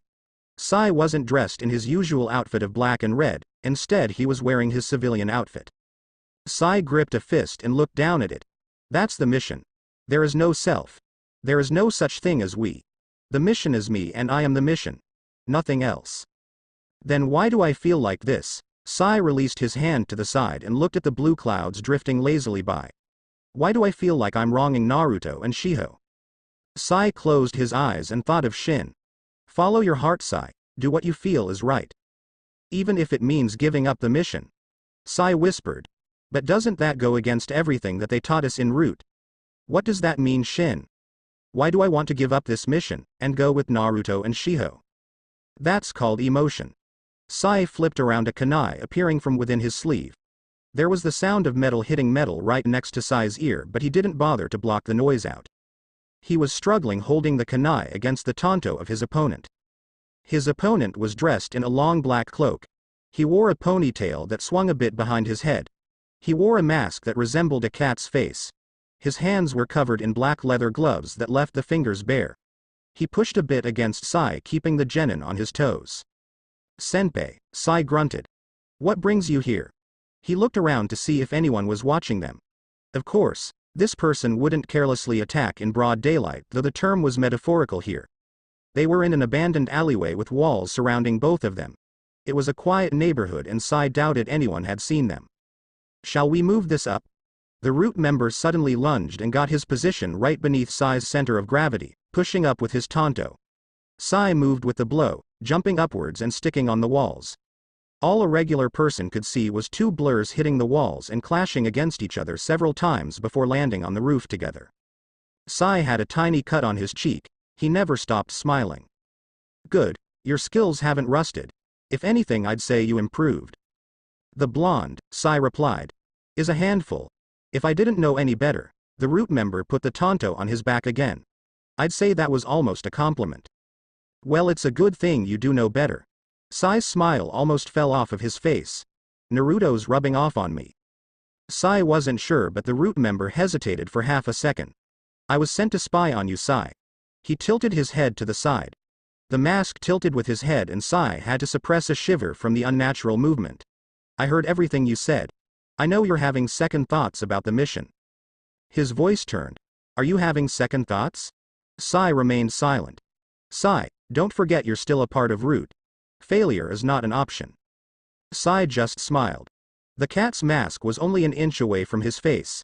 Sai held himself back, having expected his senpai to resort to a favored technique to scare the opponent.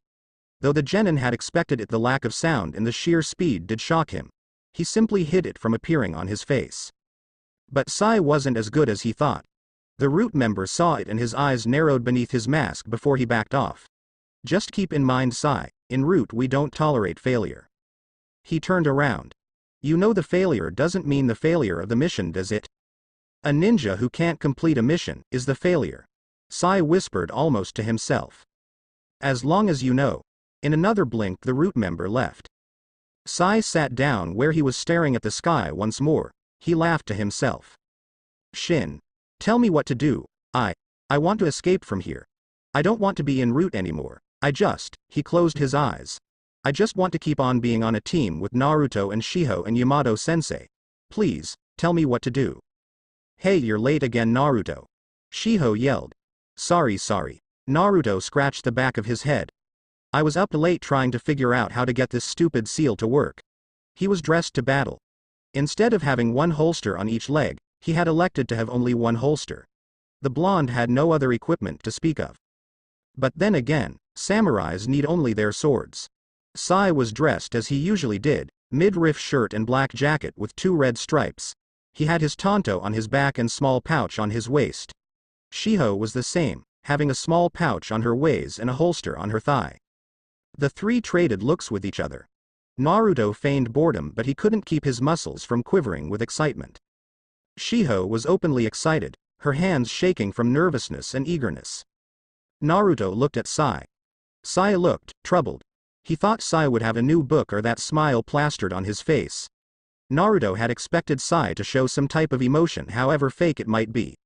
However, that troubled look in Sai's eye disappeared as soon as it had appeared. Naruto looked at Sai again and there was nothing there anymore. "Nothing. Hey Sai," Naruto began. "We should get going," Sai said. His tone shocked Naruto. Naruto bristled. "Hey Sai, what the hell?" "Naruto." Shiho shot the blonde a look. She gestured, mouthing, "Later." Team 13 gathered together once again, set off to take the Chunin exams. They entered the academy not knowing what to expect. Shiho theorized that it would be some type of written exam. Naruto surmised that it might be a fight to the death kind of test, but it was soon shot down. After they had started walking, Sai had loosened up a bit, even taking care to put on his smile once more. Naruto eased up, but he still peered at the root member when he thought he would not notice. However, Sai did notice, and every time he did he got another troubled look on his face for the fraction of a second. They walked up the stairs hearing people yell and the sound of fighting reached their ears. Naruto leapt up the stairs unable to wait. Gosh, Shiho whispered to Sai. Whenever there's fighting he just have to be involved. There was a big crowd in front of the classroom. From what Naruto could see there were 2 genins guarding the doorway, their arms crossed in front of their chests with their legs spread wide. They were stopping the other genin from going in. Naruto censored his head to the side and decided to do something that he rarely did. He waited. Let us in. One random genin yelled. Look, said the genin with a cloth wrapped around his face. We're doing you guys a favor. It's not easy there. Do you know how many people die in the exams? If you can't defeat us then there's no chance of you guys succeeding. Now shoo. I said let us in. Yelled said random genin and jumped towards the other. Naruto immediately noticed the green jumpsuit that he was wearing. And his footwork. Not normal. Thought the blonde as he calmly observed the event. Sai and Shiho were next to him. Sai stood there with his usual expression and Shiho leaned on the wall, her arms crossed watching the fight. It didn't take too long. The green suit wearing kid got kicked away and he landed on the ground, rubbing the beginning of a bruise on his cheek. That's a genjutsu by the way, said a pleasant voice next to Naruto's ear. Naruto reacted with immediate violence holding 2 shuriken in his fingertips as he slashed the air next to him. Said person was already gone, hiding behind his teammate, Sakura. Now, Kawasu seemed to be singing. Let's not get hasty. Come on Sakura-chan. We're missing the show. Naruto turned his attention back to the fight near the doorway. Sasuke had involved himself in the fight and had apparently tried to kick the genin guarding the doorway. The other genin tried to kick back. The one in the green jumpsuit had blocked both of their kicks. He's good. Naruto saw them exchange some useless banter and the green suit heading their way. He looked at the seal on his left palm. This exam isn't a joke. I really need my sword. I'm Rock Lee. Nice to meet you. The kid stopped in front of them. Sasuke returned to stand next to Sakura. Naruto nodded with Sai and Sakura making motions as if to leave. Naruto-kun, Kawasu drawled. Leaving so soon? I'm going to the bathroom. Naruto lied and began to climb the stairs with his teammates. Wait, Lee called to them. I want to fight you. Naruto froze. He turned around, a smile beginning to stretch over his lips. He pointed to himself. Me. Lee nodded. I hear that you along with Sasuke-kun and Kawasu-kun is the strongest among your year. He continued. I know Sasuke-kun was Rookie of the Year. But I also know, he glanced at Sakura, that you went on a date with Sakura-chan. I will fight you for her love. Yosh. Sai and Shiho gave him a disgusted glare. Consorting with the enemy are we? Shiho deadpanned. I hope you did not give her any information about our team. Joined in Sai. On the other side I read in the book that I'm supposed to say this to you. The phrase was, did you get it in, I believe? Naruto ignored both of them and turned towards the group that was staring at him waiting for his answer. He smiled knowing what he was doing. I don't know her. Naruto quipped then turned around. Come on guys, let's go. Within Sakura's mind something ugly was born. See, I told you he didn't like you. I knew that I just wanted to feel loved. Sasuke doesn't like you. Naruto doesn't like you. You will never get married. You will never have a family. You will be alone forever. That bastard, he used me, kill him, that Naruto bastard, yes, kill him and offer his head on a plate to Sasuke. Yes, Sasuke, our precious, he will love us then. Naruto felt a chill go down his spine. Why do I feel like someone's world just ended? Well, as long as it's not my world. The 3 arrived at the floor seeing other genins already gathering around each other. They were gathering in groups and talking to each other in whispers. Naruto noticed some familiar faces there. Gaara, Kankuro and Temari sat near the back glaring at anyone that came anywhere near them. As if sensing this, there was a large absence of people around that area. There was another group, a frail-looking guy with a green-haired girl and a kid with masks attached to his belt. Naruto stared at the group, something about them setting off alarms in his head the same way that Gaara did. One of them is giving off the same aura as Gaara, concluded the blonde. All 3 of them looked pretty strong though in their own ways. Maybe the one with the mask, he has that serious look on his face. He studied other people. Jish Kawasu, said a familiar voice as another group came up. Why do you yell it out like that? It's more fun that way, Sakura-chan. Kawasu and his team came up from the stairs. Naruto looked at them and tilted his head to the side. Hey Sai. Naruto said with a smirk to his friend. Doesn't it look like Sasuke just chewed on something bitter? And what are those bruises on his face? Looks like he fought someone. Sai whispered. Sasuke-kun, Ino yelled from across the room, dragging her two unwilling teammates with her. Team 13 gave a wide area around Team 10 as they approached Team 7. Naruto leaned on a table watching the drama unfold between Sakura and Ino as they argued over Sasuke. Kiba, Shino and Hinata joined the party, completing the combo for the graduating genin. Aren't they your friends? Naruto frowned, recognizing the voice. He turned around to see a familiar trio smiling at him. Remember me?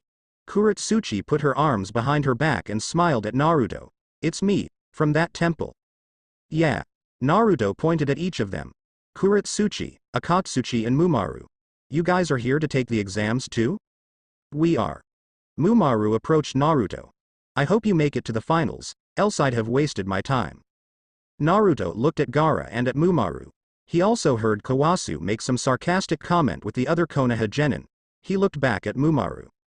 Looks like going to the finals might be worth it. Naruto drawled. How come you're not with them? Kuretsuchi asks. Let me guess, are you guys the outcasts? The unwanted? The unneeded? She looked at Shiho. Oh, glasses girl, you look stronger. Have you been training? Shiho ignored Kuretsuchi, looking at Mumaru. I won't be fighting with just kunai and explosive tags anymore. She narrowed her eyes. Before you can fight Naruto, you're going to go through me first. Mumaru looked at her. I'll be sure to crush you with my full power. This little group looks fun. Kawasu joined in, leaving the other Konoha genin behind. Naruto glanced back to see them staring at Kawasu and him. Naruto sighed and pinched the bridge of his nose. Just can't help but crash a party, can't you? I love parties. Kawasu replied, studying the Iwa genin. As long as I'm not invited. Who's this one? Kuretsuchi commented. Konoha's just full of good-looking boy, isn't it?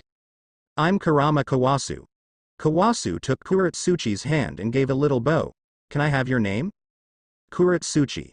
She smiled at him. For all her comments about handsome boys, Naruto was inching away from the two. She looks like she's studying a new product. While he had not been paying attention, Kawasu said something making Kuretsuchi laugh. The two were so fake that Naruto couldn't handle it anymore. He stepped away from them.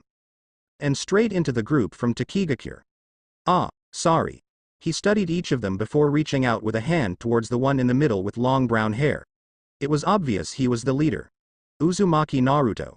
Genin of Konoha. Naruto was surprised when the kid took his hand with a pleasant smile. Hi. I'm Shibuki. These are my teammates, Fu and Aiko. Finally someone civil and nice. Thought the blonde. How do you guys like Konoha so far? It's hot. The girl called Fu blurted. It's a lot easier to get into than Takigakure too. How do you people guard this big place? Fu. Shibuki warned. Naruto laughed. I don't know either. I'm new here. Aiko frowned. But you have the Konoha hiat. Naruto looked at the hiat wrapped around his neck. Yeah, I was born here. But I actually grew up in. There was the sound of a fight. Naruto looked over to see a gray-haired genin from Konoha fall to the ground, clutching his ear. It was bleeding profusely, leaking out from his hand into the ground. Naruto saw three ninja standing across from the Konoha herd who were throwing death glances at the opponents. Sorry guys. Naruto patted Shibuki on the shoulder, his eyes glued at the incident. I'm going to have to go. When Naruto got near enough, he heard everything. Think twice before talking about Auto Shinobi in that way again. The speaker was wrapped in bandages, only one eye shone. He had a weird metal contraption on his right arm with holes punched through it.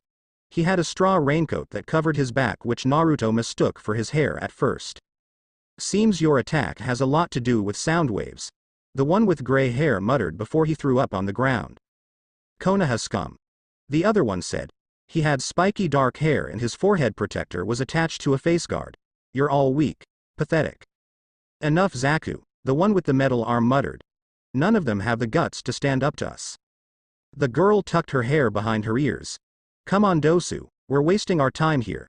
The one called Dosu stared at the Konoha shinobi for a bit longer, something flashing across his single eye. Kin's right. Zaku turned on his heel and walked away with Kin. Dosu followed. Sasuke kneeled next to the gray-haired genin. I want information on one more person.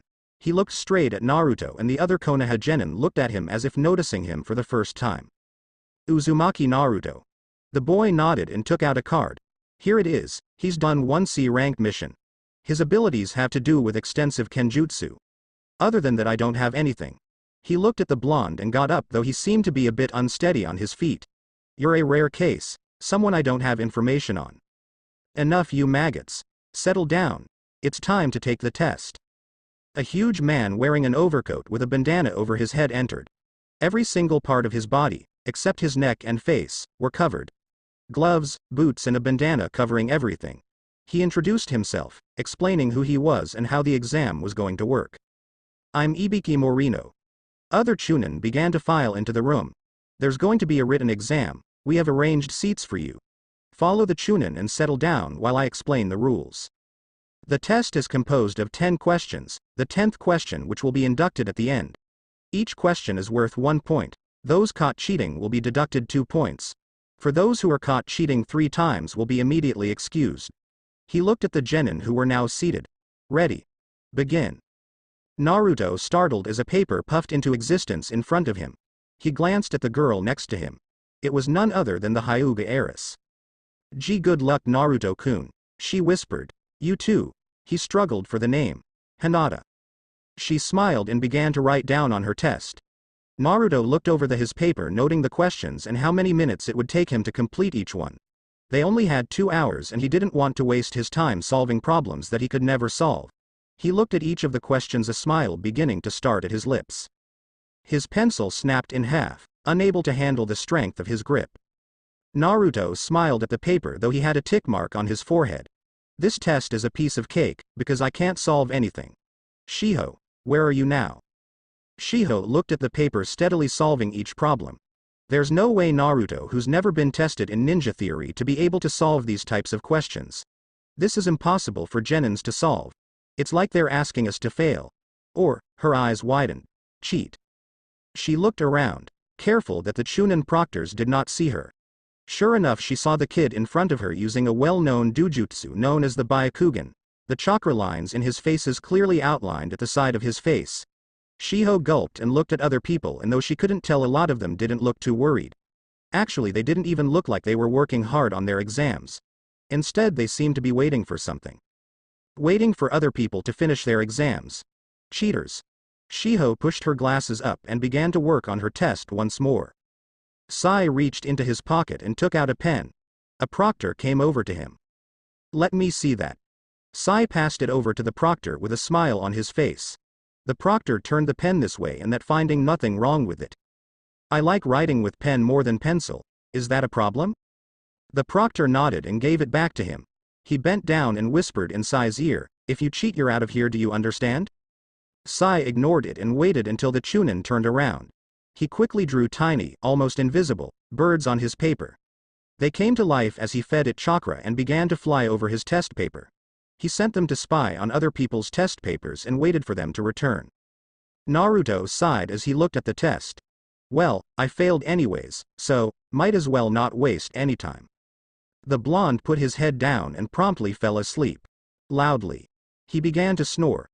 The test room, which had been filled with silence broken only by the sounds of pencils scratching, was joined by the new sound of Naruto's snore. A lot of the genins looked up from their sheets to see the blonde sleeping soundly. It didn't look like he was faking it either. There was a little dribble of drool coming out of the corner of his mouth. He was snoring loudly, but not loud enough to make it seem elaborate. A lot of the Chunin proctors looked at each other with entertained grins on their faces, amazed that a genin had the balls to sleep through the test. Ibiki was stone-faced, but his thoughts were similar. Uzumaki Naruto, Ibiki smirked. If I can get rid of you. The Junins sat in a circle in a small room watching the test through the monitors. There was a man named Baki from the sand standing near the entrance. Yoma stood in front of a monitor, his arms crossed and a stern expression on his face. Gari was sitting on a chair, his eyes nearly closed in almost a meditative stance. The Konoha Junins included Hitaki Kakashi, Sarutobi Asuma, Yuhi Kurenai and Yamato. There were other Junins in the room, someone from the sound and other less notable Konoha Junin. Hey, someone started snoring. Asuma said with amusement. Who's that blonde on the screen? Gari opened one eye looking at the screen before smiling and going back. Isn't that one of your Yamato? Kurenai asked the man. Yamato sighed and buried his face in his hands. I'm a failure as a teacher. Looks like it. Kakashi muttered. Wow, he's really going at it, isn't he? He looks like he's actually sleeping. He's actually sleeping, Yamato said, his voice muffled by his hands. What? Kurenai gasped. Did you stress the importance of this test to him? There's always next year. Asuma said with a laugh. You have no idea how scared my Genin team is of yours. I've never seen Choji and Shikamaru fired up about training.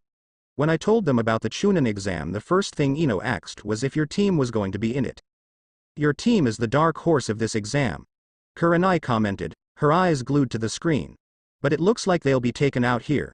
But one thing was for sure, they really were the dark horse. Yamato sighed looking at the screen.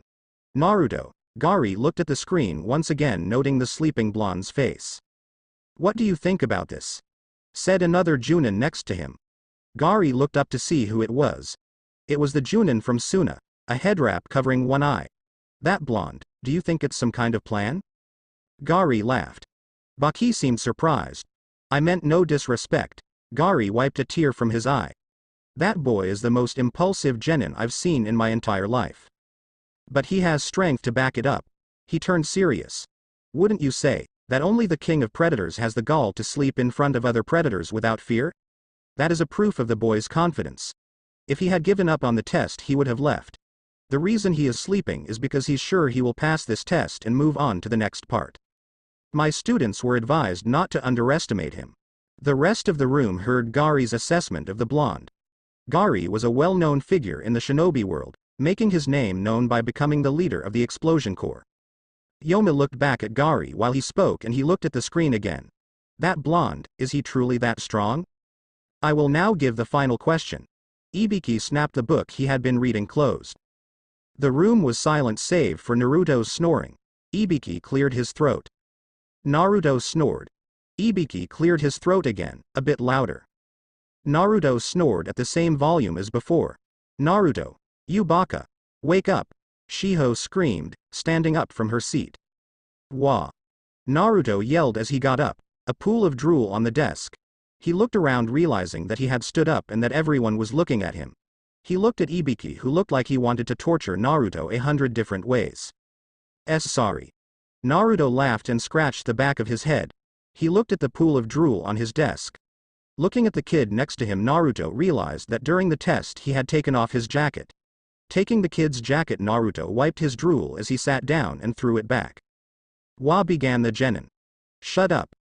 Naruto ordered with a serious face before turning back to Ibiki with a smile. Please continue.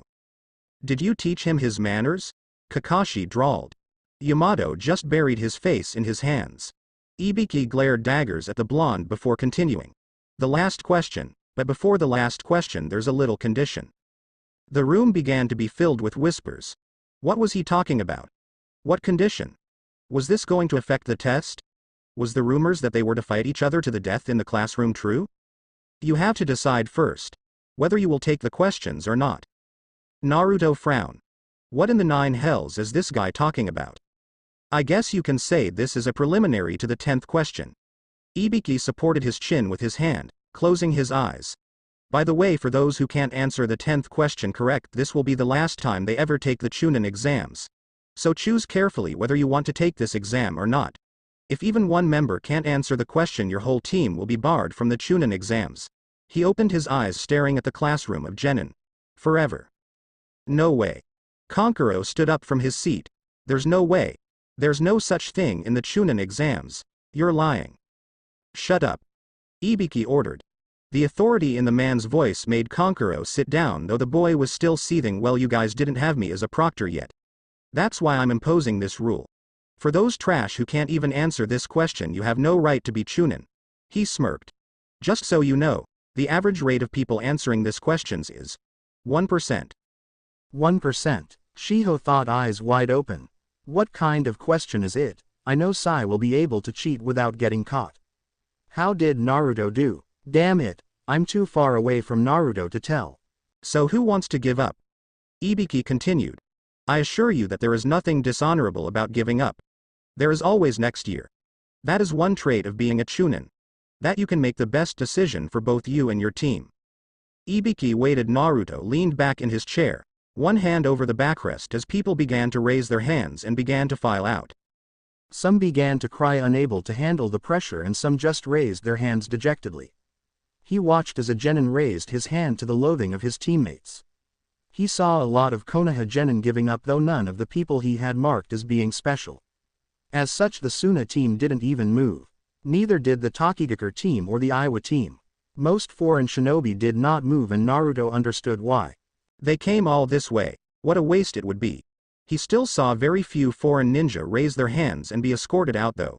He sighed and looked at the genin that was sitting next to him, that one whose jacket he took to clean up his drool. As Ibiki waited longer and longer, the tension began to build up and more hands began to go up. The more time Ibiki gave them to think, the more doubts that built up inside of themselves. He has nothing on his paper. Kurenai bit her thumb. Your student is really censored, isn't he? Even in this pressure with nothing on his paper, he's staying in his seat. I don't know if he's stupid or idiotic. She glanced at Yamato. Are you sure your team was ready for the Chunin exams? Yamato nodded, though Kakashi didn't miss the look of fire in the man's eyes. Kurenai, you just pissed him off. Naruto. Yamato stapled his hands together in front of him, resting his elbows on his knees. What are you thinking? The genin next to Naruto seemed to be struggling. Naruto saw a droplet of sweat on the genin's nose. He probably had various thoughts and doubts going through him. Naruto watched as the guy seemed to be going through a mental breakdown. Finally, the guy made a motion as if to raise his hand. Naruto grabbed his wrist. The guy's eyes widened. Naruto smiled. I used his jacket, I should thank him somehow. You know, Naruto spoke loud enough for his voice to be carried throughout the whole room. Everyone looked at him. It wasn't hard since everyone had already seen him sleeping. The fact that he had spoken up was a warrant for attention by others. There's a saying, Naruto continued while everyone watched, that even if you have a 1% chance of defeating the enemy, if you don't draw your sword, that chance will forever remain a 0. Naruto leaned back in his chair and placed his feet on the desk. You're a fool if you think we will give up just because of that. The blonde looked around at the other genins with a censored look. We're not kids anymore. We're shinobi now. You think we'll give up just because of a chance that we might not be able to answer your question? Naruto blurred and he sat upright in his seat again. When he slapped his palm against the desk, the sound reverberated throughout the room. The genin who had been in turmoil moments before was looking at the blonde with awe in their eyes. We live with the knowledge that we might die at any notice, Naruto whispered, his voice still heard by everyone in the room. Your condition is asking us if we are ready to die or not, if we're up to the challenge. Guess what? Naruto poked a thumb at his forehead protector wrapped around his neck. The moment I took this on, I knew I'd die a dog's death. Your condition doesn't scare me at all. The blonde's eyes turned a shade colder. Now give us the damned question, or I'll kill you. Ibiki looked around the room. With the blonde's little speech, he had not only dispelled the atmosphere of fear and doubt that Ibiki had cast through the room, but he had done the opposite. Naruto had filled the room with a sense of brimming confidence and infinite possibilities. Naruto, with those few words, had reignited dreams and suddenly made the impossible possible. The question, whether they took it or not, meant nothing now. They would all pass no matter what. This guy holds a weapon far more dangerous than any ninjutsu. Ibiki shook his head, a smile beginning to form. Hopes and dreams. Kiba gritted his teeth and looked at his hands. Why, even though I don't like him that much, why is he so cool?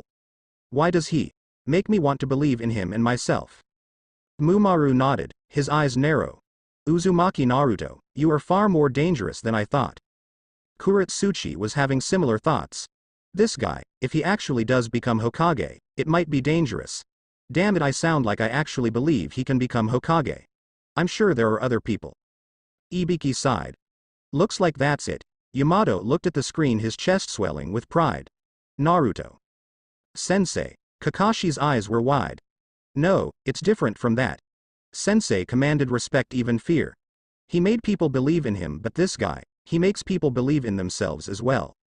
Kurenai looked at Yamato. Don't get full of yourself. That's not something that's taught. That's something you're born with. Yamato remained silent. My team will crush yours. You all pass. Ibiki finished. What? Everyone muttered. Then they looked at the blonde. Naruto melted in his seat. Oh good. 'Cause I was spouting out bullshit like there was no tomorrow. I was a fool. Kiba growled. Mumaru sighed. Always the jokester. Perhaps he should become Hokage after all, then Konoha will be so much easier to defeat. Kuretsuchi smiled. Ibiki smiled. Just remember, there will always be life and death situations, even more so once you become Chunin. But do not forget that you are shinobi and that is how one lives a life. Then. There was the sound of the window being shattered. A black ball of cloth crashed through it, opening up to reveal a big black flag that attached itself to the floor and ceiling using kunai. A woman rolled out of the middle, flipping in the air several times before standing up, a hand on her hips. She wore a tan overcoat, one of two pockets occupied by a hand. She wore a fitted mesh bodysuit from her neck down to her thighs, covered by a miniskirt. She wore the Konoha hiat around her forehead. Eh? Over half? Losing your touch, Ibiki, she said with a smile at the man. Naruto sighed. Another weirdo. Come on you censoring brats, she said in a loud voice. I'm Mitarashi Anko and I'll be your proctor for the second exam. He woman known as Anko lead the group of genin outside. They had to walk for a long while giving the genin a chance to regroup with their team and talk about how they did on the test. She explained the gist of the next part of the exam while they walked, though it was simple. We will give you one scroll, Anko explained. It will either be an earth scroll or a heaven scroll.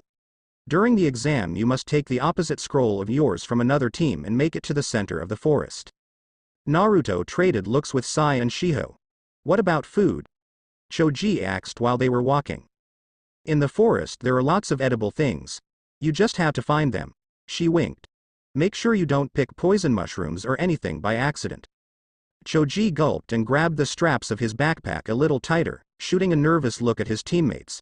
What are we going to do? He muttered. They all look so strong. This is so troublesome. Shikamaru muttered beneath his breath. Let's just pick on a team weaker than us, said Ino with a confident tone. There are no teams weaker than us, Shikamaru replied.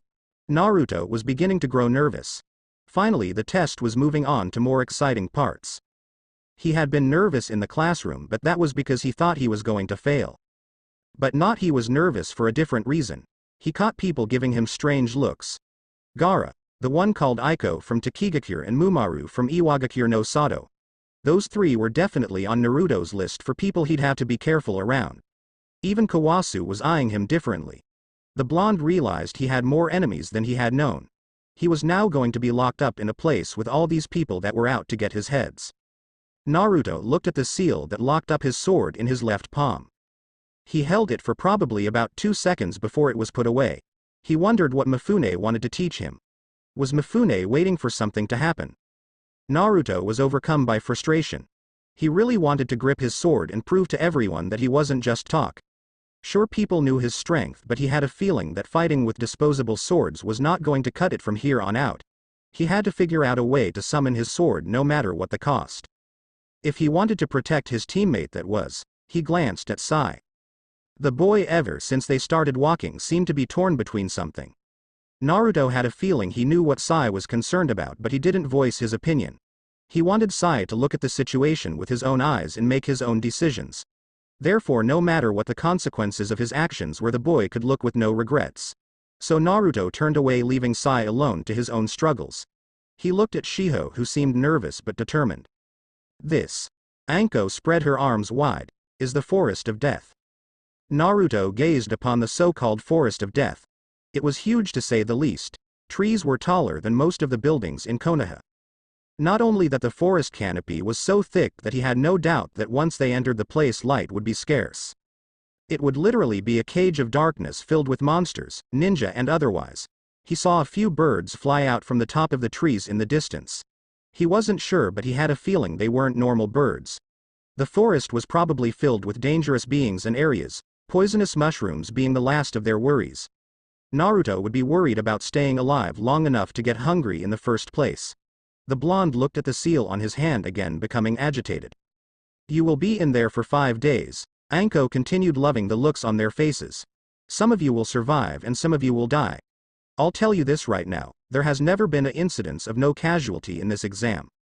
Shikamaru gulped. That means someone died every time they conducted this test. There are booths situated in each entrance. Anko finished her speech. Go into the booth and sign the waiver. After that you will get your scroll. Be careful in there. She turned around as if to leave. Oh, by the way, you. Anko pointed at the blonde. I expect you to stay alive. I put big money on you. If you die I'll kill you. Understood? Naruto sighed. Just my luck. A kunai flew by his face faster than he could register. It left a long gash on his cheek with blood dripping down his face. He felt something warm lick his cheek and lap up the blood. He froze in fear, never having encountered a situation like this before. I asked you if you understood? Anko whispered while licking his blood. You understood. Naruto stuttered. Anko backed up, a satisfied smirk on her face. Naruto glared at the woman. The world is wide, I didn't see her move at all. Anko, satisfied that she had succeeded in creeping out the genin, turned around to leave once more when she felt another presence. She spun another kunai in hand when she realized it was the face of one of the genin. A shinobi from Kusagakure no Sato. He held the kunai that she'd thrown previous in his long tongue, which crept her out. But the Junin managed to keep a neutral face. Your kunai. The Kusa genin whispered in a slithering voice. Anko shuddered inside. You dropped it, it cut off a few strands of my precious hair, you see. Keep it.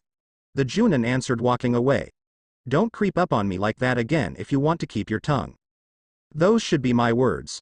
Naruto grunted and turned to his teammates. Well then, let's go. As each of the teams began to be assigned an entrance in a booth, the severity of the exam began to weigh on them.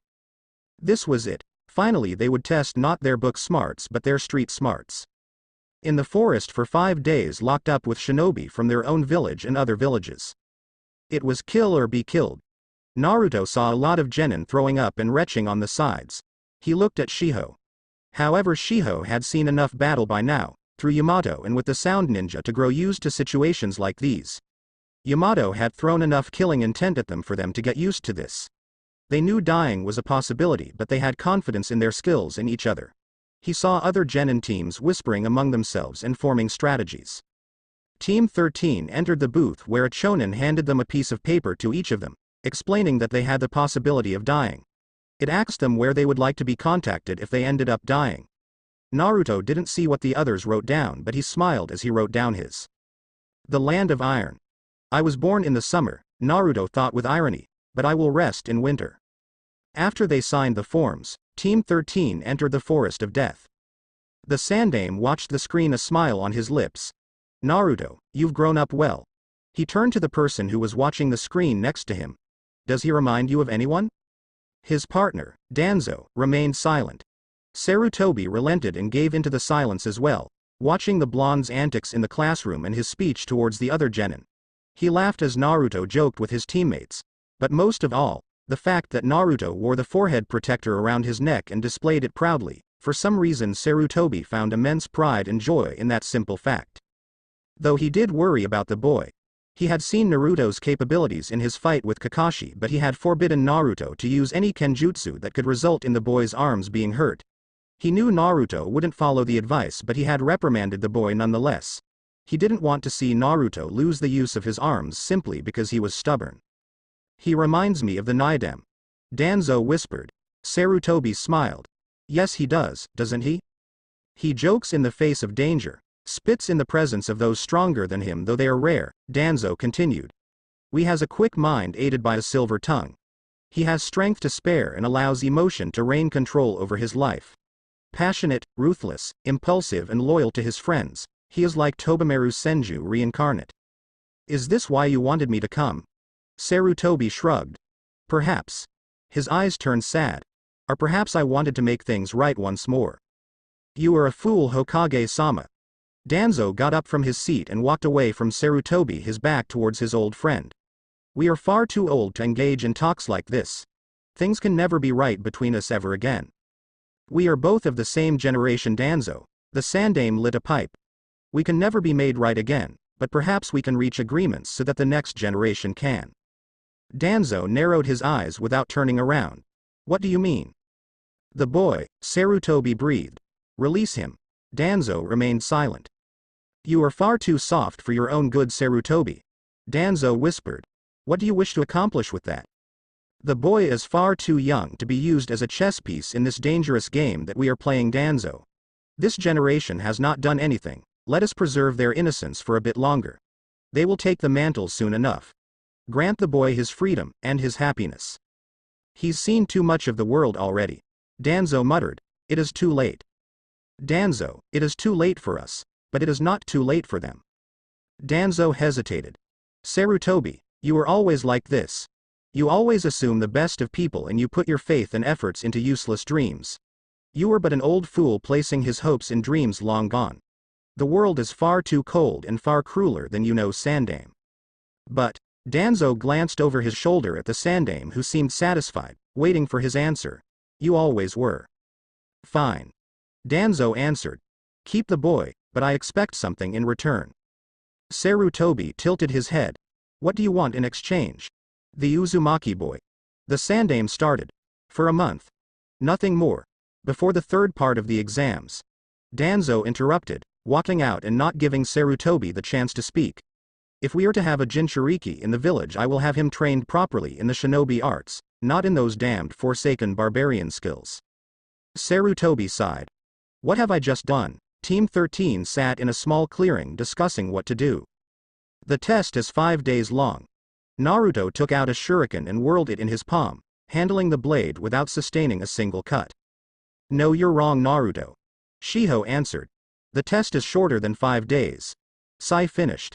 Meaning that we can finish it long before the 5 days are up. Any ideas then? Naruto threw the shuriken into the air and caught it mid-flight as it dropped down between his index and middle finger, holding it like a chess piece. I'll tell you this right now. The team from Suna, Iwa and Taki are off limits to us. Why? Shiho acts. Too strong. Naruto narrowed his eyes. I hate saying this, but in a fight with one of those teams, even if we do win, we'll be in no condition to make it to the finish line. Agreed. Sai's smile was gone. He had his game face on, his eyes wide and his face absolutely devoid of any emotion. If we really want to, the weakest ones seem to be the other Konoha genin. Sai. Shiho gasped. He's right. I'm going to have to agree with him on this one. Naruto began to spin the shuriken in his palm again. If we're really desperate about winning, let's just take one of the Konoha genin out. But not the team with the eyebrows or the one with the flirt. He's talking about Lee and Kawasu. Naruto surmised. I agree, those guys are not normal. They're our equivalent of the foreign shinobi in my opinion. Naruto, do you have access to your sword yet? Shiho fidgeted, looking this way and that. Ever since they entered the forest she'd been growing more and more nervous. She felt as if a battle could break out at any moment. No, the blonde looked at her in the eye forcefully. Relax, Shiho, nobody knows we're here yet. Besides, with the exception of a few teams, I don't think the rest poses any real threat to us. Shiho stopped fidgeting and dropped the stick. Sai bent down, picked the stick up and threw it on the ground. He covered the hole with dirt. After he finished making the whole thing look natural, he gave her a smile. Can't have people tracking us. Shiho bit her lower lip. Fist, let's calm down. Naruto sat down on a log. We have time. Right now the only information we have in our arsenal is information about other teams. He pointed at Shiho. Shiho, go. Sai smiled. I see, by having the girl display her strong points and rattle off knowledge it puts her mind off of the matter at hand. Team 10 is composed of Nara Shikamaru, Akamichi Choji and Yamanaka Ino. Their strength lies in their techniques being able to be used in conjunction. The Nara clan supposedly uses a jutsu that can immobilize the enemy. Same as Yamanaka, though I heard that hers is more used to disrupt the enemy. Choji is the heavy hitter on that team. Shiho took a breath. Team 7 is probably the strongest so far. Kurama Kawasu is seriously talented in genjutsu like there's no tomorrow. If someone gets caught in a genjutsu, no matter how good their chakra control is, I heard that the chances of escaping it are slim. Then there's Sasuke. I heard from Sakura-chan that he managed to awaken his dujutsu, the Sharingan, in the last mission. That'll be hard to defeat. As for Sakura, I don't think she has any combat abilities to really speak of. What about the other teams? Naruto prodded. The green suit. Oh yes them. Shiho closed her eyes as if straining to remember something. The whole team are taijutsu specialists. Hyuga Neji was the rookie of the year. He's a Hyuga, meaning that he possesses the Byakugan. I don't think we can sneak up on them right now. Same with Team 8. They have the boy with the dog. They'll smell us coming a mile away. Shiho paused. Naruto, I really don't think we should go after someone from our own village. It'll give us a bad name. Besides, it's not right. Okay, we won't then. Naruto waved a hand, his initial object accomplished. I already have a plan. Shiho tilted her head to the side. What's the plan? Right now, Naruto whispered, motioning for his teammates to get closer to him. Other teams have probably split up to gather information or to gather supplies to last the 5 days. Do you get it? They are split up right now. Now is the time to pick them off one by one. We can find one and just let them lead us back to their team. By doing that we'll be able to ambush a team if it works out well. You're missing something, Naruto. Sai looked around, making sure that they weren't being spied upon. We have no idea of knowing which scroll they hold. We hold the Earth Scroll. We need a Heaven Scroll. True, Naruto answered. Any better ideas? Split up like the other teams. Sai answered. If you see someone isolated, gather info. At the first sign of danger we should retreat though. This goes double for you, Naruto. The blonde nodded. And in the process we might find some other team in the middle of battle. It'll be easy pickings. Good then. She looked at the others. It's settled? Naruto dropped a shuriken which stabbed itself into the soil. Meet back here by the end of the day, go. Sai and Shino vanished without a trace, both of them going in separate directions. Naruto stood up and channeled chakra into his legs, jumping onto the nearest branch and using it as a foothold to jump onto another. He began to build up momentum as he continued on his way, making sure not to leave a trail that leads straight back to him. There were countless situations that were running through the blonde's head. He played out each one, using his knowledge of the person's quirks, style of speech and dress code to figure out their personalities. Using their personalities he was able to play each situation, no matter who he met, in a little foe simulation. He knew that by now most of the shinobi that were confident of their individual skills would have split up by now. The weaker teams would most likely stick together to lessen the chance of them being picked off. That meant that no matter who he met, it wouldn't be easy to get a scroll. If he met a weak team, all 3 of them would be together, meaning that he would have to fight all 3 of them at once. If he met a shinobi that was alone, he would have to fight someone who was strong enough to travel on his own. Naruto made a list of the people whom he considered to be dangerous. There was Gaara, whose abilities he had no idea about. But the look in his eyes were definitely that of a killer. Naruto knew that if they met here without anyone to watch them, any fight with that boy would be to the death. There was Mumaru from Iwagakure. The last time Naruto had managed to grab a hasty victory, he never did get to test out what that jutsu did. From what he saw of Mumaru's expression, though, the jutsu was most likely was equivalent to death. Then there was the mysterious Takigakure Genin. Each one of them seemed to have their own arsenal of power. He could tell from the way they carried themselves that they had confidence in their skills. Kawasu was a dangerous individual as well.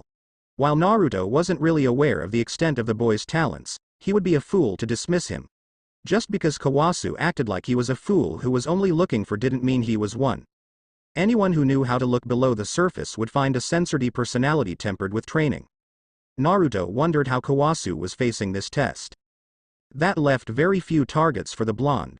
Shiho had made it clear that other Konoha Genin teams were off limits. That left only foreign shinobi. Naruto squinted his eyes, trying to remember. There was a team from the hidden village of the grass. If he remembered correctly, there was a team from the rain and mist as well.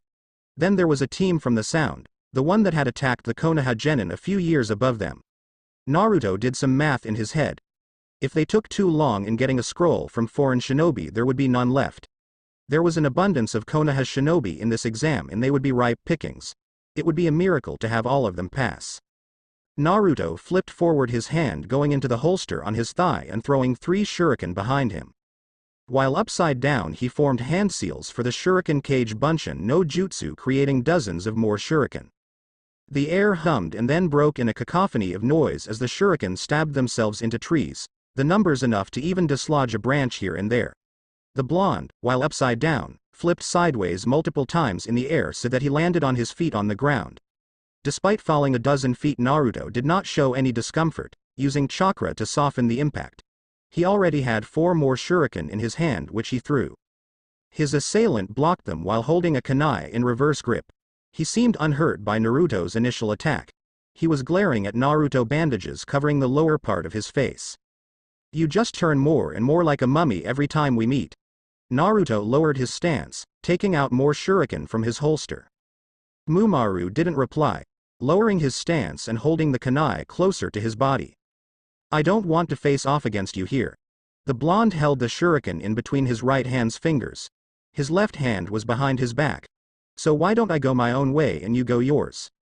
Naruto turned his head sideways and bit the kunai that Mumaru threw at him by the handle. I guess that's a no. Naruto's voice came out muffled through the kunai. I don't have a sword. I'm going to have to play dirty on this one. Mumaru threw out 2 more kunai, throwing it towards Naruto's head. Naruto threw 2 shuriken, knocking them out of the air, only to find that there was a third kunai behind the first 2. Naruto swung his head using the kunai that was in his mouth to deflect it. Naruto's eyes widened when Mumaru appeared right in front of him, the sword from his back in his hand. Naruto leaned backwards, allowing Mumaru's bandaged sword to sail above him harmlessly.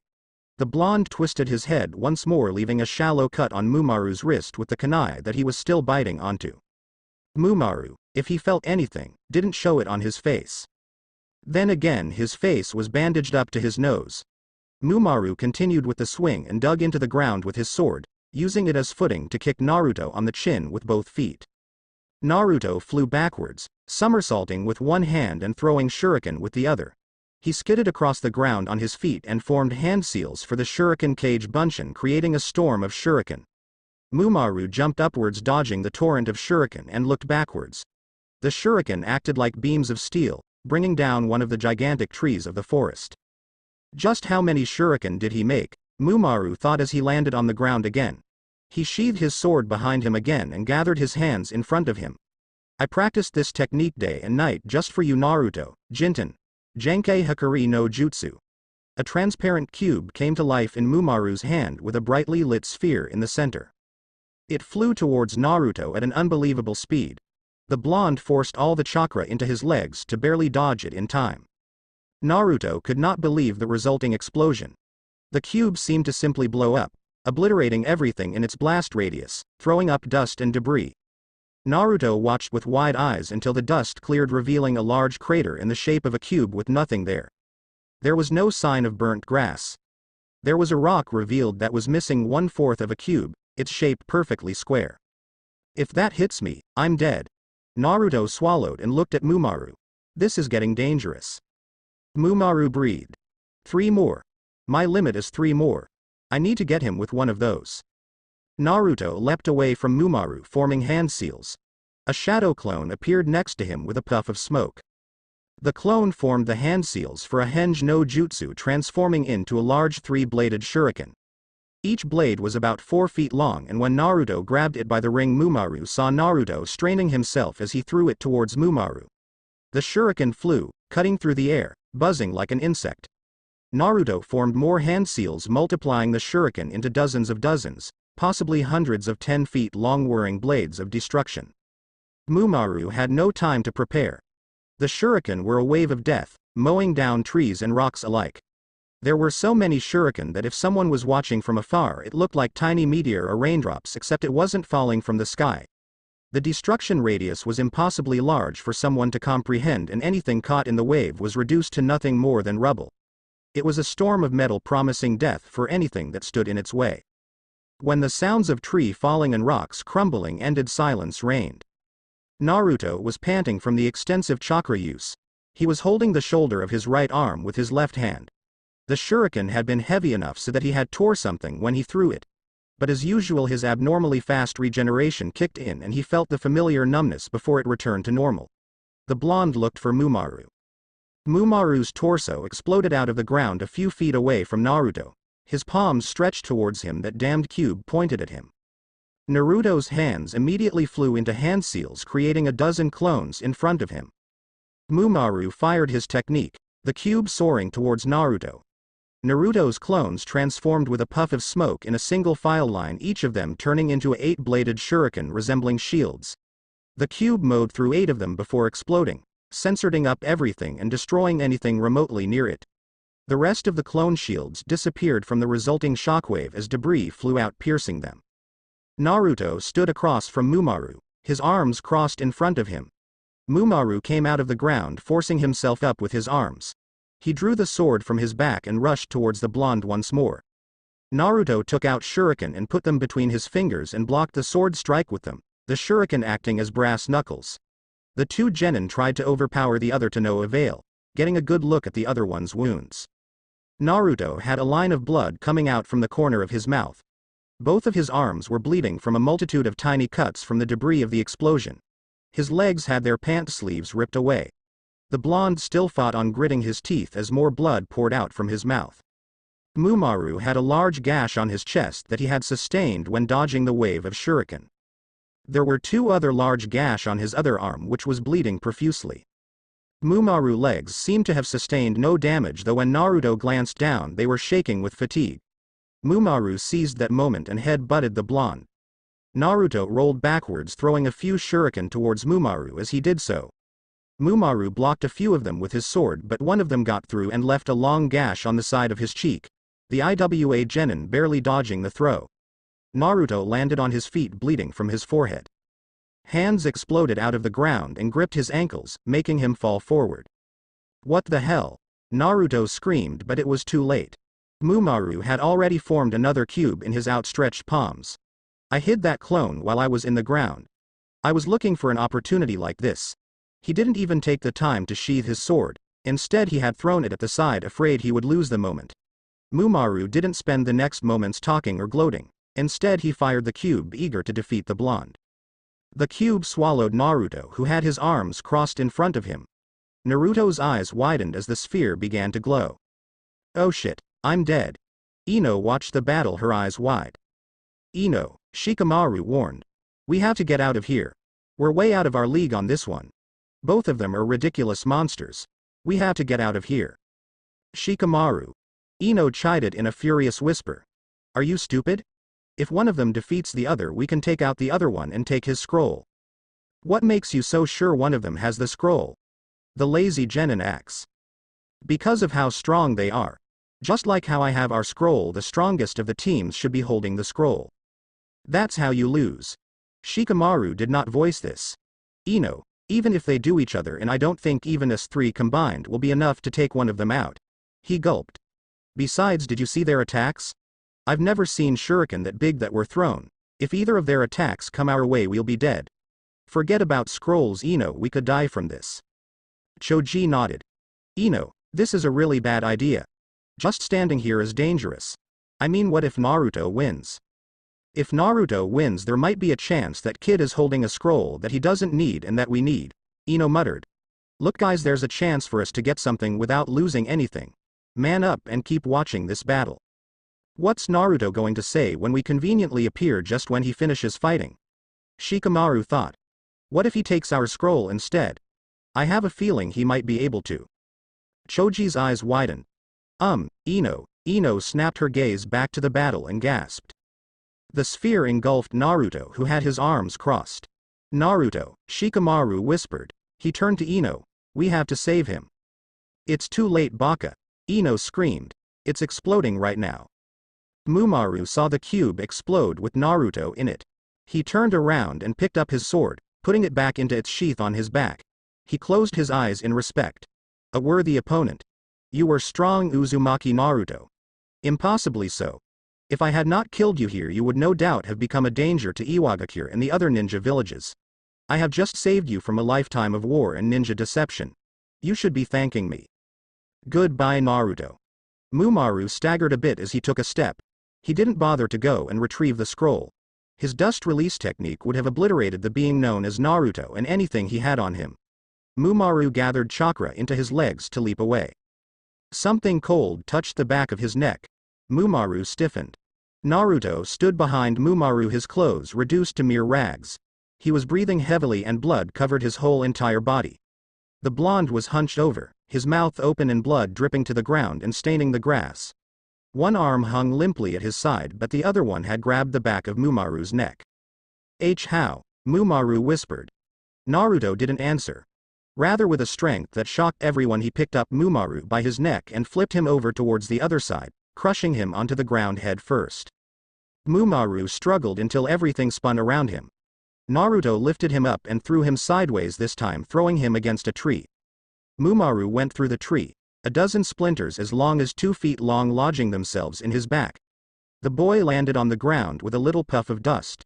He groaned and tried to pick himself up. Naruto let out a primal scream, striking fear into the heart of Mumaru, Ino, Choji and Shikamaru. It was a fear not from strength but something from instincts. It was a hereditary fear, something that made little kids fear the dark, something that made people beware of beasts, and something that made men still shiver when they were alone. Naruto pushed the back of Mumaru's head, pushing his face back into the dirt once more. His other arm began to twitch as it began to heal. The blonde lifted up Mumaru's head once more before slamming it back towards the ground again. He repeated this process 3 more times until Mumaru stopped struggling and went limp underneath his grip. Something slammed into him from the side. Naruto saw red at the edge of his visions as he hit the ground. Pain exploded through his body in crippling waves that spread from the tips of his toes to the top of his head. Naruto arched his back as the wounds on his body touched dirt, still raw and sensitive. His regeneration factor had not kicked in yet. He knew he would have to wait a while before it healed him enough so that it didn't hurt at the slightest contact. But he didn't have time. Mumaru. He barely registered the voice as belonging to Kuretsuchi, the girl from Iwa. Oh yeah. I was fighting that Iwa kid, Mumaru. What happened again? I was in that cube and then, oh upsy daisy. Naruto felt himself being dragged on the ground and lifted up into the air by his neck, slowly choking him. The blonde tried in vain to escape but only served to struggle feebly, his arms barely listening to him. When his vision focused, Naruto saw the usually smiling Akatsuchi holding him with one arm. His smile was gone, replaced by a red visage of rage incarnate. Kuretsuchi, the giant said in a deceptively calm voice. How's Mumaru? He's alive. The kunoichi replied. He has a concussion though and several lacerations and bruising. I don't think our medical pouch is going to cut it. I see. Akatsuchi's gaze never turned away from Naruto. Now, what should I do with this kid? Naruto smirked. I suggest you let me go, he choked out. Akatsuchi's eyes reddened as well. Naruto didn't know that was possible unless the person had a dojutsu. I'm going to hurt you. BB badly. His hands reached up and held onto Akatsuchi's wrist. You're half dead. Akatsuchi began to choke tighter. Give it your best shot. Don't need to hear that twice. Naruto thought. Then he smiled at Akatsuchi, who looked shocked that the blonde could smile in that situation. Just as he was about to say something, he was attacked. Naruto kicked Akatsuchi right in the balls. The giant ninja's eyes bulged out and his hands instinctively went towards his genitals, his face turning redder than before if that was possible. Naruto landed on his feet and using that moment of weakness he swept his feet sideways, toppling the ninja. He didn't expect Kuretsuchi to attack him while leaving the vulnerable Mumaru alone. But he did expect Akatsuchi to recover soon enough and this time forego the gloating. Naruto turned on his heel, channeling chakra to leap away in one bound. Akatsuchi's giant hand reached out and grabbed his ankle. Naruto jumped about 2 inches off of the ground before Akatsuchi flicked his wrist, using inhumane strength to slam the genin back onto the ground. Naruto flipped in midair, allowing pain to flood his back once more at the expense of getting a clear shot at Akatsuchi's wrist with his shuriken. Akatsuchi didn't want to let go, but it was a matter of physical anatomy, something Naruto knew a bit about. Akatsuchi's fingers lost blood and went numb as blood poured out of his wrist. Naruto leapt away, throwing a few shuriken to knock Kuretsuchi's kunai out of the air. Akatsuchi, while on the ground, stopped groping his balls long enough to form a few hand seals, opening his mouth. A hand grabbed the corners of his mouth and the familiar golem from before pulled itself out, looking at Naruto with red eyes. It roared once before chasing after the blonde. Naruto skidded backwards, throwing a few shuriken towards the golem. My legs won't move. The shuriken sunk into the golem's rock-hard exterior. Kuretsuchi narrowed her eyes. He pierced the golem's hard exterior with a shuriken despite his injuries, This guy becomes more and more amazing by the second. The golem reached Naruto, who remained stationary and raised its arms gathered into a hammer fist. It lowered it towards the blonde with a furious roar.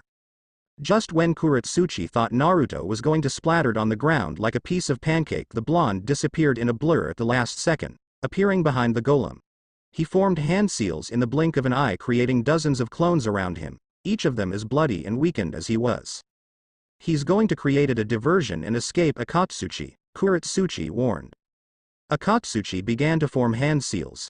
Instead, the clones dogpiled the golem, punching, as feeble as they were, and kicking as hard as they could. However, the clones were so weak that when they hit the rock-hard exterior, they turned into puffs of smoke. A few of the clones threw shuriken towards the golem, which sunk into the golem, which roared. Akatsuchi touched his hand on the ground and the very earth trembled right before the area where the clones were waging war against the golem was pierced with giant spikes. The golem roared as it melted away into mud, a spear in its chest. Clones that were stabbed through with the earth puffed out of existence into little smoke. Nothing remained. Kuretsuchi's eyes widened. What the hell? Akatsuchi stared, his mouth wide open. How did he? Enough, said a weak voice. Kuretsuchi turned back to Mumaru. Leave him alone, he doesn't have a scroll. Kuretsuchi's expression turned ugly. But he did this to you, Mumaru. She snarled, looking at the area of spikes. We have to kill him for. No, Mumaru coughed, blood spilling out of his mouth. CCC challenged him at first, then his eyes rolled back and he fell unconscious again. Kuretsuchi growled and held Mumaru close to her. Akatsuchi, she yelled. Let's get out of here. We're not going to find him, and if another team finds us here, come on. The two vanished from the area. After a few minutes, Ino, Shikamaru and Choji came to survey the battle. It looked like a war zone, shuriken littering the area, spikes of ground, craters hewn in the earth, and trees that were more than 5 stories tall toppled as if they were trees. Ino went to the crater where Naruto was directly hit by the Jinten technique. She covered her mouth with both hands when she saw the amount of blood that stained the ground. How was he still standing? Ino, Choji yelled. Ino turned around and her eyes went white with shock. One of the shuriken had puffed into smoke and revealed the blonde, still covered in blood from head to toe. Yet he was on his feet. Shikamaru and Choji backed up immediately, ready to fight. Ino came up from behind them, shaking with fear. The three traded glances and then looked at the blonde, who stared right at them with those blue eyes of his.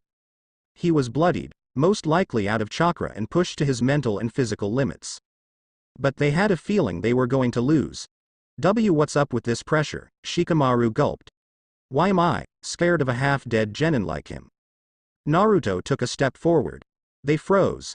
It wasn't that they wanted to freeze their bodies, simply refused to listen to them. For the next 10 minutes they were subjected to mental torture as Naruto took step after step, coming closer and closer to them.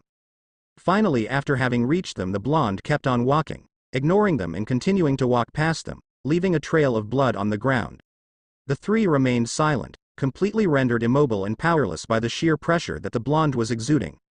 Finally, when the noise of his feet being dragged on the ground stopped, the three of them all fell down, sweat covering them from head to toe. If we attacked him, Shikamaru muttered, he would have killed us for sure. But he was half dead, stuttered Ino.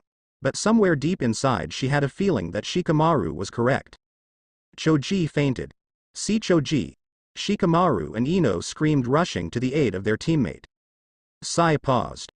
Naruto, something's wrong with Naruto. He paused as a bird made of ink came fluttering towards him. He held out a finger as the bird landed on it. Sai closed his eyes, absorbing the information that the bird had provided him. I see, thank you, friend. Sai smiled as he dispelled the jutsu, the bird being carried away as waves of dried ink. Sai leapt down from the branch that he had been sitting on, landing on the ground safely. He dusted his pants, wondering what to do with the information he had just gotten. His little bird, quite literally, had just told him that Sasuke's team was doing fine gathering supplies and whatnot. Sai decided to go and look for the Takigakure genin and perhaps secure a scroll for them. It wouldn't be too hard, he decided. He just had to find a random genin team, attack them with his lions and have one of them steal the scroll. Then he'd confront the Takigakure team and pretend to drop the scroll. The problem was that he had no way of knowing what type of scroll the Takigakure team had. I guess I'll just have to get both. Sai sighed and scratched the back of his head, then paused, realizing that it was a habit of Naruto's that he had picked up. He forced himself to stop and leaned on the tree, waiting for more of his beasts to return to him. Uchiha Sasuke is fine, so I'll go and check on the Takigakure team. The last time they reported to me, they were going towards the east. I should be able to catch up with them. Sai looked at the sky. I'm not going to make it there by the end of the day. Shiho and Naruto are going to get worried. Well, they're strong enough to handle themselves on their own. Sai prepared to leap away when he sensed three presences. He narrowed his eyes. Come out, I know you're there. Not bad. Three genin that Sai had seen earlier appeared, seemingly coalescing from the muddy ground. They were wearing full bodysuits and face masks. Besides the hair, Sai couldn't tell them apart. That didn't matter though. Sai could roughly tell how strong these were by the quality of their chakra. Aim shinobi, Sai thought. Looks like my work was cut in half for me. Sai plastered his smile and faced them. How can I help you? You can give us your scroll, one of them said with a laugh. The other two began to inch away from him, surrounding Sai. Sai noted this but did not bother to comment. What if I don't have it? My other teammate has the scroll. He shrugged, trying to appear as friendly as possible. Then we'll just kill you. Less competition is better for us after all. The three genin traded looks, activating their genjutsu and appearing to multiply right before Sai's eyes. I hate incompetent people. Sai whispered and then looked at them. Killing intent filled the area. Sai appeared right in front of the first one, his tanto already out of its scabbard. Sai seemed to be walking on air as he simply walked past the genin. The other two watched, helpless, as their friend's head rolled on the ground towards their feet. Sai waved his arms and tendrils of black shadow exploded out of the ground, surrounding the two remaining genin. They attempted to rip it apart, but the ends of the tendrils suddenly grew heads and fangs, hissing at them before biting them. They screamed in pain and fear as numbness began to spread. Sai sighed, watching the three genin in front of him that were frowning and seemed to be experiencing a nightmare. He had cast a simple genjutsu on them as soon as he knew that they had been watching him. The root member rummaged around their belongings until he found what he was looking for. Sai poked a pressure spot on each of their necks, giving them an escape from the genjutsu and putting them to sleep. Sai kneeled, watching them for a bit, a satisfied smile on his face. I'm getting soft. Shiho waited for her teammates. She had seen nothing that was noteworthy. She had seen a team of mist genin that was walking around looking for people to hunt. She had managed to keep herself from getting detected, and she got a pretty good estimate of their strength before she left. The kunoichi was fairly sure that if she, Sai and Naruto attacked them at the same time, it would not be too hard to overcome them. Shiho had one dangerous encounter when the boy called Neji saw her. She didn't give him a chance to say anything, using her jutsu to escape before he could make up his mind on what to do. It was imperative that Shiho stay out of reach of the enemy. She had the scroll after all. She looked at the shuriken on the ground, picking it up and making sure it was Naruto's. She looked at the sun, which was well on its way to setting. In a few minutes light would disappear and night would reign the forest. Shiho really did not want to be alone when that happened. She debated with herself whether she should start a fire or not. She decided against it, not liking what the light and warmth might attract during the darkness. She waited a few more minutes for her teammates' worries beginning to cloud her mind. Naruto and Sai are strong. Possibly the strongest of our year. They'll be okay. Her thoughts went to the people that Naruto had named. Gaara from Suna, Kawasu from Konoha and the Iwa team. Not to mention the team of Hidden Strength, the three genins from Takigakure no Sado. Shiho shook her head, trying to shake away the grip that the doubts had on her mind as well. They're fine. I have to believe in that. Shiho pushed the glasses up the bridge of her nose from force of nervous habit. She looked at the shuriken again. Naruto's always late anyways. I'm sure he's fine. Shiho waited a few more minutes. The sunset and darkness washed over the forest. The girl nodded to herself. I can't wait here anymore. She forced herself to think that Naruto and Sai were both okay. There must have been a good reason for them being late. For now, Shiho would have to find a hiding spot close enough to this meeting spot to know when they got here. They weren't stupid. They would know that she would have visited this place. Just in case though, Shiho dropped a kunai next to the shuriken. It was a running joke among them that Naruto never used kunai. The blonde told him that it was because it was like a small version of a sword and they had handles which were not nearly as useful as the sword. He preferred shuriken, saying that they looked cool. Shiho looked around the clearing once more before leaping away, wondering just where and what her teammates were doing. Naruto was trapped in darkness. He tried to swim, he tried to walk, and he even tried to fly.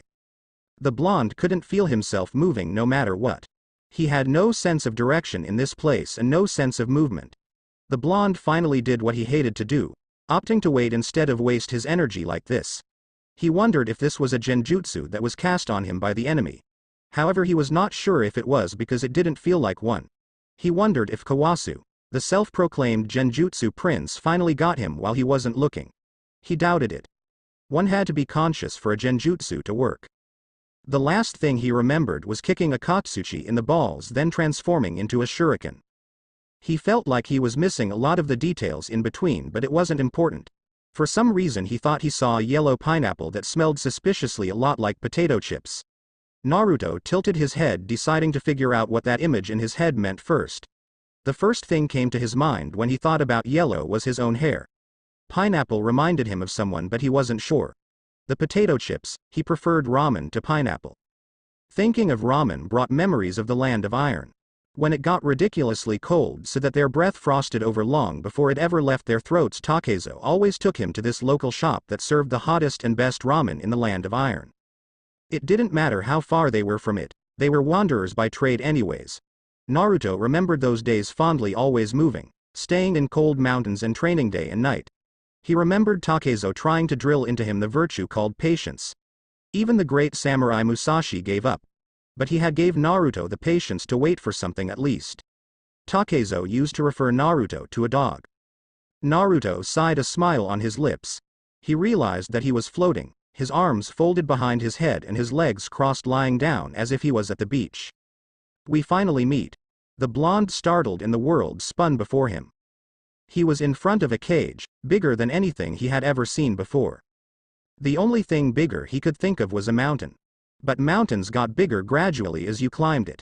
This cage stretched straight up, so far into the black sky that he didn't know where it ended. The same went for the room. It stretched wider than anything else, darkness covering the horizon. Naruto looked around himself, but from what he could see it was a flat plane of darkness, the endless row of bars stopping himself from going further in. However, when he examined the bars closely, they were large enough for him to walk through. He tilted his head to the side, reaching out a hand to touch it. He almost died. A claw, bigger than the claw of any beast Naruto's seen in his life, rushed out of the cage, trying to impale Naruto. The blonde leaned back at the last second and the tip of the claw stopped right before it hit his eye. Naruto felt himself sweating suddenly as something ungodly and evil began to fill the area. Naruto took a step back, hugging himself. There was something big in the cage. Not just big, but evil. Two red eyes opened. "Nice to meet you at last." The mouth that it spoke with was ugly, dark blue lips and tongue lolling through its bloody fangs. "My host." Who are you?" Naruto whispered. "This is the first time you've been close enough to death to access the space in between. In between life and death." It seemed to smile and its eyes curved. It sickened Naruto. "That's why we finally meet, my host, because we are finally at the same place." He seemed to press closer to the bars, its eye becoming bigger. Naruto realized that the creature was much larger than he had imagined it to be. Now, no need to be scared of me. I'm not going to hurt you." "You just tried to pluck my eye out, you animal." Naruto quipped, then realizing that he had just insulted a beast that could kill him with a single stroke of its paw. The blonde stopped. "Heh heh heh. A test. I hope you do know whatever happens in here is reflected in the real world." He savored each word as if they were a piece of juicy steak. Naruto didn't really want to know what type of meat this guy enjoyed. "Who knows, maybe me plucking out your eye would make you stronger." Naruto narrowed his eyes. "I gained strength of my own accord. Nothing more, nothing less." He found his backbone again. "Who are you and where am I? Answer me." My, so many questions." The beast's pupils rolled upwards as if it was thinking. Naruto saw the outline of a claw scratching what seemed to be its chin. "Don't worry though, we have a lot of time for those. As for power, I'll give you a gift for finding me here." Its eyes narrowed. "Your sword. Once you get back to the real world you'll be able to summon when you wish for it." What?" Naruto gasped. "Who are you?" "Someone who shares the same goals." It closed its eyes. "Just know that together we could rule this world." Or burn it as you see fit. Naruto shuddered. There was so much hate, so much loathing and malice in the voice that it seemed to creep right down the blonde's spine. He closed his eyes trying to block out the emotion, but it seemed to roll off of the being in rolling waves. It was simply who it was, and simply by being who it was it made those near him feel the same thing he was. He wasn't a monster. He was hate, loathing and malice itself. Whatever it was evil. Not a monster turned evil. It was evil. Naruto shuddered and opened his eyes again to see the monster studying him. You see me for what I am. Most took years before they came to the conclusion that you did my host. Are you me? Naruto asks in a whisper. No, I am simply in you. There's a difference. The demon censored its head to the side. Let me ask you something, are you scared of me? Naruto shook his head, his eyes clear. Not of you. Of what you could do to me if I let you. The being laughed, shaking the ground. Then it rushed up against the cage again, snarling so low that Naruto felt the vibration set his head abuzz. You should fear me, mortal. The demon spat those words like a curse. How dare you look at me like I'm some common beast in a cage? I assure you that the only thing that stands in between me and you are these bars. Without these bars I could have crushed you with my chakra alone. Seeing my true form would have shattered that pathetic thing you mortals call a soul. You can thank. Shut the censored up. The demon's eyes went wide, livid with rage. You're in my mind. Naruto snarled back just as angry. My body, my soul. You will not speak to me that way like I'm some common vermin. He spat. I'm your host. You belong to me and I keep you in here. He censored his head to the side. I won't let you push me around inside of my own body like I'm some nobody punk. You think the cage keeps you from hurting me? He stabbed a finger in the demon's direction. Naruto's blue eyes turned shades lighter, the ocean freezing underneath the weight of his rage. The cage keeps me from hurting you. Naruto finished breathing heavily. The demon froze, seeming to study Naruto. Then it laughed. You are the most amusing host I have ever had the pleasure of meeting. It narrowed its eyes. I can tell we will get along just fine. Now away, mortal. We will have time to speak later. Naruto opened his mouth to speak, but darkness consumed him once more, rendering him unconscious. Naruto awoke with the most unbelievable headache. The blonde groaned and found that he was sitting upright, leaning against a tree. He tried to get up when the world spun around him. Giving it time, he sat there and waited for his vision to focus again, checking the condition of his body and trying to gauge where he was. He was at a deeper part of the forest and the sun was rising again, which meant that he'd spent the night here. It was a miracle that he'd slept here and had not been found by any enemy ninja or been eaten by some predator. My body's all healed, thought the blonde, and he got up, ignoring his body's protest. He twitched his fingers to make sure they were all working. He checked his body. His clothing was ruined and covered in dried blood, but his body was completely fine, all the cuts and bruises having been healed. Naruto looked at his wounds quizzically. Sure, he healed fast, but last he remembered the wounds should have kept him commission out for at least a day. He'd never healed this fast before. The blonde gathered chakra into his legs, leaping upwards and landing on one of the branches. He jumped onto another and continued to do so until he was at the top and he could see where he was. It was a futile gesture though. The forest was covered in trees and no matter which direction he looked in it was futile. Naruto could not tell where he had come from or where he had the battle with Mumaru and his team, which was the last thing that he remembered. The blonde prepared to leap down again when he noticed that the forest was peaceful, and for the first time in a long time Naruto had the chance to enjoy it. So the blonde stayed for a moment longer, enjoying the scenery. He pushed his dream out of his mind. He'd meditate on that later. Beautiful, isn't it? Naruto nodded. I appreciate you not attacking me right away. Kawasu laughed. I never thought I'd find you in a place like this. He disappeared in a blur and appeared next to Naruto, a hand on the blonde's shoulder. Are you ready? Naruto blurred as soon as Kawasu made contact, spinning around and slashing behind him with his hand.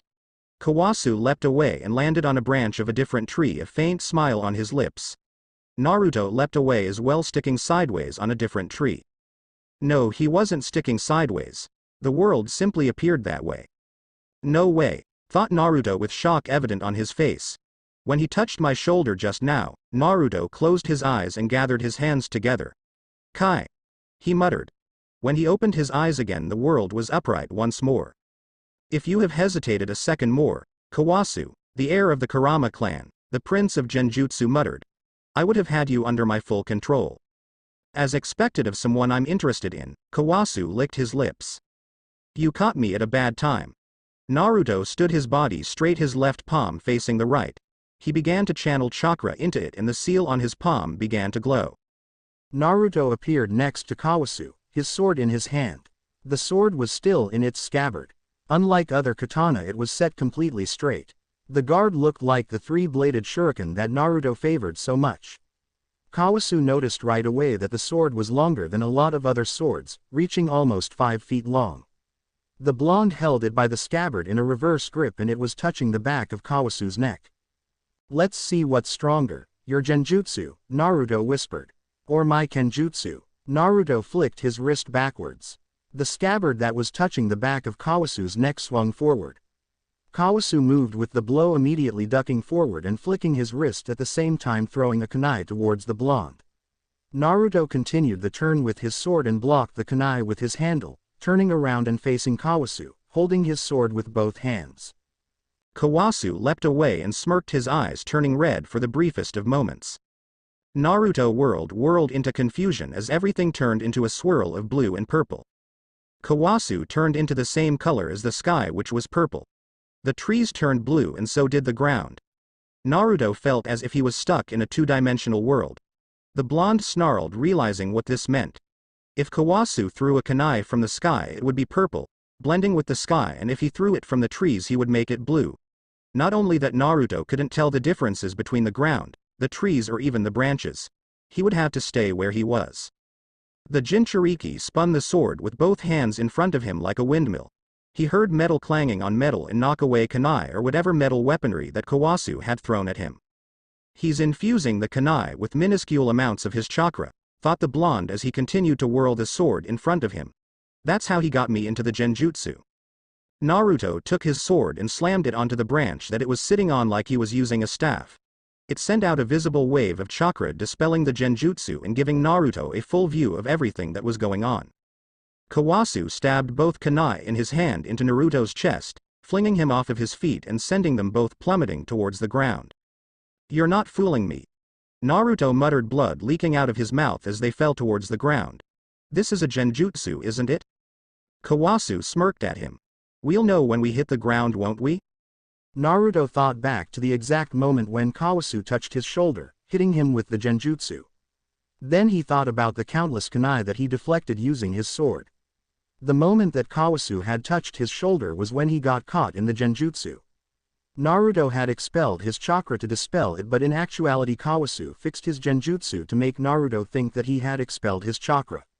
Then he changed the genjutsu to make Naruto think that he was under a new genjutsu. It was a genjutsu within a genjutsu. Naruto opened his eyes. He spun around, his sword in hand held sideways across his chest. The blonde grabbed the handle and made an attempt to draw it. There's no need to draw it. Kawasu shrugged. I'm just a clone. How do I know that this is not a genjutsu? I call that a genjutsu within a genjutsu, genjutsu-ception. What-ception? Never mind. Kawasu sighed, then his expression turned serious. Look, Naruto-kun, there's no time to be spent playing around here. This exam, there's more to it than we know. Naruto raised an eyebrow. Ah, he smirked. I understand what you want now. Kawasu had approached him without attacking. Then he had placed a genjutsu on the blonde. It wasn't to test him or anything, though Naruto knew that Kawasu must have been dying to face him. Yet rationality must have taken precedence for him. Kawasu wanted something from Naruto. Knowing Kawasu, he probably knew that Naruto would not listen to reason.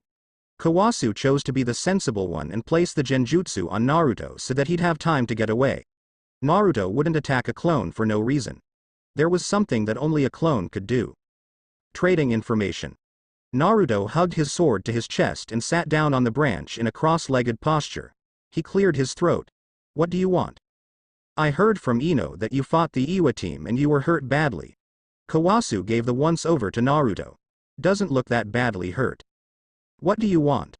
Naruto grunted, then narrowed his eyes. And what can you give me in exchange? Information about the scrolls.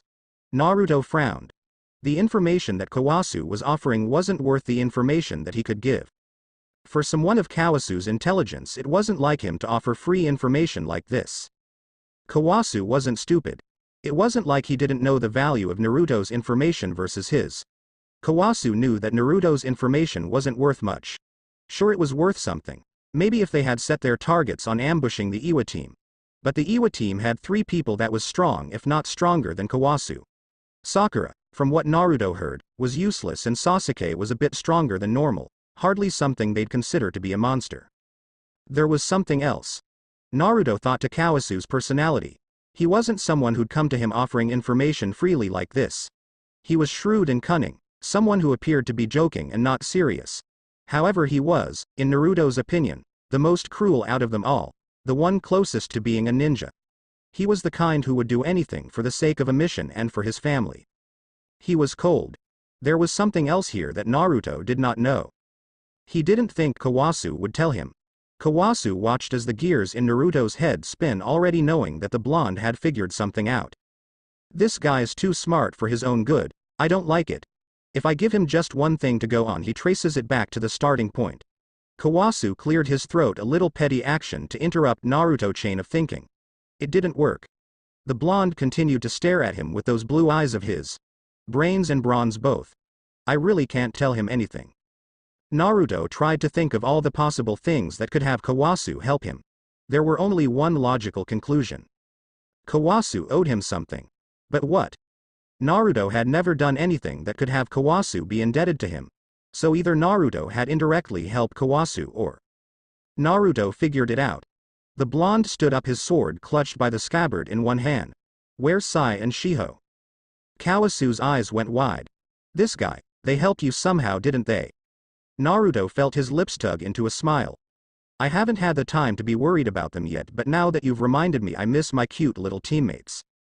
His tone turned cold. Where are they? The last part of his sentence came out in a half growl as his brain just finished making full circle.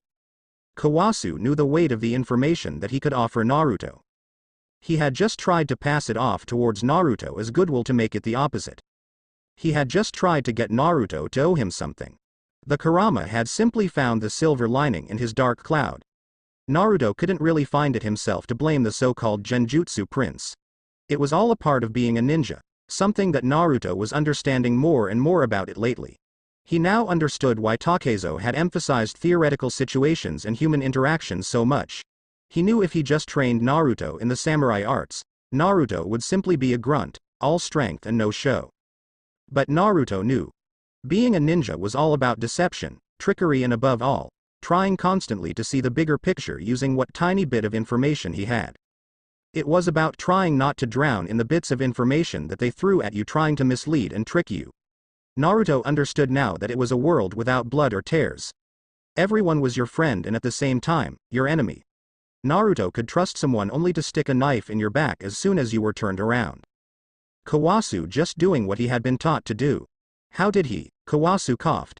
They asked me to deliver this message to you. He shot an apologetic glance at Naruto. Can't blame a guy for trying, can you? Just tell me where my team is. Kawasu began his story. Kawasu lay on the ground groaning. The weird snake man had tried to bite him on the neck. While taijutsu wasn't Kawasu's strong suit, he was used to casting simple genjutsu to escape such confrontations. He had escaped it by blending in with the background and creating a clone in his place. This clone wasn't a shadow clone, instead it was a clone made from genjutsu, a simple mirage. The man's neck elongated like he was the villain of some bad science fiction movie and ripped the mirage apart. Kukakukuku. The man's laugh itself sent shivers down Kawasu's spine. Not bad at all. You say you're the Kurama heir? Kurama remained silent while blended in with the background. If your elder asks you a question, a voice whispered in his ear, then answer. Kawasu leapt away, his heart attempting to rush out of his chest. When did he? 3 snakes, coiled around each other, rushed out of the man's mouth, heading straight towards the leaf genin. Kawasu threw 3 kunai from the sleeves of his kimono, but the snakes wove around it and wrapped around his ankle before he could react. Kawasu gathered his hands together and looked at them to put them to sleep when they bit his ankle. Kawasu screamed as fire exploded in his legs. He felt the venom being pumped into his veins from the fangs of the reptiles. He bent down and cut them off from the body with a single cut of his kunai, but it was too late. He fell from the branch, feeling the numbness in his body spreading. The Genjutsu prince's body hit the ground like a lifeless doll. The genin was alerted to Orochimaru's presence by his soft footsteps. To Kawasu, everything that the man did reminded him of a snake. Even walking seemed to be akin to slithering for the man. Kawasu attempted to get up, but his body would not listen. He couldn't even move a single finger. He wanted to scream, but his vocal cords were frozen with venom. Kawasu felt something wet touch the side of his cheek. Kawasu. He dimly registered Sakura's voice in the background. He knew even without looking that Sakura was holding an unconscious Sasuke somewhere behind them. The snake ninja had bitten Sasuke on the neck and injected some type of poison into him. It resulted in the young ninja's termination from the battle. Now Kawasu was about to be treated with the same fate. Orochimaru continued to walk towards the boy. Kawasu was an unexpected find. Originally he planned to just mark Sasuke and then leave, however there was another boy with just as much talent. He leaned down, or rather, stretched down with his neck towards Kawasu. Orochimaru bit down on Kawasu's neck. I look forward to your growth. Kawasu erupted into ink covering the Sannin. Sai jumped in from behind his Tonto, headed straight towards Orochimaru's neck. Orochimaru turned his head at the last second, his mouth wide open and hissing like the reptile that he was known for. A snake shot out of his neck hissing like its owner, and from the snake's jaws shot out the famous sword blocking Sai's Tonto strike. Sai leaned into it only to be overpowered by the older man. What's this? Orochimaru whispered. One of the old war hawk's little rat. Shiho shot out of the clearing, smoke still trailing her shoes, her hands already in the shape of a hand seal. Kaden. Gokyaku no Jutsu. Shiho put a hand to her mouth to control the shape and intensity of the flame. She spat out a fireball about 4 feet in diameter. Though it was nowhere near the size if anyone else had done the technique, this fireball had something that the other things did not. It was fast. Orochimaru swung his head downwards, overpowering Sai completely and leaping out of the fireball's way. He looked down to see the tips of his shoe scorched. To hit me when I wasn't intending to get hit. Orochimaru grabbed a branch with one hand and hung from it with one hand. It looks like I'm going to have to give up on the Kurama heir. Well, that's no problem. I only wanted Sasuke-kun anyways. Sai watched as the Sannin left. Shiho walked up to him from behind, her brows furrowed. She pushed her glasses up to the bridge of her nose. She was breathing heavily from using the 2 jutsu in succession. Sai noted this. If only she had more chakra, she could have been a great shinobi. Sai dismissed the thought and looked at Team 7. Sasuke was groaning in pain, writhing around in Sakura's grasp. Kawasu came out from behind the bushes where Sai had hidden him. He staggered a bit, but from the look of his complexion he had somehow gotten rid of the poison. Why, you saved us. Kawasu jerked towards Sakura's side. Sakura was still in shock, cradling the passed-out Uchiha. Kawasu glanced at the girl, marveling at how useless she could be. She had done nothing except catch the incapacitated Uchiha and cry over him. Sai saw Kawasu's mask crack a little as the Genjutsu prince looked at Sakura with absolute loathing and disgust on his face. Kawasu cleared his throat and smiled once more, veiling his true expression. We owe you one. You do. Sai looked at Shiho before continuing. We lost Naruto. Sai gave a pointed look at Kawasu and at the helplessly sobbing Sakura. If you see him, tell him we'll be waiting near the tower. Sakura looked up. Why, you're leaving us? We don't have a scroll. Kawasu spat in the side, his glare making the girl fall silent. I censored and hate useless baggage, he muttered darkly, but not so quiet that Sakura couldn't hear. Sakura's eyes went wide, then her expression went downcast. Shiho gave her a sympathetic look. Kawasu spat on the ground. We don't have a scroll. We have no choice but to stay here. The Uchiha's half dead and in no condition to travel anyways. He looked at Sai and Shiho. I'm not going to go out of my way to find him. You don't need to. Sai answered. Trouble has a way of finding him. Naruto ran through the forest, his sword held in his arm. Sai and Shiho most likely have gotten a scroll without me. The blonde leapt onto a tree branch with one arm, using it as a pulley to throw himself forward. He landed on another branch and looked through the thick canopy at the sun. I should be nearing the center of the forest by now. Just where are they? Stop this. We both have the required scrolls. Naruto's attention snapped towards where he heard the voice. That voice. The blonde quickly leapt onto another branch and peered through the leaves. Next to where he was there was a clearing without any trees or bushes, as if it was a training ground. Naruto surmised that it was very much possible. This was a spot near the tower and as such would be subject to a lot of different battles. As more and more shinobi began to battle here, it was inevitable that there be collateral damage. Over time the damage would pile up, and much like how a path through a forest is born, a small area for battles were born. Naruto wondered how old this forest could be. He looked to see another little problem developing. He saw the team from Iwa standing across from the team from Taki. Mumaru looked as if he had been through hell. His face was bruised to the point where if he wasn't covered with bandages Naruto wouldn't have known it was Mumaru. Also his right eye was covered with bandages as well. He also seemed to be walking with a slight limp. His right arm was also in a cast sitting across his chest. But Mumaru held his left palm out, that cursed square cube with the brightly lit sphere in the middle pointed towards their opponents. Akatsuchi stood a little bit in front of Mumaru but out of the way of his shot. The boy's hand was already clutched into a hand seal and he spat out a golem immediately which roared. Naruto got a good look at this golem for the first time, his vision not clouded by the boiling blood of battle. The golem was a little over 6 feet tall and almost as wide. Its fists were the largest part of its body, reaching the ground as if it was some kind of gorilla. Its legs were short and stumpy as well. There were 2 curved horns on top of its head giving it a devilish appearance. Its mouth was jagged with square teeth.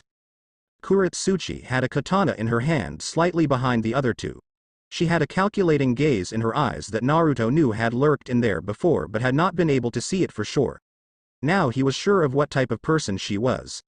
Calculative, cold, cruel and down to her core. Every bit of a ninja as Naruto read in the books that Yamato had suggested to him. She'd do anything for the mission in her village. In her eyes other people from villages were enemies, nothing more. Stepping stones and steps on a ladder for her was built by the skulls of her slain enemies. Naruto was starting to hate that girl. The other 3 stood opposite of them as Naruto struggled to remember their names. The one with long brown hair and the pretty looks was called Shibuki. The boy didn't really hold any weapons in his hand and didn't seem to be in any type of special stance. But the boy's shift in weight couldn't escape Naruto's eyes. He kept his weight on the balls of feet and leaned slightly backwards, ready to dodge any attack that the Iwagakure ninja threw his way. Naruto also noticed that the ninja kept his hand on a small gourd of water that he kept tied around his waist. The girl with mint green hair was the one showing the most aggressiveness. She was practically growling at them. Fu, if Naruto remembered correctly, seemed ready to attack. She held no weapons or anything special like the gourd of water, which the blonde was sure would be used for a technique, but seemed to be confident of the outcome. So she's a hand-to-hand fighter. Naruto looked at the boy. The boy had taken off the one of the 2 masks from his waist and attached it to the side of his head at a slight angle. He already had his hands clutched together in a single seal, the threat clear. From what Naruto could see of the situation, Shibuki was trying to avoid conflict, but all 3 of them knew that it wouldn't end with a talk. They were going to fight. Naruto watched to gauge their strengths and to see the flow of battle. Despite what ninjas taught about not underestimating the opponent, Naruto believed that battles started even before weapons clashed or jutsu performed. Battles started as soon as one met the eyes of their opponents, because no matter how many sweet words or smiles were used, the eyes never lied. People could often tell if they would win or not just by looking in the eyes of their opponents. They just did not know it in such a concrete manner. They felt it in the boost of their confidence, subconscious increase in their aggressiveness and feeling as if this match would not be a hard one. It led to overconfidence and a lot of people lost in this way. Naruto watched and from what he could tell the flow was leaning towards Iwa Genin's side. That was reasonable. The Iwa Genin knew they were about to win. So they moved first. They all did their techniques at almost exactly the same time, but Naruto could tell the minute differences as if the battle was in slow motion. Mumaru fired his cube and right after Akatsuchi's golem pounded the ground with its humongous fists flying into the air. Kuretsuchi's hands moved fast enough to be only a blur in Naruto's eyes. She chained 2 jutsus at once. Sweden. Mizurapa no Jutsu.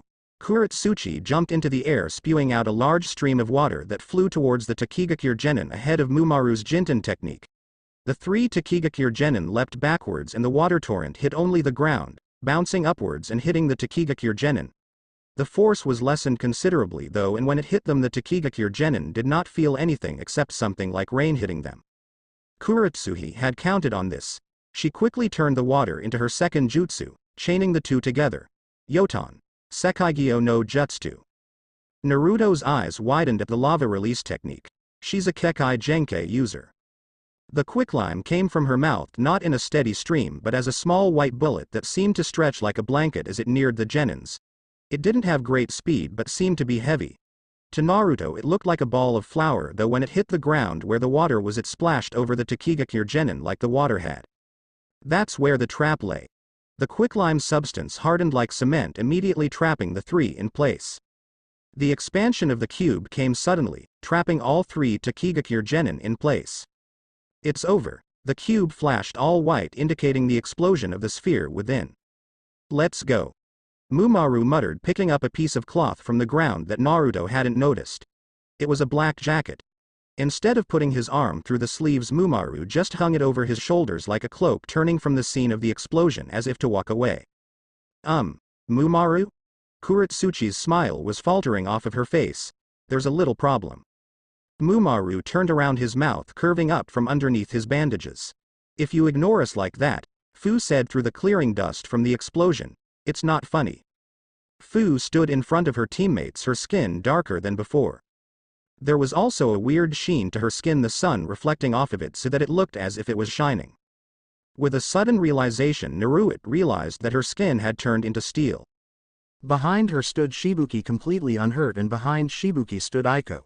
Behind Aiko there was a fourth member, similar to Akatsuchi's golem. However, the beast, unlike the golem, was constructed of black vein-looking things, the mask that was attached to the side of Aiko's head serving as its head. The mask was made of an owlish pattern, censoring its head unnaturally this way and that. Naruto thought that he saw something like ash around its mouth. Naruto figured out what had happened. Right before the sphere exploded, the team must have flown into action. Fu must have activated her technique, turning her skin into steel. When her skin turned into metal, it must have granted her the leverage needed to escape from the quickly hardening quicklime. As for Aiko, his mask beast was currently breathing a low amount of fire on the quicklime around Shibuki, allowing it to soften for the brown-haired ninja to escape from it as well. That must have been how Aiko got out as well. Naruto organized all their techniques in his head like it was a puzzle. Fu was a close-ranged technique user, turning her skin into steel to deliver greater offensive capabilities. Also, normal weapons wouldn't work on a skin like that. Aiko used the two masks he had to summon that beast. If Naruto's theory was correct, the other beast would use a different type of element than the beast. Unless the beast showed another elemental release technique, Naruto wasn't going to presume that it could use more than one. That meant that Aiko used his beasts to fight, much like those ninja that Naruto read about called the Sannin, who centered around summoning techniques. Fu would be weak against genjutsu and long-ranged elemental techniques. Aiko would be weak against taijutsu. That meant that Shibuki would have to cover for their weaknesses. Since Fu was a close-range fighter and Aiko a long-range fighter using his mask beasts, Shibuki would have to be skilled in both genjutsu and ninjutsu. Naruto wasn't wrong. The golem sailed in from the air, his fist raised in to hammer them flat towards the ground. Fu leapt up to meet it, and to the blonde's shock, her shoulder tackle broke it into pieces. It was to be expected, steel was harder than rock. But the fact that Fu could jump while her skin was metal surprised Naruto. That meant that Fu, who possessed a slim build despite her boyish demeanor, held surprising strength in her body. When she landed on the ground again, she created a small crater, sending cracks along the ground. Go. Shibuki took out a scroll and opened it while his teammates went to work. Aiko formed hand seals and put them to his mouth while his mask beast went next to him. As if it was made of rubber, the mask beast's chest swelled and Naruto saw a few embers escape from its mouth. Fuden. Kami Oroshi. Aiko put his palms forward, one facing the ground and the other facing towards the sky, and at that precise moment, Naruto saw a visible wave of wind come to life from Aiko's hands. It wasn't spinning or anything like that. To Naruto it just looked like a really strong wave of wind. When it hit the Iwa genin, it was strong enough to make them use chakra to stick to the ground, but it didn't cut them or anything. But that wasn't the purpose of the jutsu. The owl opened its mouth, letting out an eerie cry. At the same time, it spat out two rings of fire from its mouth looking like sound waves. It intersected with Aiko's jutsu and a firestorm came to fire. The burning inferno flew towards the Iwa genin, threatening to roast them alive. Kuretsuchi used her water jutsu again as the fire came near them. But the initial wind jutsu lessened the impact of the water, and the fire technique enhanced by the wind technique wasn't stopped by the feeble attempt. Akatsuchi formed hand seals and plunged his hand into the ground. Naruto thought he was going to summon a wall of rock, but he was wrong. Akatsuchi grunted and pulled and ripped the ground apart, creating a wall of rock with physical strength alone. The Takigakure genin lost footing as the ground tilted towards them, and the firestorm followed the path of the ground, sailing harmlessly above the Iwa genin.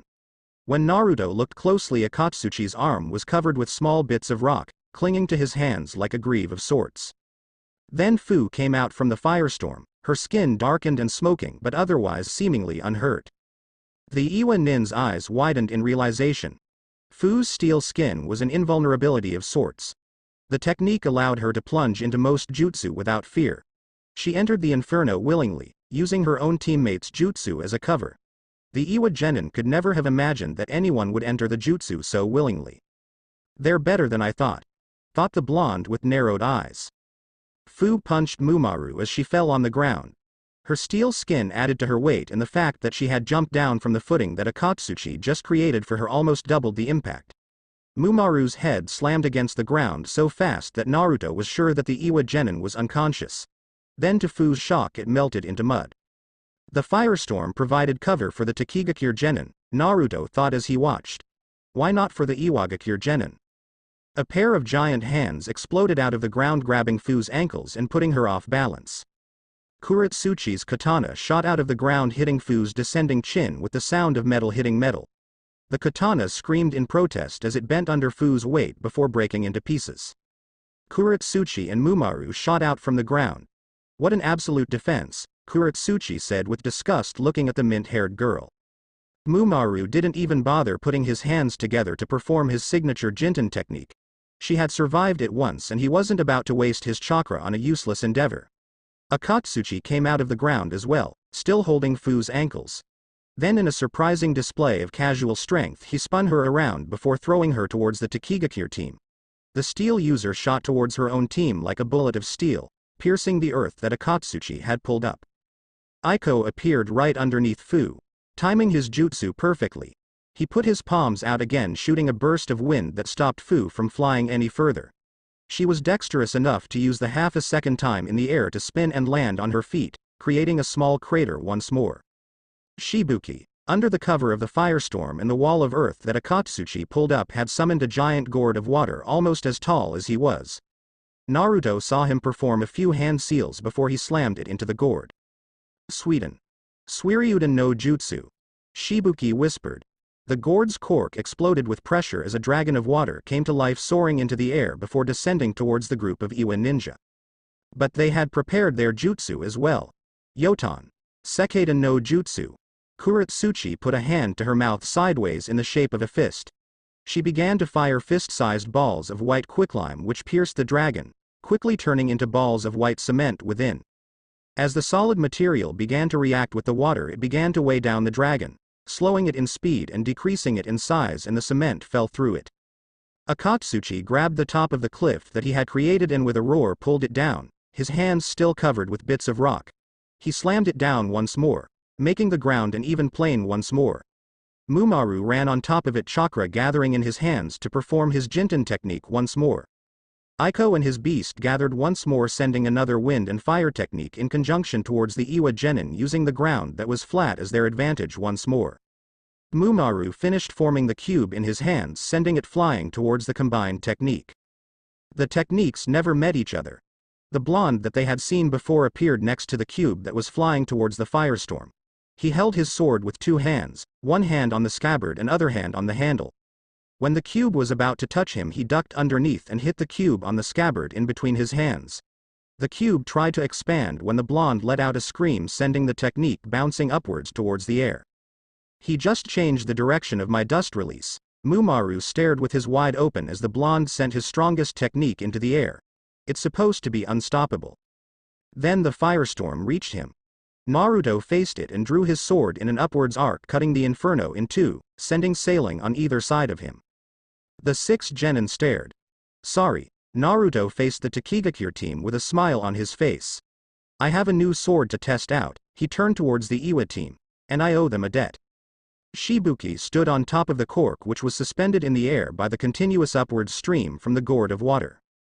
You're Uzumaki Naruto. He said, his face completely different from before. You're interfering with our battle. Naruto raised an eyebrow. I thought you wanted to end this peacefully? They attacked us first. Shibuki narrowed his eyes. This will either end in our team's victory, or defeat. Back off, Uzumaki. Naruto watched as Fu and Aiko gathered around the gourd. The masked beast roared at Naruto. The blonde turned his gaze towards the Iwa team. Compared to the Takigakure team, they looked a lot worse for wear. Mumaru still suffering from his battle with Naruto. Akatsuchi and Kuretsuchi both breathing heavily due to the series of jutsu they had just used. There's no fun in beating down tired opponents. The blonde felt a fierce smile stretching over his lips. I guess I can make this more interesting. He cleared his throat. Fine then. I'll take on all 6 of you. Ino's eyes went wide. He's crazy. Shikamaru stared at the blonde, feeling something in his heart. He's crazy, beyond crazy. He's insane. He looked down at his hands. But whenever I watch him fight, I feel my heart start beating. From that speech he gave during the first part of the exam. Then his fight with the Iwa team from before. He's the only one who continues to fight against impossible odds. We're supposed to give up from battles like this. This is stupid. This is insane, and it's against the ninja code. But why do I want to see him fight? No. Why do I want to go out there and fight with him? Shikamaru looked at his hand, which was shaking. He clutched his heart with it, feeling it beat erratically. Why do I wish I had the guts to go and fight out there with him? Why can't I be like him? Why does he make me feel like I can do so much more? Why? Who are you, Uzumaki Naruto? Ino looked as Shikamaru's face changed through various expressions. She had never seen this side of Shikamaru before. She had seen him serious before, but this was different. He seemed to be thinking, and there was a look in his eyes. His eyes were burning. Choji looked, popping chips in his mouth. It wasn't the steady pace that he usually ate with, but it was quickened, as if he was nervous. Or perhaps excited. Ino looked at the blonde. I could get a sense for why they're excited. Even me. This Uzumaki Naruto. Even me. He makes me want to be stronger. She looked at the sky. He makes me wish I trained harder. I want to fight with him right now. I want to be his strength. All 3 of them were thinking the same thing. I want to follow him. Shibuki stared at Naruto as if he had gone crazy. He decided to voice this. Who are you? He didn't mean to sound so incredulous, but that was exactly what the boy was, incredulous. This is stupid. Aiko spat at the side. Let's take care of him first. Sounds good to me. Fu punched the palm of her other hand. Let's cream him first. Naruto blurred, vanishing from the spot. He appeared only a few feet away from the Takigakure team, his sword back in his sheath. Shibuki's eyes widened. Dangerous. He ordered his teammates, Fu, Aiko, but they were already springing into action. But Naruto was faster. I already know your battle strategy, Naruto thought as he rushed towards them. Aiko is the long-range hitter. He provides cover for Fu so that she can get close. While she distracts them, that guy called Shibuki gets enough time to gather his chakra for a one-hit Ko-jutsu. And I know just the way to break it. Fu practically flew towards the blonde. She punched downwards, intending to crush him to the ground. The blonde sidestepped the blow almost as if he was dancing. Fu's punch hit the floor, creating a small crater and sending of debris. Naruto swung his katana in a neat arc. That's useless. Kuretsuchi narrowed her eyes as she watched. She's made out of steel. There's no way you can cut her. At least unsheathe your sword first, Uzumaki. The tip of Naruto's scabbard neatly swiped across both of Fu's eyes. Fu screamed. Naruto continued the spin and swiped his sword across Fu's feet, tripping her and sending her towards the ground face first. Then he flicked his wrist neatly, spinning his sword in a neat semicircle, the end of the sword hitting the back of her head. Fu writhed in pain on the ground. Oh, save it, Naruto snapped at her. You're not going to go blind from it, it's just a scratch. Fu. Aiko screamed, his beast screaming with him. The black-haired genin began to form hand seals. The beast next to him began its long intake of breath, its chest swelling up like a balloon. Naruto unsheathed his sword about 3 inches from its scabbard using his thumb. The blade edge pointed towards the beast and then shut it closed again, flicking the top of the guard with his thumb once more. The beast exploded into black ichor, screaming weakly as it did. It was sliced neatly from head to groin in a single vertical cut, melting towards the ground. What kind of technique is that? Shibuki stared shocked. The blonde wasn't anywhere near them. Naruto thrust towards Aiko with the handle. The sword flew out of the scabbard, the handle neatly planting itself right in between Aiko's hands, interrupting his chain of hand seals. Naruto appeared in front of Aiko, sheathing his sword in one smooth move. However, the move was executed so fast that Aiko was still holding onto the handle of the katana, which was pointed towards him. When Naruto sheathed his sword, the impact was strong enough to slam both the handle and Aiko's own hands into his face. Naruto quickly adhered the blade to his scabbard, taking it out of Aiko's grasp and flipped it so that it was pointed towards Aiko.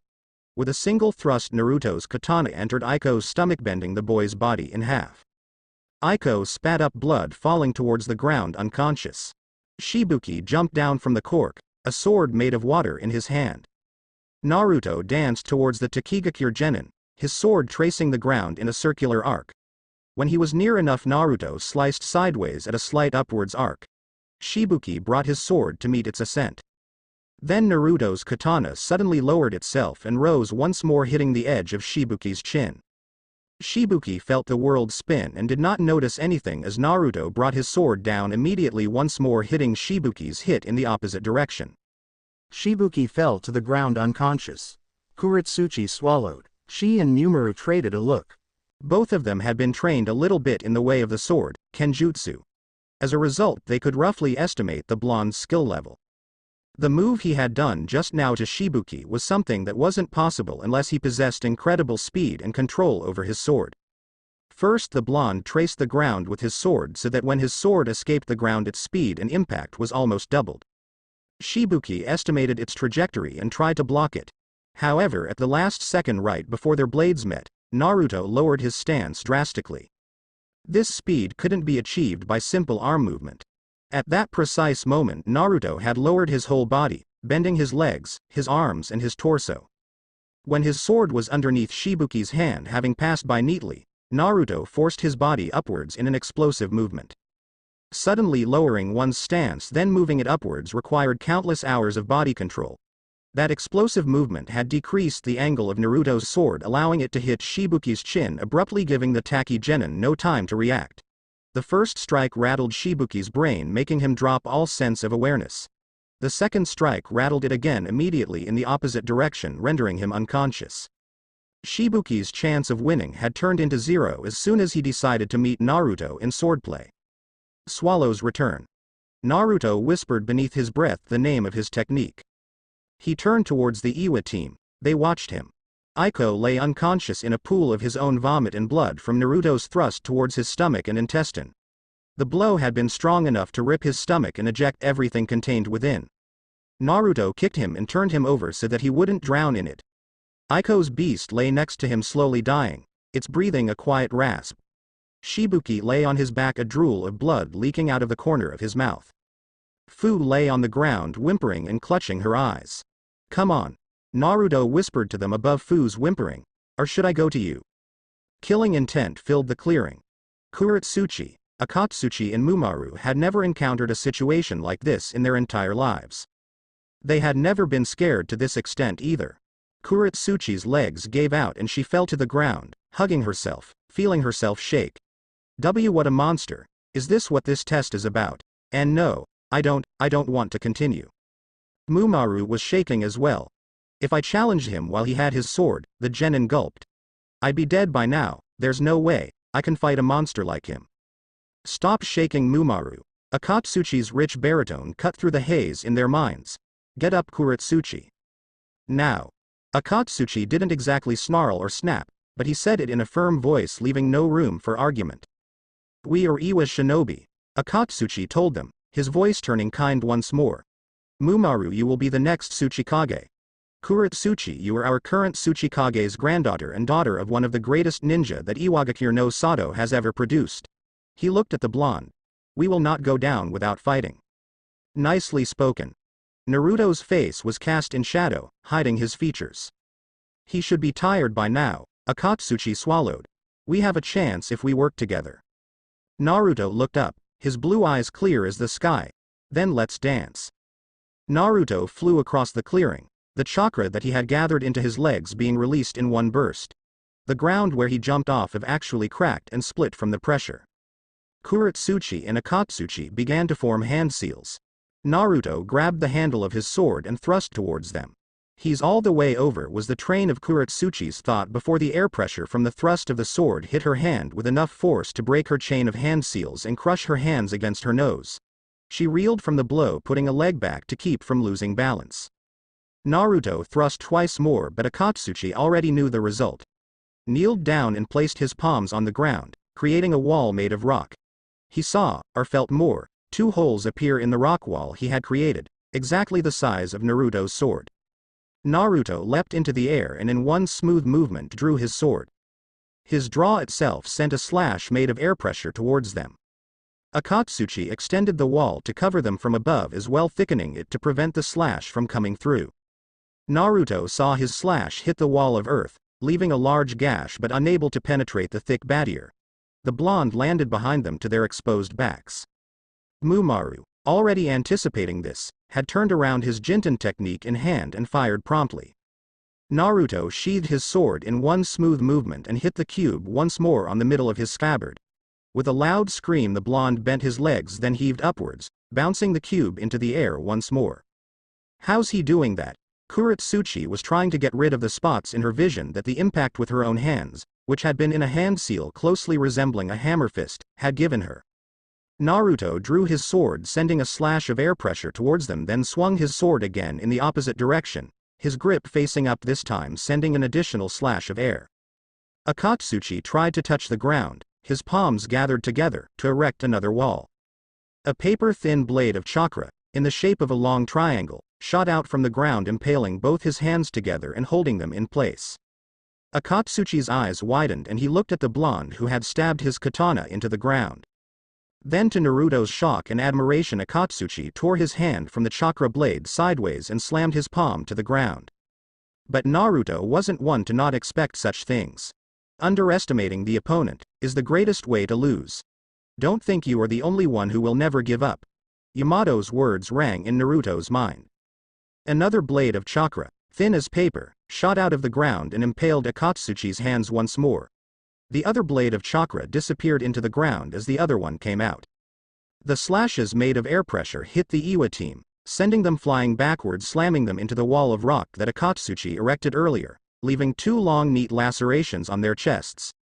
All 3 of them had channeled chakra into their chest and forearms, neatly crossing them in front of their torso, but they were cut nonetheless. Though they had channeled their chakra, they had spent a lot of it already and it was impossible to avoid the damage. 3 swords, still in their scabbards, thrust through the rock and hit the Iwa genin on the back of their heads, rendering them unconscious. When Akatsuchi formed his wall of rock to protect us from above, it created a blind spot, Mumaru thought, as everything began to turn black. He used that moment to create 3 cage bunshin, Uzumaki. "This is my complete loss." The Iwa genin fell unconscious. Naruto was breathing heavily in the abrupt silence. He looked at his sword, seeming to get a good look at it for the first time since he had drawn it. The scabbard was nearly 5 feet long and the blade was a bit shy of it. It had a straight back, unlike other katana, which were curved. The blade's edge, unlike other swords, had a wavy design looking like waves in the distance of an ocean.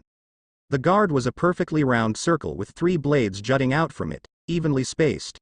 It looked a lot like the 3-bladed shuriken that Naruto sometimes employed. Naruto sheathed it, already knowing the name of his sword. "Do no Akuma, Eye of the Demon," Naruto whispered.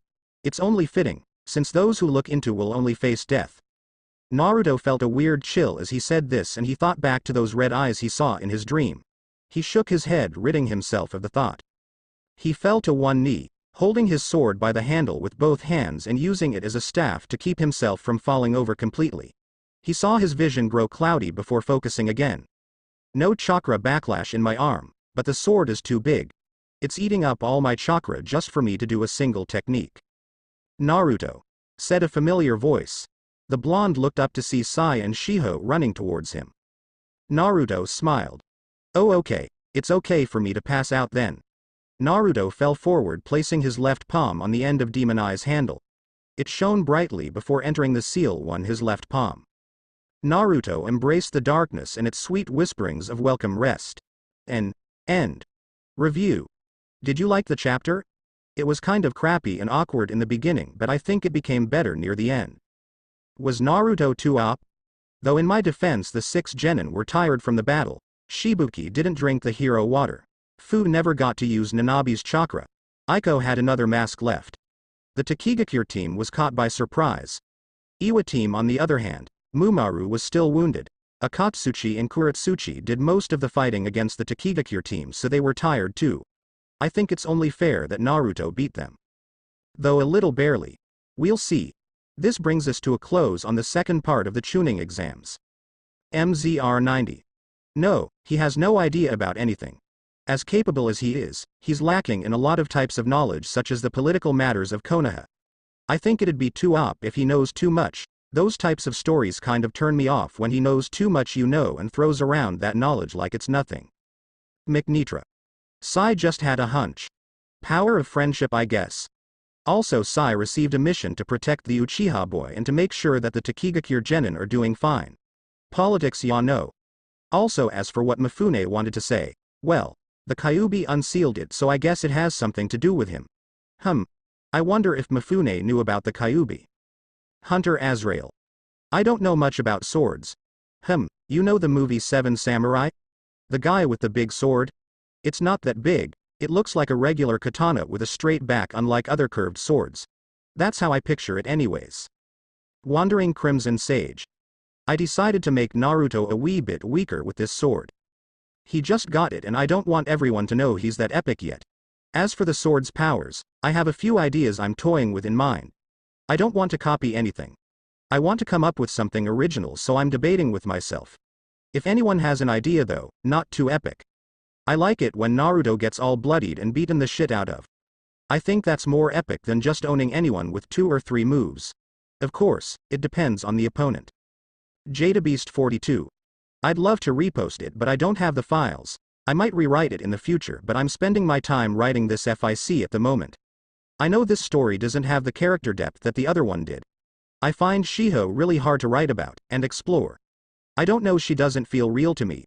Sai does though for some reason. I don't know. Naruto woke up with a raging storm of a headache in his head. He groaned and clutched it before looking at his wrist and noticing an IV needle attached to it. He looked at himself, noticing that he was wearing a patient's clothing in stripes of blue and white. He swung his leg over the side of the bed, wincing at the pain it sent from the back of his head to the forehead. Naruto rested his head in both of his hands for a second, resting in that position. Soon seconds turned into minutes and he debated going back into bed, or at least until the circus in his brain quieted down. You're up. Naruto looked up to find a figure clad in shadow seated near the window of his room. He took that moment to absorb every single detail about the room in a single glance. The room wasn't large but spacious enough for him to swing his sword around in. The first thing that'd have to go was the IV that was stuck in him. It might be painful, but he would have to swing his arm and throw the IV along with its metal stand towards his opponent. It would rip it from his wrist but would catch him off guard. Not a lot of people expected savage attacks like that. The person would react by getting up and casting the metal contraption aside with one or both hands. Naruto would have to aim for his legs and... Naruto forced himself to stop. What am I thinking? He shook his head, clearing the thoughts from his brain. I don't even know who he is and I'm thinking about killing him. I've been with the shinobi for too long. He cleared his throat.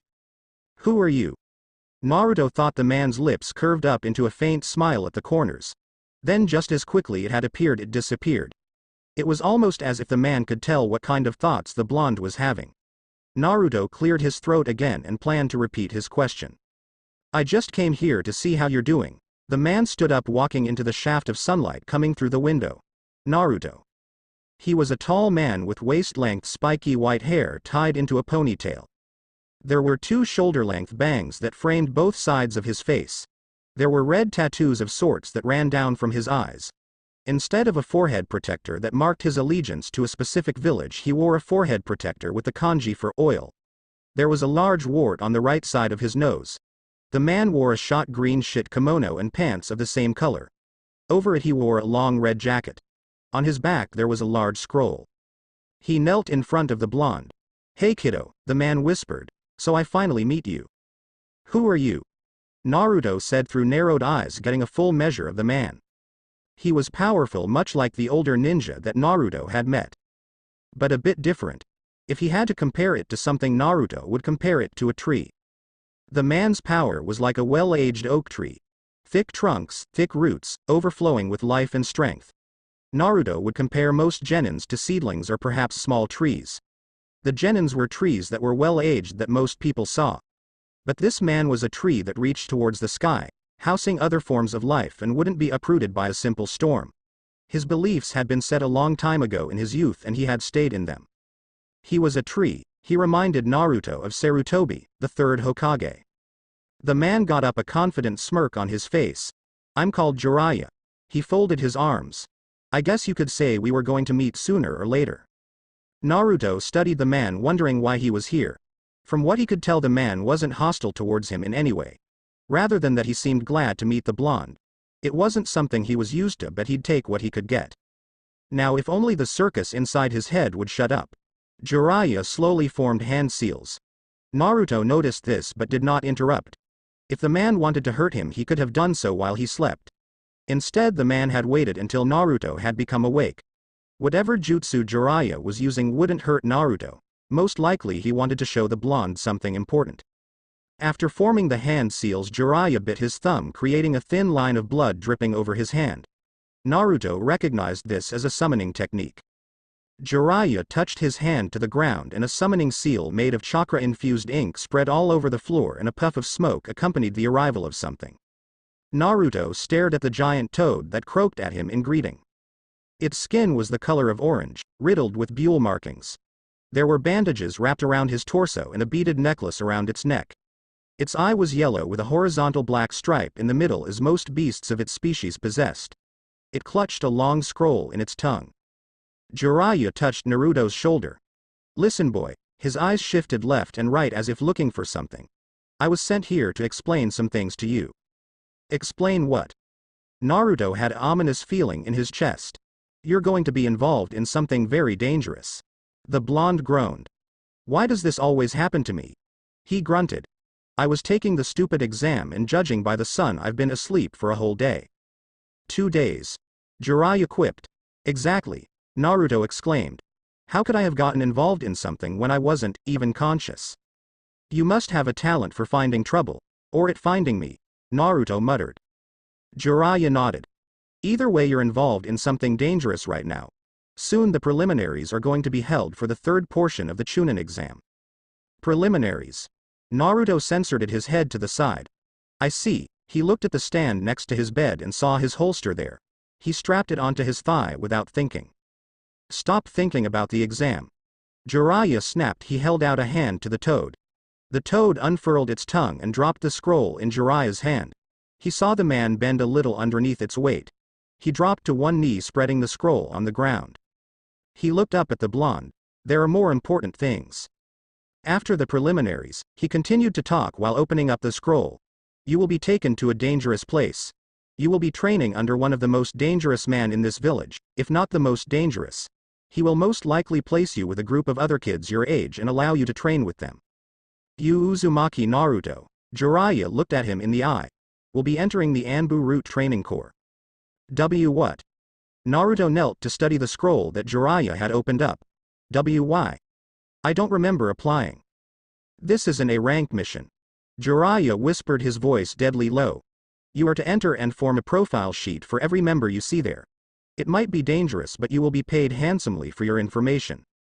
Naruto remained silent, his head straining to figure out what was happening. This man was obviously a strong ninja and someone who knew about the inner political matters of Konoha. The fact that he was offering him an A-rank mission meant that he was loyal to the Hokage or lying. But Naruto didn't see an ounce of falsity in the man's eyes. They were clear, to the point where Naruto wondered what type of life that this man had led to have those eyes. He looked like a man who had set rules of honor for himself and followed them to the letter. He knew the difference between right and wrong. He seemed like a good person to Naruto, who constantly strove to do what was right and better himself. This man was a loyal servant to the Hokage himself. Naruto knew that because it was an A-rank mission. Not because the mission was a high-rank one, but because of the political matters behind it. D and C rank missions did not have a lot of requirements, but as the mission became B in a rank, political strings became attached to it. That meant that as the missions got higher in rank, the circle of people who knew the matters behind it became smaller and smaller. This man was offering Naruto an A-rank espionage mission that had to do with the village. That matter alone was something for though. It was an espionage mission within the village. Coup d'état, rebellious factions, missing ninja and betrayal were the words that came to Naruto's mind. Jiraiya felt cold steel touch his neck, right on the jugular vein. Naruto's arms had blurred and crossed each other on either side of Jiraiya's neck, holding a shuriken each. Fast. Whose side are you on? Naruto growled, something that started from deep within his chest. How do I know you're with the Hokage? You trusted me until now to be loyal to Sarutobi, Jiraiya whispered, a smile stretching over his lips. Why the sudden change of mind? Because I'm not perfect, Naruto whispered. Just because your eyes say you're not lying doesn't mean what you're saying is the truth. Because what you believe to be the right thing might be the wrong thing in my world. Jiraiya stared at the progenitor of the Namikaze in the Uzumaki clan who held 2 shuriken to his neck. You can trust me, Naruto, Jiraiya answered. I'm here on the Sandame's orders. Naruto hesitated. Again, the man didn't seem to be lying. Then he lowered his arms, dropping the shuriken onto the floor. Jiraiya nodded, satisfied. Looks like letting him have the upper hand for a moment was the right choice. He cleared his throat. Once again, you will form profile sheets on the people that you meet, personalities, battle capabilities as well as their names. This is usually not a mission given to a genin, but a unique opportunity that only you can take care of has presented itself. If I'm caught with the profile sheets, which is why you'll sign this contract here. Jiraiya tapped his finger on an empty space on the scroll, bringing Naruto's attention to it. What is this? It's a summoning contract. Jiraiya explained. Sign your name here in blood. Then afterwards form these hand seals: boar, dog, monkey, rooster and ram. After channel chakra into your hand, make sure it has your blood on it, and touch a surface. Depending on the amount of chakra you put in, you'll be able to summon a toad. After you summon the toad, give it the profile sheets that you have created and give it to him. He'll relay it back to me. Naruto picked up the fallen shuriken and made a small cut on his thumb, signing his name on the scroll. Once it was done, the man rolled it back up, giving it back to the toad behind him. We'll meet again, Naruto. Jiraiya smiled at him. I'm sure of it. He leapt out the window, the toad going after him, and disappeared from view. Naruto swallowed, confusion reigning in his head. He sat down on his bed and opened the dresser. In it his clothes lay. His long-sleeved V-neck shirt with a light mesh undershirt. Like his shirt was black as well. There was a roll of bandages for him to wrap the pants around his shin. Naruto put the clothes on his bed, dressing himself, forcing himself to think. Calm down, the blonde told himself. First, let's go on the clues that he gave you. Route, Hokage and espionage. This is an A-rank mission, right after the second part of the exams. That means that after this second part of the exams there will be a small time period before the third part of the exams are held. I was asleep and I don't remember myself volunteering for Route, Sai's division. I don't think Sai has enough political oomph to get me in there. This is politics. This means that I was the price of something. But the price of what? The blonde put on the mesh shirt and stood up to take off his pants. No, the important thing is that it was the third Hokage that was responsible for this. I'm sure of it. Route, whether it belongs to the old man or not, is a faction of Anbu. That falls under the power of the Hokage. He must have made a deal with someone and I was the price. I don't need to know about the deal, I just need to know how I'm to act. I know I'm a spy, but I need to know what's happening to me. He said I'll be entered in the training corps. Naruto's eyes widened. Why does the Hokage need a spy in a division he already controls, unless he doesn't control it? Naruto stopped wrapping the bandages around his leg. The old man means to take control of the Anbu faction, so this is the opportunity that he's been waiting for. Since the other genin aren't as capable yet, no wonder I'm the one who's been taken. Naruto finished dressing and looked at his reflection in the window mirror. Naruto, said a voice behind him. Good. You're awake. Come on, we're late. Naruto turned to find Sai. Late for what? The preliminaries. Sai answered. Come on, I'll explain on the way. Naruto followed Sai out of the room to find that they were not in a hospital, but a giant building composed of different levels. Sai motioned for him to go down the stairs with him. Naruto obeyed, listening to every word Sai was saying to get a better grasp of the situation. Too many teams passed, Sai summed up. So they're holding a preliminary to see who gets to enter the final part of the exams. I see. Naruto thought back to his battle against the 6 genin. Just out of curiosity. The Iwa team just made it in. Sai already knew what Naruto wanted to ask him, but they don't look good. Doesn't look like they could make it even if they decide to continue. The Taki team looks a little better, but I doubt it. Sai lead them out into a clearing with rows upon rows of other genin standing. They were in what seemed to be a little tiny arena, filled with dirt and rock. Naruto looked around to see every single Junin sensei on the second tier of the arena, leaning on the railings and looking at them with interest. He saw a man with black spiky hair and a cigar in his mouth look at him intently as if mulling over something. There was a woman with black curly hair next to him. Instead of wearing the Chunin flak jacket, she wore a red dress with bandages wrapped around it. He thought that her eyes resembled Kawasu's in some way but dismissed the thought. He saw Yamato wave at him with a single hand. He looked around to find Gari, the IWA team's instructor, looking at him as well. Come on, Naruto. Sai gently pushed Naruto so that he stood next to Shiho. It's a good thing we came early, Shiho commented. We're all fully rested. Naruto nodded and smiled at his teammate before turning his attention to the center of the room. The Sandame sat on a chair made out of stone, smoking on a pipe and regarding all of them with a strange gleam in his eye. Next to him stood several Anbu members, wearing the beige cloaks and animal masks. Naruto ripped his stare off of the Hokage. That's not what's important right now. He surveyed the people who had passed. There was a lot. Ino, Shikamaru and Shoji stood a bit in front of him. Though they didn't seem to have a lot of wounds, there were minor scratches here and there. How a weak team like them could defeat another team surprised the blonde, but he tucked it into the back of his mind not to underestimate them. That's how defeat was born and arrogance lead to downfall. He surveyed the other examinees. Team 8, composed of Inazaka Kiba, Hyuga Hinata and Aburame Shino, was there too. He spied Kawasu, Sasuke and Sakura. Sakura had lost a lot of her hair because she sported a short haircut that framed her face now. Sasuke looked like he was barely on his 2 feet. Kawasu looked the worst out of them all. Kawasu had a bandage over one ear and other numerous wounds all over his body. From the story that Kawasu had told him, Kawasu had most likely taken on a team by himself to get his team both the Heaven and Earth Scrolls. The one called Rock Lee was there as well. He didn't look too wounded and neither did his teammates.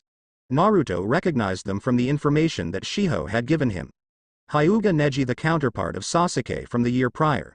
Then there was Tenten, the one who was proclaimed to be the best weapon wielder among the genin.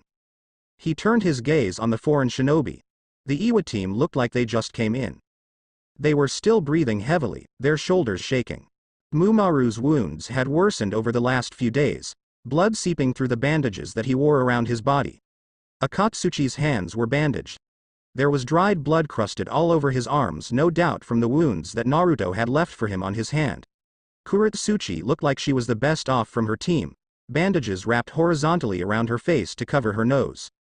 Naruto had most likely broken it in their last encounter. The Taki genin looked a bit better, though not by much. Fu sported bandages wrapped over her eyes. Naruto thought that she was overreacting, but he saw the hateful glare that her other teammates sent his way. Fu also seemed to be holding herself a bit unsteadily on her feet. Naruto looked at her feet to see if it was true. If she was truly blind and unable to see, there would be a lot of bruises and cut near her ankles due to her tripping over things. Unlike what he had believed, Fu did sport a lot of cuts and wounds on her wounds and on her knees from tripping over countless times in the forest. Naruto gulped, feeling a guilty stab in his conscience. He looked at the other two. Shibuki looked like he was the best out of his teammates, standing on his own power. Aiko held a bit bent over, clutching his stomach. Naruto had most likely given him internal bleeding. Naruto turned his gaze to the other teams. There was Suna and Otto as well. I will explain the rules for the second part of the exam. The woman from before appeared with a mic headset attached to the side of her face. Naruto spotted something like pain in her eyes, but it disappeared as soon as it was there. He wondered why it was there. You will face off against someone that's displayed on that board. She pointed towards the big screen at the top. As for the battle rules, anything goes. She gestured at all of them. Before that, do any of you guys want to drop from this exam? Naruto looked around at the genin. Akatsuchi immediately walked out. Naruto nodded in understanding. The boy's hands were damaged and would need medical attention if he was to continue fighting. He saw Mumaru and Kuretsuchi nod towards their teammate. It seemed as if it had already been decided. Mumaru, Kuretsuchi whispered. Think over this one more time. Shut up, Kuretsuchi. Mumaru snapped. I'm fine. Kuretsuchi sneered and turned back, watching what other genin were going to give up. Surprisingly, a lot. The girl called Fu from Takigakure walked out as well, led by the shoulder by her other teammate, named Aiko, if she was not mistaken. She could tell right away that Fu wasn't someone who wouldn't be able to fight while blind. If she had a bit more talent, perhaps she could have put up a fight, but she was no doubt suffering from the shocks of that battle with the Uzumaki. Aiko walked with a limp in his gait that could only come from internal bleeding as well. So both of them were out. She looked at Shibuki. He most likely had a concussion, but he seemed to be pretending to be fine. Sai started. What the Naruto muttered, grabbing the back of Sai's shirt and yanking him back. What the hell are you doing? Sai smiled at him. Forfeiting.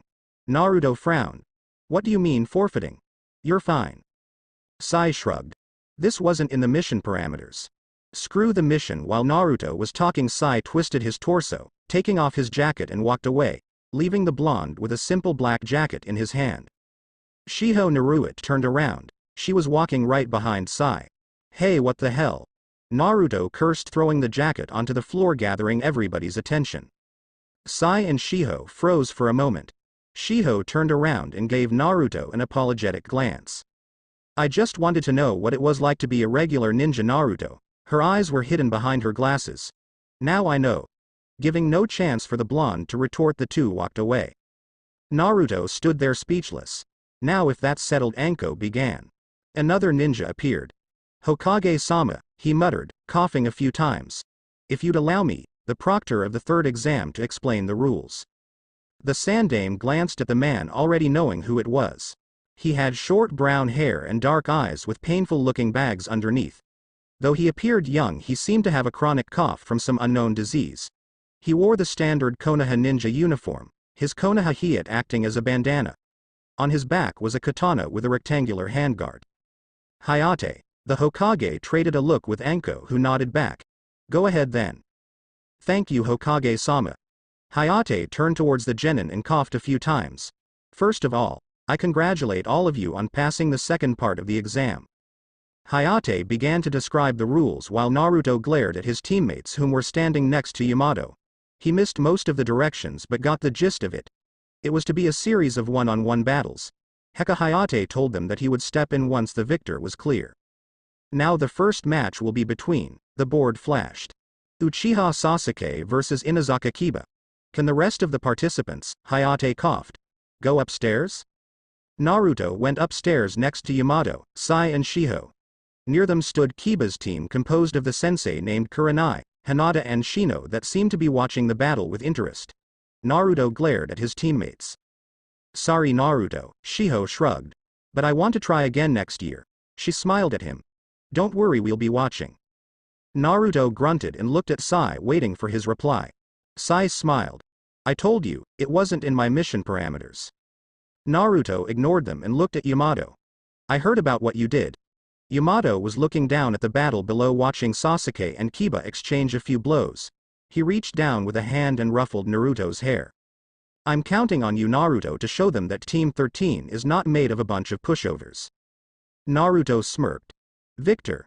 Uchiha Sasuke. The battle had not taken long. With ruthless efficiency, Sasuke disabled the dog with a couple of shuriken. The enraged Kiba hadn't been able to keep his cool, which resulted in some stupid moves on his part. Instead of using Gatsuga to end it, Kiba rushed towards the Uchiha using simple taijutsu. In his haze of rage, Kiba had overlooked the fact that the Uchiha had been unable to use his famous Sharingan or his fancy ninjutsu. Naruto sighed as Kiba was taken out on a stretcher. He looked behind him to find Kurenai looking on with her lips pursed. Guess he needs more training. Naruto jabbed, but his heart wasn't really in it.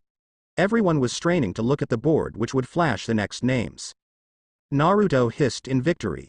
Uzumaki Naruto vs Rock Lee. Sasuke passed out, all the fatigue of the last few days coming back to him at once. Kakashi leaned on the pillar next to him, breathing heavily. He lowered his headband to cover the Sharingan once more. He shook his head vigorously, trying to get the sweat out of his eyes and from his hair. He looked down at the fallen Uchiha and the seal that he just placed on Sasuke's neck. He grimaced, knowing that the seal do nothing if Sasuke didn't truly will it for himself to keep the cursed seal in check. It was an inevitable development though.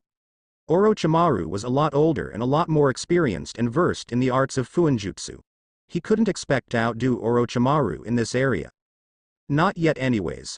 Kakashi debated whether he should carry Sasuke to the hospital or lay down and rest up a bit. He decided to do the latter and leaned more of his weight on the pillar behind him, slowly descending towards the ground. Impressive. A melodic voice muttered into the small room. Having knowledge of Fuinjutsu at your age. What are you now? Early to mid-20s. Kakashi's body literally blurred and the heat seemed to rise of its own accord. The copycat ninja placed himself between the intruder and his student, his hand already gripping a kunai in reverse grip. Orochimaru was leaning on a pillar with his shoulder, his arms crossed. He had a sardonic smirk on his face. His long black hair had been tied up into a ponytail, though he couldn't hide the gaunt angular features of his face. It wasn't about being good-looking or handsome anymore for Orochimaru. Orochimaru was at the level where even if he looked similar to himself, just by acting differently, being someone else and copying their mannerisms and characteristics worked more than any outer appearance did for the Sannin. Let me tell you a bit about Fuinjutsu, Orochimaru continued as if nothing had happened. It's the fourth kind of ninja arts. Ninjutsu, taijutsu and genjutsu. Respectively, they are ninja techniques which utilize the natural elements, the physical arts which manipulates one's own body, then genjutsu, the art of the illusion used to manipulate a person's thoughts and perhaps even reality itself. Most ninjas have basic skills in all three of these aspects. Orochimaru pushed himself off of the pillar, walking towards Kakashi. But Fuinjutsu, the art of the seal, he stopped, censoring his head to the side as if contemplating something. Sometimes ninja go through their whole lives without ever touching upon this unique and useful art. Orochimaru took another step. That's enough, Kakashi growled. Lightning began to flicker around his right hand. He held the forearm of his right arm with his left. It did no such thing as explode into electricity. But the room began to be filled with spontaneous popping sounds of crackling electricity. Kakashi hadn't activated his Chidori yet, but he had made it clear to Orochimaru that he could use it whenever he wanted to. Orochimaru ignored him and took another step. Fuinjutsu allows ninja to manipulate something that cannot be done no matter how much mastery of ninjutsu they have, Orochimaru smirked. Reality itself. More specifically, it can control the very fabric of space-time continuum. He tilted his head and smirked, taking another step. There has been no instance of ninjutsu being able to manipulate space-time as well as ninjutsu. Even the fourth Hokage's famous teleportation technique, the Hiraishin no Jutsu that earned him the name, Yellow Flash of Konoha, was based on the foundation of Fuinjutsu. Orochimaru was eye-to-eye with Kakashi now, barely a breath away. But you know something that can manipulate reality and the space-time continuum better than Fuinjutsu, Orochimaru whispered. Kakashi's eyes were bulging so big that they almost seemed to be escaping from their sockets. Electricity began to crackle in an increasing rate and more strands of lightning began to form around his right hand. The Sharingan. Orochimaru finished looking right into Kakashi's red orb. Kakashi swung his arm sideways, the Chidori filling the small room with the sound of 1,000 birds. Orochimaru laughed as he dodged it, ducking underneath it. He opened his mouth and a snake shot out, heading straight for Sasuke. Shit. Kakashi turned around and stabbed his Chidori into the ground, beheading the snake before it could touch the genin. He felt the cold touch of steel on his neck. Kakashi froze. Now Kakashi-kun. Orochimaru's breath was warm on the back of Kakashi's neck. Even his breath seemed to contain moisture and slither around Sasuke's body. We don't want to hurt the precious merchandise, do we? Kakashi didn't answer, choosing silence instead. The lightning around his hand flickered for a few more seconds before dying out. The only sound that Kakashi could hear was his own breathing and the beating of his own heart. Don't worry, Kakashi. Orochimaru continued, backing up. Kakashi suppressed a shudder as Orochimaru's breath seemed to slither down his neck and to his lower back. I'm not here to collect on him yet, he'll come to me when he's good and ready. Orochimaru turned on his heel and began to leave, his footsteps loud and exact in the small room. Kakashi didn't turn around, instead he kept on staring at his student.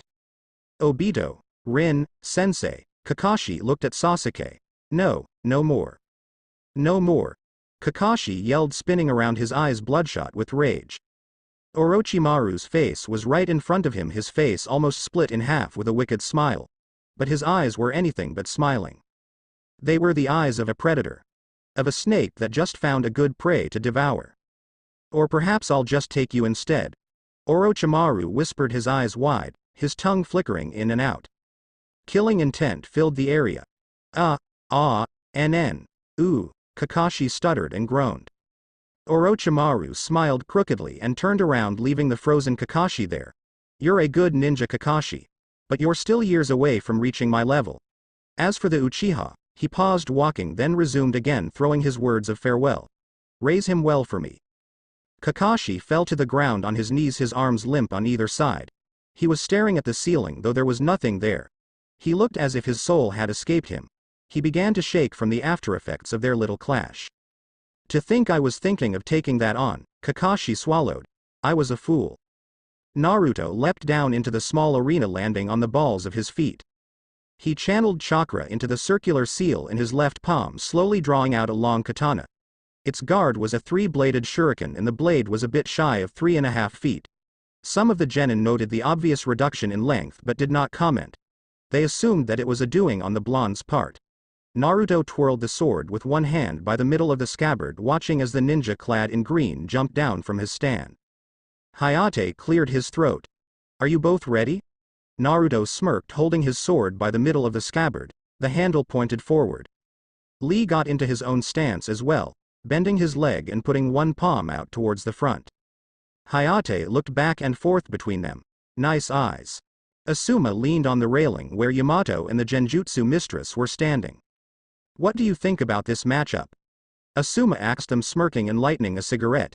He ignored the disapproving glare from Kurenai. Yamato looked down from the second floor, his arms crossed. Naruto will win. He's different from the normal genin here. So is Lee. Guy appeared next to them. He was in the same posture as Yamato. You should not underestimate the flames of his youth. Though from what I hear, he peered at Yamato. Naruto's burns just as brightly. What's with this kid? Kurenai asked, glaring daggers at the blonde down below. You don't know because you're new, Kurenai. Asuma said with a smile. But, that kid down there. Rumor has it that he's something mighty special. He traded a look with Yamato. I wonder if he's worthy of being a king we place out hopes on. We'll see about that. Guy muttered. Kakashi walked in looking tired and drained. Who are the lucky ones this time? Naruto, Kurenai muttered. And Guy's student, Lee. Kakashi suddenly perked up at that. That should be interesting. Start. Hayate yelled. Lee rushed forward, immediately spinning in the air. Sorry, Naruto-kun, Lee said while spinning. But I can't let you win this one. Lee spun in the air, launching a single kick against the blonde. Naruto thrust while holding his sword by the scabbard, hitting Lee's kick squarely with the handle. Lee's eyes widened. So did Guy's and Kakashi's. What? Kurenai asks. What's the big deal? The leaf whirlwind, Asuma explained, seeing as none of the other Junin were too occupied with the battle. Is a series of low and high kicks done at the fastest possible speed one can do it in. The trick is that the opponent doesn't know that it's a low or a high kick until the last moment. It's a taijutsu move that one has to master completely if they want it to be useful in combat. Lee's mastered it. Guy told them, his rich baritone carrying over even to the nearby genin. His technique is if anything on par with mine. The fact that Naruto blocked it means his reaction speed is just that fast. Asuma narrowed his eyes. That's no small feat. He has to react instantly to a kick that's delivered faster than the regular eye can follow. Not to mention he blocked it with perfect timing, with the handle of his sword nonetheless. Kurenai nodded as understanding dawned on her. He could have just as easily countered it. But that wasn't Lee's fastest. Guy finished with a smirk. Not bad, Naruto-kun. Lee leapt away, somersaulting away and showing casual acrobatics. Let's knock it up a notch. I couldn't agree more. Naruto replied, a crazed smile beginning to appear on his face. Lee rushed towards Naruto even faster than last time. Lee jumped into the air and launched a sideways kick towards the blonde. Naruto ducked underneath it and reacted instantaneously, thrusting with the handle of his sword. Lee crossed his arms in midair, blocking the thrust. Naruto screamed. The ground beneath Naruto exploded outwards, sending gravel and rocks flying everywhere. The blonde literally created a crater where he stood. Initially Naruto had been low on the ground, one palm on the floor and his legs bent. But as soon as his handle had been blocked by Lee's guard, Naruto's whole body exploded into movement, every single muscle moving as one in one burst of energy, thrusting so hard that his sword crushed Lee's guard and went through it, hitting Lee's chest. Guy's eyes widened and he looked at Yamato. That kid. Guy looked down again.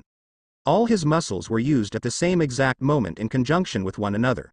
From the soles of his foot to his arms, it doubled, no, almost tripled the power of his thrust. That kid is like Lee. He's a taijutsu specialist, that level of skill. Lee flew across the air and slammed into the wall. Naruto began to walk towards the genin, twirling his sword by the scabbard like a baton at his side. I know that didn't finish you, Naruto said loudly enough for everyone, though it was aimed at Lee, to hear. Now come out. A green blur exploded out of the crater in the wall. Lee threw two quick fists in succession. Naruto blocked both of them, holding his sword sideways across his body.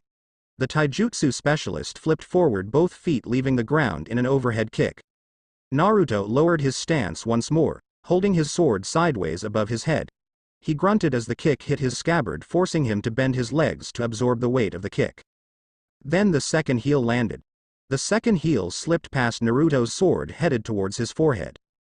Naruto lurched backwards, allowing the heel to pass by his face, feeling the wind scatter his hair. When Lee's heel hit the ground, it broke the surface, sending small pieces of rock flying everywhere. Naruto felt a very small one fly right by his face, leaving a shallow cut on his cheek. The blonde felt Lee's weight leave the sword that he had used to block. Lee disappeared from view. Naruto's eyes widened. What the hell? The blonde immediately lowered his scabbard, holding it below his face sideways. Lee's kick from below hit the scabbard with enough force to move Naruto's arm, slamming the scabbard against Naruto's forehead protector, which was wrapped around his neck and then his neck. Naruto gave a choking cough as he felt his feet leave the ground. What the hell? Naruto thought as time seemed to slow down. Even though I blocked it, it still carried enough weight to lift me into the air. Damn it, he blocked it. Lee leapt away, wincing at the strain in his legs. That was my fastest when I kicked him from below. I barely lifted him off from his feet.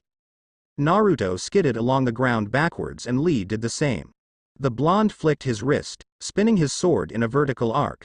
He caught it neatly by the handle. Then he thrust 3 neat times into the air. Guy's instincts screamed at him. Lee dodged. Lee didn't think twice. As soon as he heard Guy's voice, he leapt upwards, using even his arms to speed up the process. As he rose into the air, he heard some kind of whistling or humming sound go past his face. He felt some sharp pain on his cheek, the side of his ribs and his leg, as if something fast had just grazed by him.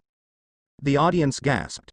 The wall behind Lee was riddled with 3 perfectly round holes. Naruto felt a sharp pain on his forehead. The blonde touched it with the back of his hand and it came away wet with red blood. He stabbed his sword into the floor, despite the scabbard being so dull, and untied his forehead protector from around his neck. He used it as a makeshift bandage, tying it around his wound. That overhead kick from before, Naruto thought to the time when Lee's second heel had slipped past his guard. It barely touched my forehead, if I got hit by that. Lee held the side of his body with a hand, noting the long gash on it as well as another one on his leg. If I got hit by those thrusts, I'd be finished. Both of them thought at the same time. Guy looked down at where his pupil was battling perhaps someone who surpassed even Hyuga Neji. He looked at the blonde. Naruto's movements weren't just for show. Every movement had a purpose, with nothing wasted. The blonde's aptitude for his sword technique was clearly far superior to any other shinobi the blonde's age. From what Guy had seen, the fact that Naruto had a sword was the defense against Lee's speed. The blonde did not possess the same type of speed that Lee had, but he had a lightning-fast reaction speed to match it. All Naruto needed was a split second to think up of a counter. Naruto, in every sense of the word, was an equal for Lee. Both had mastered their techniques and honed their senses to the point where this level of battle was possible. He already knew even without looking at the other genins' faces that they were shocked. The two were displaying a level of battle far above that of genin, perhaps high chunin or even low junin. But Guy knew that Naruto would win. There was something that Lee did not possess. Naruto had ranged attacks. Guy cleared his throat. Lee, he called out, getting the attention of everyone else there. Sensei? Lee snapped his attention towards Guy. Guy noticed that Lee seemed to be in almost a trance. He was too absorbed in the battle. This Uzumaki boy, he's strong. Guy felt a confident smirk enter his face. But Lee's stronger. Take them off, Lee. End. I know this chapter is really short and I'm really sorry in this chapter censored I know that too, but I know. I'm going to update this story more before Stance of Shadow. I promise. It's just I don't know. I'm not really feeling this battle. It's lacking something, substance? Soul? Fire? Flames of youth? I really need something. This battle between Lee and Naruto should be epic and I shouldn't just write it and not be satisfied with it. I wrote a lot more than this, about 5,000 words more, but I read it over and it didn't satisfy me. It didn't shake my heart. So I erased it. Read it and review please. I need your reviews more than most. Tell me what you thought about the battle between Lee and Naruto. Sheesh, the little clash between Kakashi and Orochimaru was a hell of a lot more interesting. Thanks.